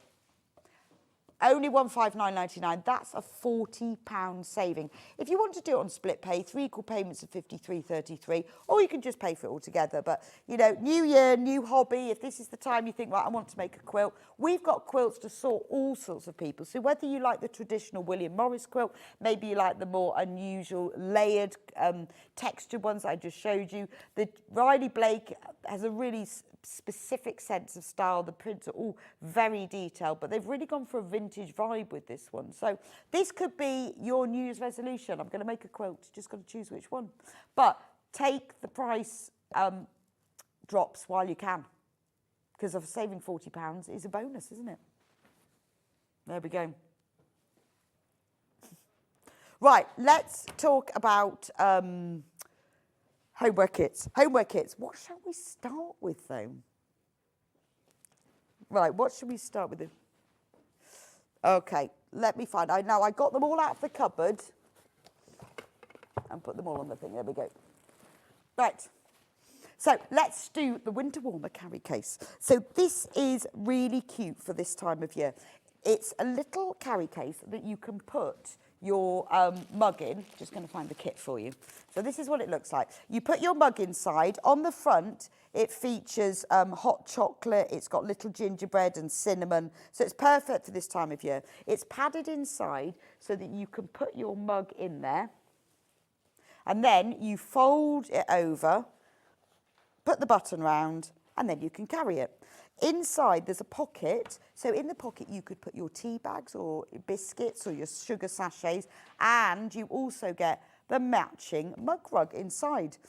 It's made in a way so that if you can put any size mug you want in there, and then you just adjust where the button goes so that when it folds over, it fits it exactly. So maybe you have to take a mug to the office or to work, or maybe you go to workshops and you need to take your mug and you want your very own carry case. Maybe you've bought somebody a mug as a gift and you want to give it to them in that.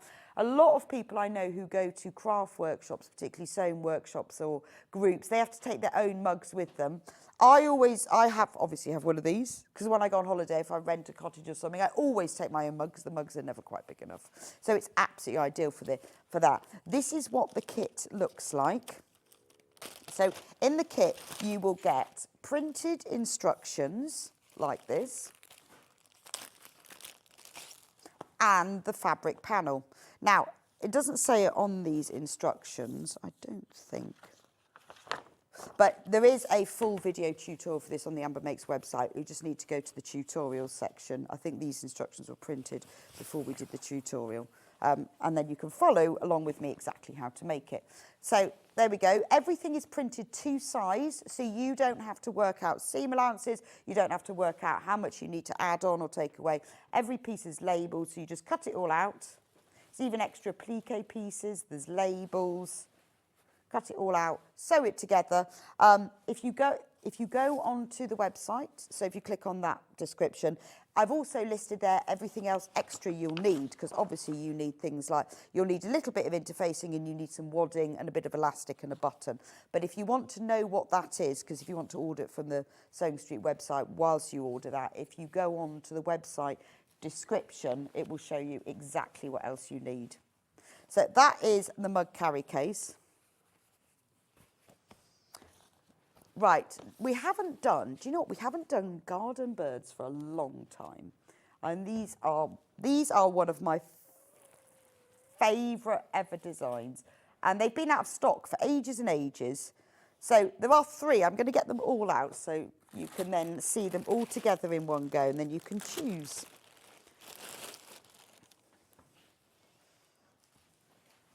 I stored them away so on the panel, obviously, you can see they've got babies. Well, they're not babies because the babies aren't as pretty as the big ones. Mini versions, couldn't say babies. So you can get, let's start with the robin.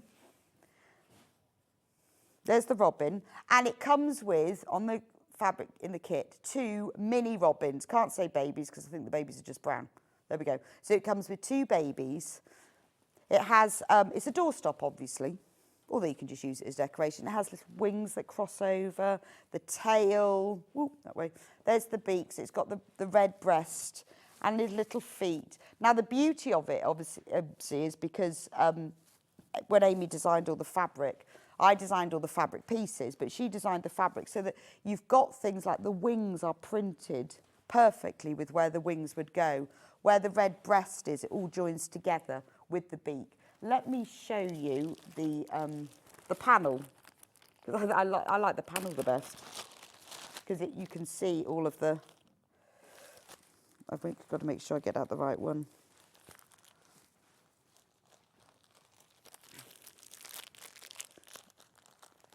Oh yes, I've got the right one. Right, so this is what the panel looks like. Let me move the little robins. They've even got little feet as well.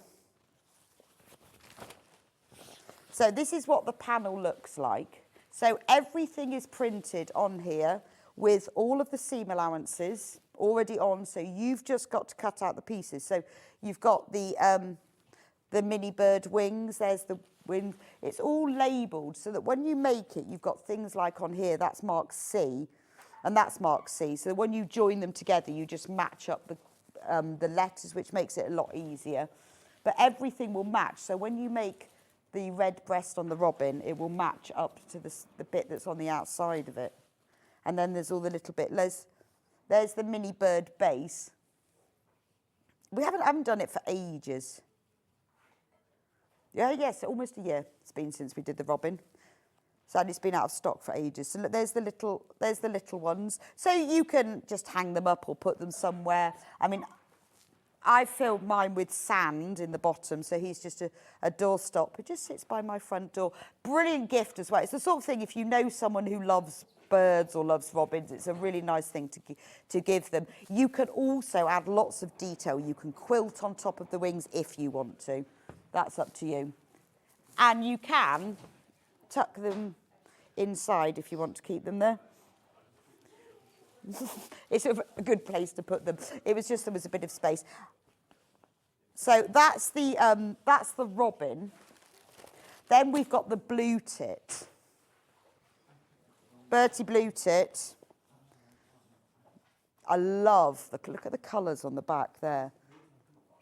Because after I designed it and I sent all the fabric pieces to Amy, she spent a lot of time looking at pictures of blue tits, getting all the colours right. And it's all been designed so that when you sew it together, can you see like all the black line joins up all the way round? So that's the blue tit. And obviously comes with two small blue tits.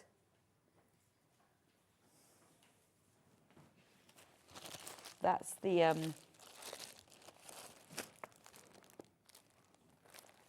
Right, let me just show, I'll just show you quickly. Obviously, with them all, you get full instructions. So you can see exactly how to make them. And also detailed in there are the extra pieces you need, which is basically you need some soft toy filling and you'll need some weighted filling to put at the bottom. This is what the panel looks like. So it's really easy. If you haven't made these sort of 3D pieces before, it's very simple because you just match up the letters. So when you cut it all out, it explains all of this in the instructions. I just wrote that letter on the wrong side of it. But it really is the only way, by having these digitally printed panels that we've designed specifically, it's the only way that you're going to get an absolute perfect representation because it's all printed on there for you. And they've even got little feet as well. But they do make really nice gifts. It's just a nice little thing to have sitting by your door all year round. So that's the blue tit. And then we did a third one in the series, which is the goldfinch. Gorgeous. This, as far as colours go, I think this has got to be the most impressive one, hasn't it? Oh, could we not find him? No. Gordon. Yeah. Oh, have we not got Gordon? Oh. Gordon will have to go back in the cupboard then. I'll find out what's happened to Gordon. Maybe we need to get some more. Maybe we've run out of Gordons. Gordon the Goldfinch. Okay, we'll see if we can find him. Gordon the Goldfinch. Oh, right, I'll move him to one side. I'll try and get him back another time, I think. That's a shame, isn't it? No, right, let's do the book covers because I've liked them. Right, now, some of my book covers, I don't know what's happened to them, so we'll start with the ones that I have got. Right, Busy Bees. I've got Busy Bees. Okay, so this is the Busy Bees kit. This is what you get in the kit. So you'll get the cover for the book with the bee on it. And if you quilt round it, like I did, it makes the bee stand out. Then you've got handles, which are optional, because some people like to carry their book with handles, but you don't have to. Then open it up, you've got a pocket that you can put your pencils in. Now, it fits an A5 hardback notebook. The one I bought is the black and red one, but you can put any. It has on the inside, you've got a print fabric. You've got another pocket here so that you can put other things in, little, notes or other pencils. You can put more in there. And then on the back is a slip pocket, which is ideal for putting all of those pieces of paper that you normally put in your notebook, and it stops them falling out. It's a really nice gift for somebody as well to make if you want to give somebody a nice little covered notebook. But if there is a full video tutorial for it on the Amber Makes website, which the details in the instructions are full. And also on the website is a small tutorial that will show you if you want to make a closure instead with a magnetic clasp on the handles, you can. So there's a little extra tutorial for you because some people would much want the handle, some people wanted just a little closure. Can't see I don't know where the kit's gone for that one. Never mind. That's what it sort of looks like. It looks like that anyway. I'll show you one of the other kits. Oh, there it is. I found it now. There it is. I knew it was there somewhere. So this is just to show you what it looks like. So what you can do, you can put labels on them as well. On the front, so it's got like my notes, to-do list, thoughts and ideas. This notebook belongs to you. I didn't put it on mine, but you can just sew them on. Or you can sew the labels to here. Those are optional. But everything you need, all the fabric that you need, all I've done, the only extra thing is if you want to put some wadding in it, you can. And if you want to put a little, snap fastener on there, but that's all you need as well. You've got the flat pocket outer, the book cover flat slip pocket line, so everything is on there. All you have to do is sew it together. And then in the instructions that come with them, these are the instructions, there is a QR code that if you scan it will take you through to the video tutorial, so you can sew it along with me because I've filmed the whole process. So this is a great beginner's project, or just a nice thing to make in general.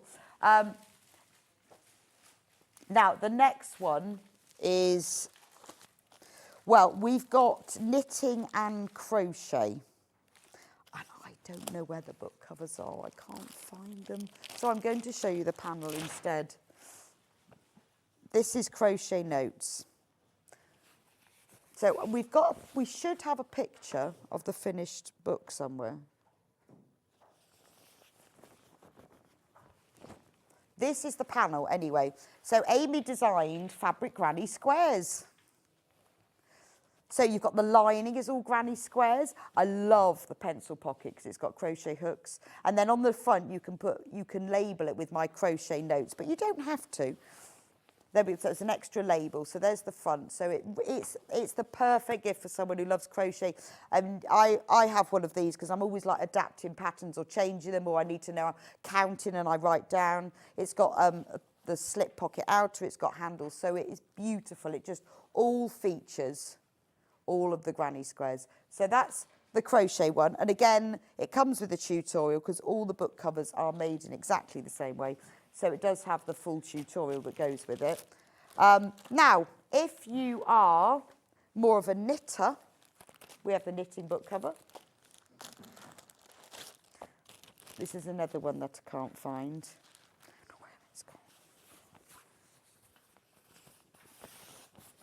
So this is the knitting one. I'll start off with the cover.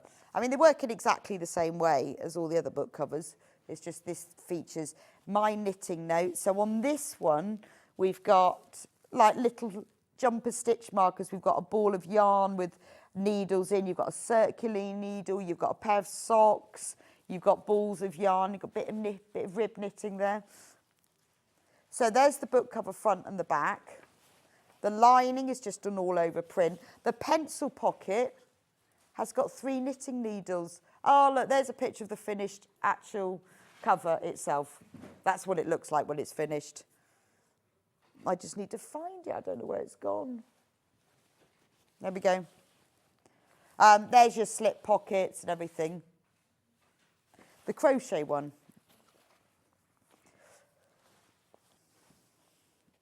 Have you got a picture of the finished book?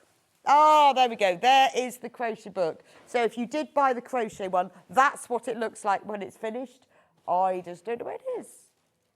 I don't know where it is. I need to have a longer look. I need to come up sometime a bit early and have a look. So that's the crochet one. Right. I think I've done all the book covers now. Right, let's do book cushions. Oh, there is the cooking one, yes. So I think we've got these separate, but we also did them as a special bundle, didn't we? So that you could buy both. It's called the Cooking Collection. So what you've got is you've got both of them for £24.99. So normally they're £14.99 each, but we did a special deal because it started off that I designed my favourite recipes, because everyone has their favourite recipes, don't they? Whether they're the ones that they've cut out from newspapers or magazines, or the one that their grandma gave, or your mum's best fruit cake, and they're always in a book where all of the pages are spilling out. This is how the book cover started. So it has the slip pocket, obviously, to keep all those bits in. I love the way that Amy designed it. It's these wooden shelves with my favourite blue and white china and a little bit of red Le Creuset as well. So you've got like spaghetti and jars, my favourite recipes. And I've got all of these jars as well. It's lovely. There's for your pencils. And this is, for me, you either make this to put all of your recipes in, or what a lovely gift for somebody. Write down a few of your best recipes, make the book, and then give it to them. I mean, even the lining is beautiful. So this was my favourite recipes, and that's how it started. But then I decided, actually, some people just have their favourite cake recipes. So I felt that the baking deserved its own book. So this is the baking one, so you've got all of the, you've got the mixer, you've got the rolling pin, the whisk, flour, sugar. I love the little pencil pocket. And then you've got all the implements there. And as always, the slip pocket on the back. So you can buy these separately. Oh, they both have handles, by the way. It's just I wanted to show you with this one what it looks like without. This is what it looks like without handles. And that's what it looks like with. I'm just thinking. Yeah. You know, I'm going to show, we haven't got this one today, but I was showing you that if you want to turn the handles into a magnetic clasp instead, if you go onto the Amber Makes website, there is a little tutorial that shows you how to do that, because you might not want to have handles, but you want a clasp instead. Or you can do both. But there's both of them. So you can have handles. I've just not put them on one of them. So these are normally £14.99 each, but special price, £24.99 for the two.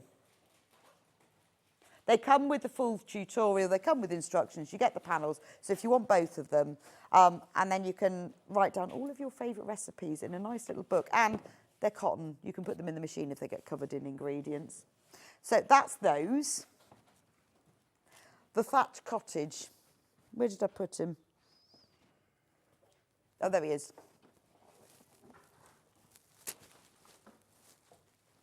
Right. Here is the thatched cottage. Again, this is one of our very first, if not the first design that Amber Makes ever did, and it is still really popular.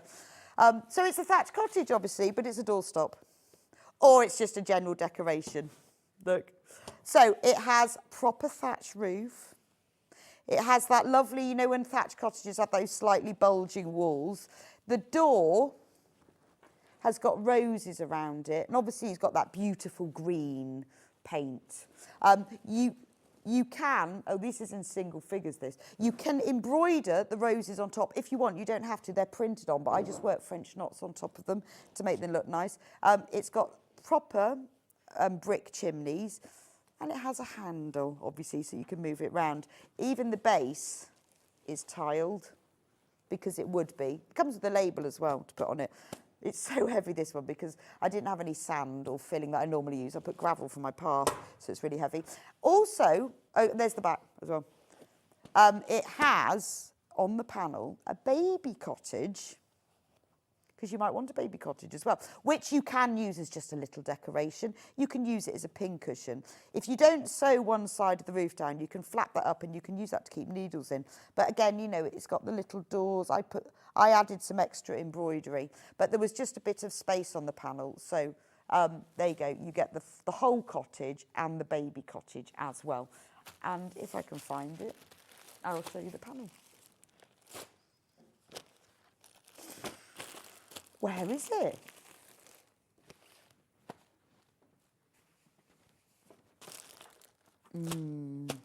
No, I don't know where it is. Oh, there it is. I've got it.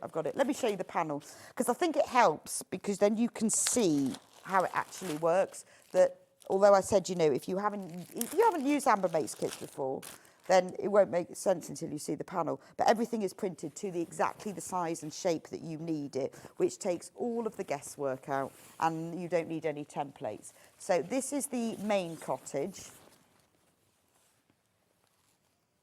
And then we've got the thatch roof. So it has been created in exactly the right size. What you do is you then quilt the roof, and you can actually quilt along these lines, and it gives it a real 3D quality. Before you attach the roof, you put wadding underneath. With those are the sides, so they're printed with the little windows. Those are the chimneys, front, back. And then what I did also is I put the windows and the doors in as separate pieces, so that if you want to sew them on top, which gives them more of a 3D quality, or you could sew this door and then just sew it on down the hinge and it will open as well. But you've just got those extra pieces. You've got window boxes if you want to put them on, but again, they're optional. But you can see the roses around the door are printed on, so that you can embroider on top of them if you want. And there's all the pieces for the mini one. So that's how the panel works. And obviously in the kit, you get full instructions as well. But we only have 7 of those left now. So if you want that one, you'll need to get that one checked out if it's in your basket. The flower pots. No, I've got them. I did. The flower pots. See, I get a little bit obsessed with doorstops. I love a doorstop. Do you know, I cannot tell you how many doorstops I've got in my house. I've got a pineapple and a beech hut behind one door. Anyway, we'll start off with, because you get both of these, is the flower pots. So this is, it's like a proper terracotta pot, isn't it? The base has even got a hole in it to allow for drainage. You've got soil on the top. Now, and then you've got the flowers. Now you can arrange the flowers as well. So you can like bend the leaves down. You can open them up a bit. Inside the flowers, look, they've even got like, you know, proper stamens, like you'd have inside a flower. Bend all the leaves down. And the soil. Now, there are no sticks or wires or anything in here.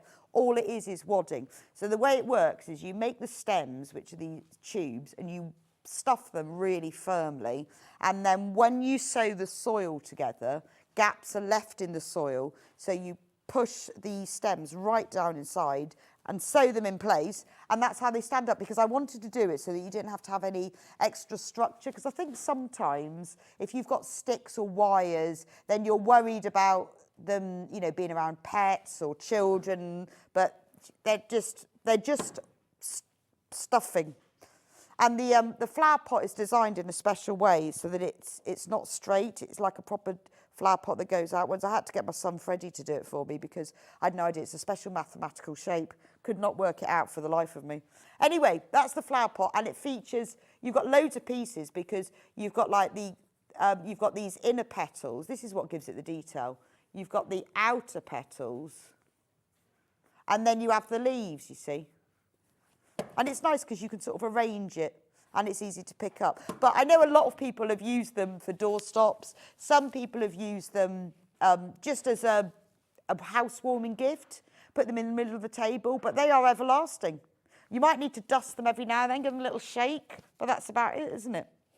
Anyway, shall I show you the panel? Because you can then see how big it is. But also what you get, because I felt like I couldn't just do one. You get a mini one as well. So you get this one's on the panel too. So this one has got tulips. Again, you can move the leaves around. Exactly the same, matching. It's got a hole in the base. It's got this special, can't remember what the shape is, of the pot with the soil. And this is all on the panel. So the little one is a really good table centre. I put a little bit of weight in that one just to make it stand up, but it's more of like a table centre. So you could buy the kit and you could keep the big one for yourself and then you could give the little one away. But let me show you. Now, the good thing about the flower pots is we did this a couple of years ago. So it's still at the price that it would have been a couple of years ago. If we did it now, it would be more. But the price has stayed the same because I'm going to hold it up. This is the fabric panel. Because there's a lot of leaves and a lot of petals.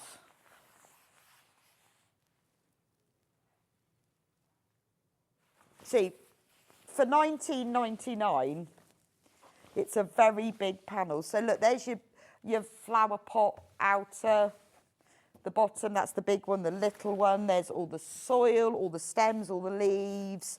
But do you see what I mean about you wouldn't be able to do this without the panel? You've got the leaves are printed on with the, the right colours and shapes. And even the stems, I've got the yellow stamen bit on top. The petals for the flowers, for the big flower pot, have to be done in this way so that when you sew them together, they've got the colours on the tips of them like this. So that's the whole thing. It's a very big panel. So for £19.99, it's not bad. It's a really nice thing to make. Obviously, it takes a bit of time. You've got to make all the pot, you've got to make the flowers, but it's quite a nice thing to make. That's the whole flower pots. Just trying to put it all away or we're going to be in a right mess afterwards. Right, should we do the book cushions? 3.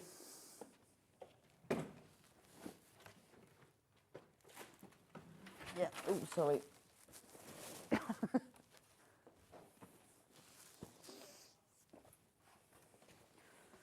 So the idea behind these is that I know everyone loves a book cushion because you have just a normal cushion with a pocket on it and you use it to put a book in. And a lot of children have them to put on their beds. So when they have their story at night, they put it in a cushion. But I thought, wouldn't it be nice to have a book cushion that's actually in the shape of a book?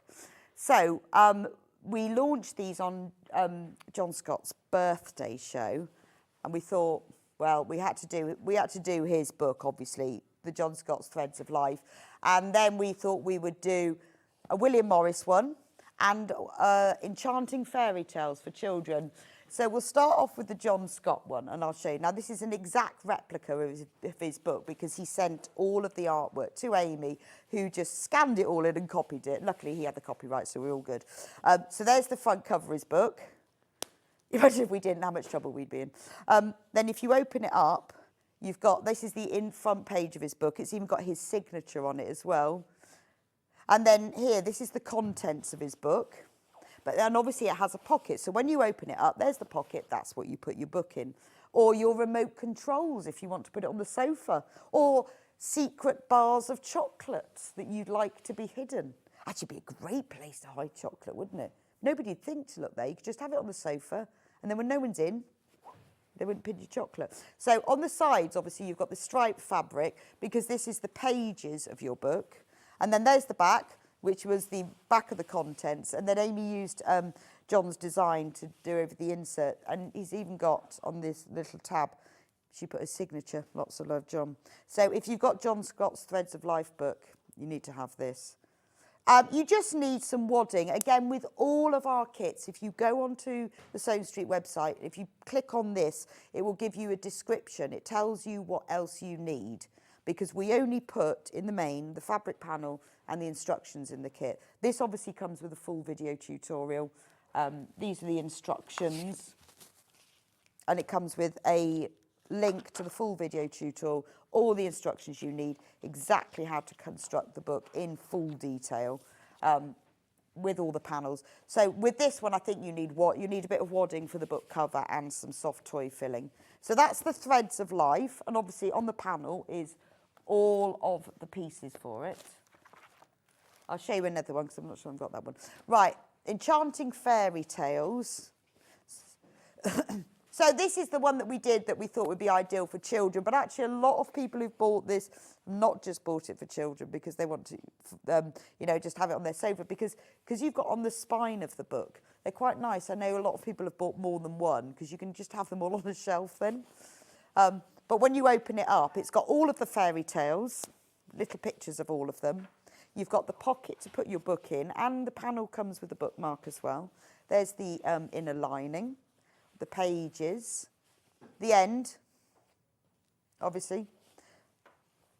Let me show you the panel just so you can see what you get on it. But it's just a really nice way of having a book cushion, but it be a book at the same time. There's quite a big panel. So this is what you will get on your panel. So you've obviously got everything is printed to exactly the size you need it. You've got the back page, the cushion front, the cushion back. You've got the cover front, the cover back. You've got the lining, goes all around the inside. All of the pages, which are striped, so they look like pages. You've got the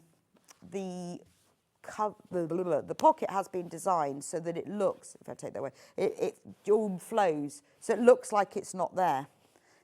Do you see what I mean? Because it's lined as well, and that apple is in the same place as that apple. So there's all of those pieces. And there's the bookmark and the little tab. And you can even label it as well. So this belongs to my book cushion. So if you want to, you can personalise it, which is really nice if you're giving it as a gift.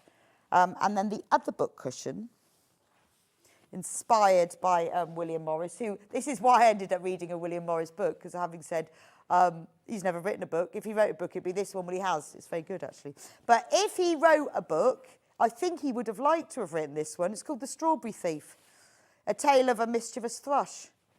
So it features all of the William Morris prints. You've got on the spine and on the back. Have nothing in your houses that you do not know to be useful or believe to be beautiful. That's from William Morris's favourite quote. I think this looks really nice when you quilt it as well, because I've quilted along the lines. You've got obviously Willow Bough on the inside. There you've got the introduction to the Strawberry Thief. So I know a lot of people have bought this to keep like on their bed or on their sofa, because you can put a book in it, you can put a remote controls, you can even put your scissors and your sewing kit in it, couldn't you? And keep that there. And then the end with all the willow boughs. So that's a lovely one.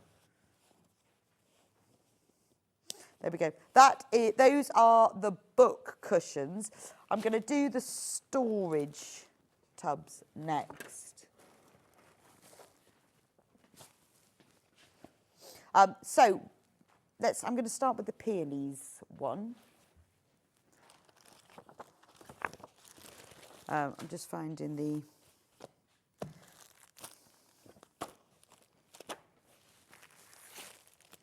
Oh, why... I have to go through everything to find it.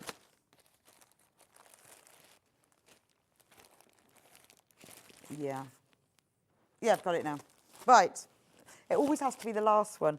So the idea behind this, Amy and I designed this for John's anniversary show, of his anniversary being on Sewing Street. So you get 3 tubs. Now, John loves peonies. So Amy designed these beautiful watercolour peonies. So this is the largest tub, and you can see it comes with a lining on the inside. All the fabric's included. The only thing you will need is some wadding, and then it's bound around the top. I've made it in a really simple way so that it's bound around the top, but I've also done it so that the lining is sewn into the bottom. Because sometimes when you have these fabric tubs, if you don't sew the lining in, it's all a bit baggy. It doesn't look quite structured. And I like them to have that really sort of structured look. So they make lovely plant pots. They're great to keep your sewing items in. You can fill them with fruit or chocolates or for a gift. So you get the largest one, that's the green one. Then you get the medium one. These are all on the panel. Again, that's lined in a matching print. And then you get the baby one that's in the mauve. And then they all fit inside each other. I'll just quickly show you what the panel looks like. It's quite a big panel.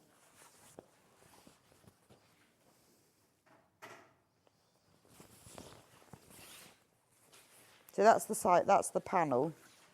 So you can see it's got, each of the tubs is lined, as you can see, and it's got a binding at the top. So what you can do, because the outer and the lining is the same colour, if you used your own fabric to line them, you could make 6 tubs.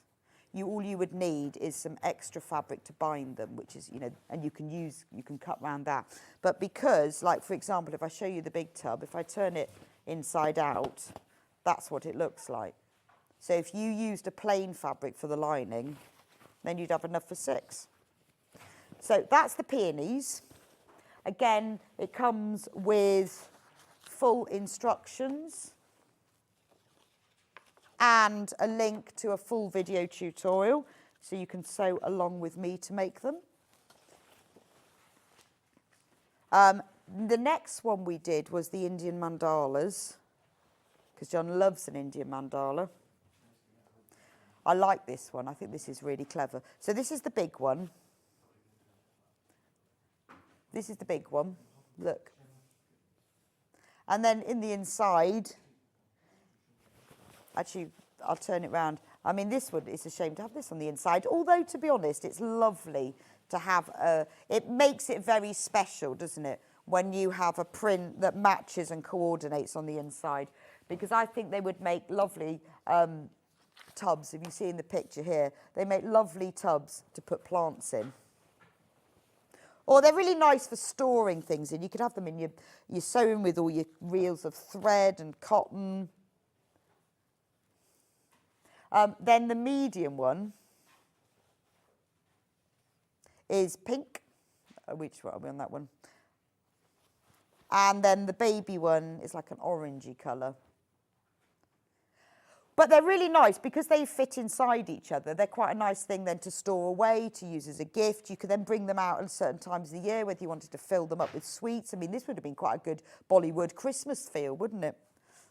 But I think the designs are lovely.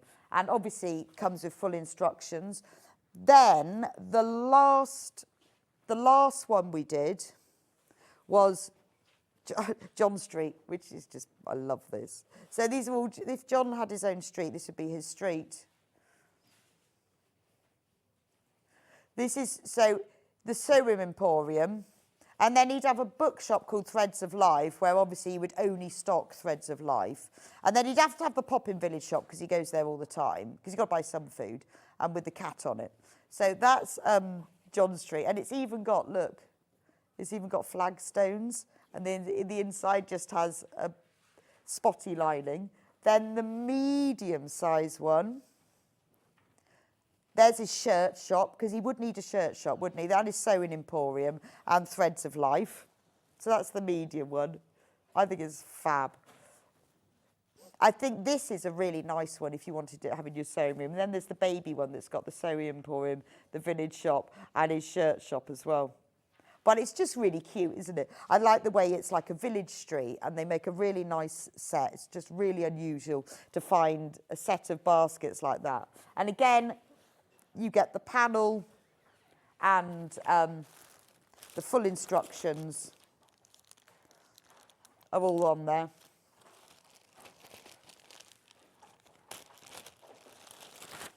Let me just show you the panel for this one.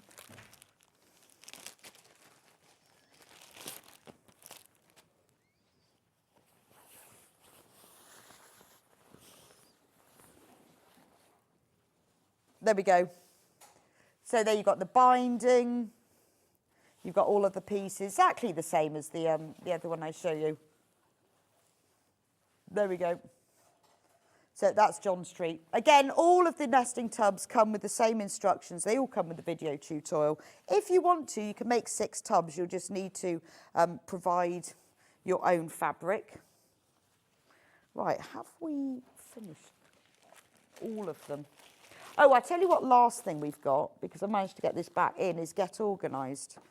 So I wanted to design something that you could use with charm squares, because we love a charm square. We've got loads of charm squares, haven't we? And what do you do with them? So I decided to design, which I've got hanging up in the background here, a wall hanging that uses charm squares, but that you can hang on the back of a door. Because you have all these different things you can hang on. Now, I've found you can buy these special hooks really easily. You can buy them on the interweb and everything, that hook over a door. So they're just like that, right-angled, and they hook over a door, and then I put eyelets in mine so I could hang it on them. And it meant then I've got all of these pockets in it that you can, I'll lay it down here. So you can have all of these pockets. Now the pockets are made from charm squares, and then you use other charm squares as the little gussets. So this kit is brilliant for your sewing room, because it features all of the charm squares from sewing. So in the kit, you get the full instructions for making this, but obviously once you've made it, you can use this to make more. So you could have one on the back of your bathroom door, one on the back of the kitchen door, because they're all little pockets. So in the kit, you get the instructions, you get the calico for the background, and you also get the panel, which is exactly these charm squares. And you'll have some left over as well. So these print ones are used for the gussets, and these are used for the pockets. So you can use them for all of your sewing items. So all of that, so £29.99, you get 1.5 meters of calico, you get the 40 charm squares and the instructions, and then it means you can use it again. Obviously, you don't have to hang it on a door. You can put it wherever you like, but I just thought, rather than, I know sometimes when you have a wall hanging, you think, how am I going to attach that? How am I going to fix it? I don't want to put holes in the wall. Well, all you have to do is put eyelets in the top, get some of these hooks that hook over a door. It means you can open and shut the door as well, and then you can use this for any other charm squares you've got, because I know if you're like me, you collect charm squares and then have no idea really what to do with them. So it's a good kit to buy, because the instructions explain how to use. I write it as if you're just using your own. You need 24 charm squares. So, pardon? See the what? Oh, the menu. Right, anyway. Gosh, look at the time. How did that happen? Thank you so much for joining me today. What a great day we've had. I've learned absolutely loads. It's been brilliant. So tomorrow, John is presenting, I think. Yes, the lovely John Scott will be back, and he will be here bright and early with you at 8 o'clock. And he's going to talk all about starting dressmaking and the essential tools you'll need if you've decided to start dressmaking as your new hobby this year, or you just want some more dressmaking tools. Susie Duncan will be joining him at 9 o'clock for Annie's Quilting Fat Quarter Quilts books. At 10 o'clock, it's all about dressmaking fabric bundles, because you'll be needing that with your new hobby. And Susie will be back with him at 11, showing you how to make a sewing machine cover.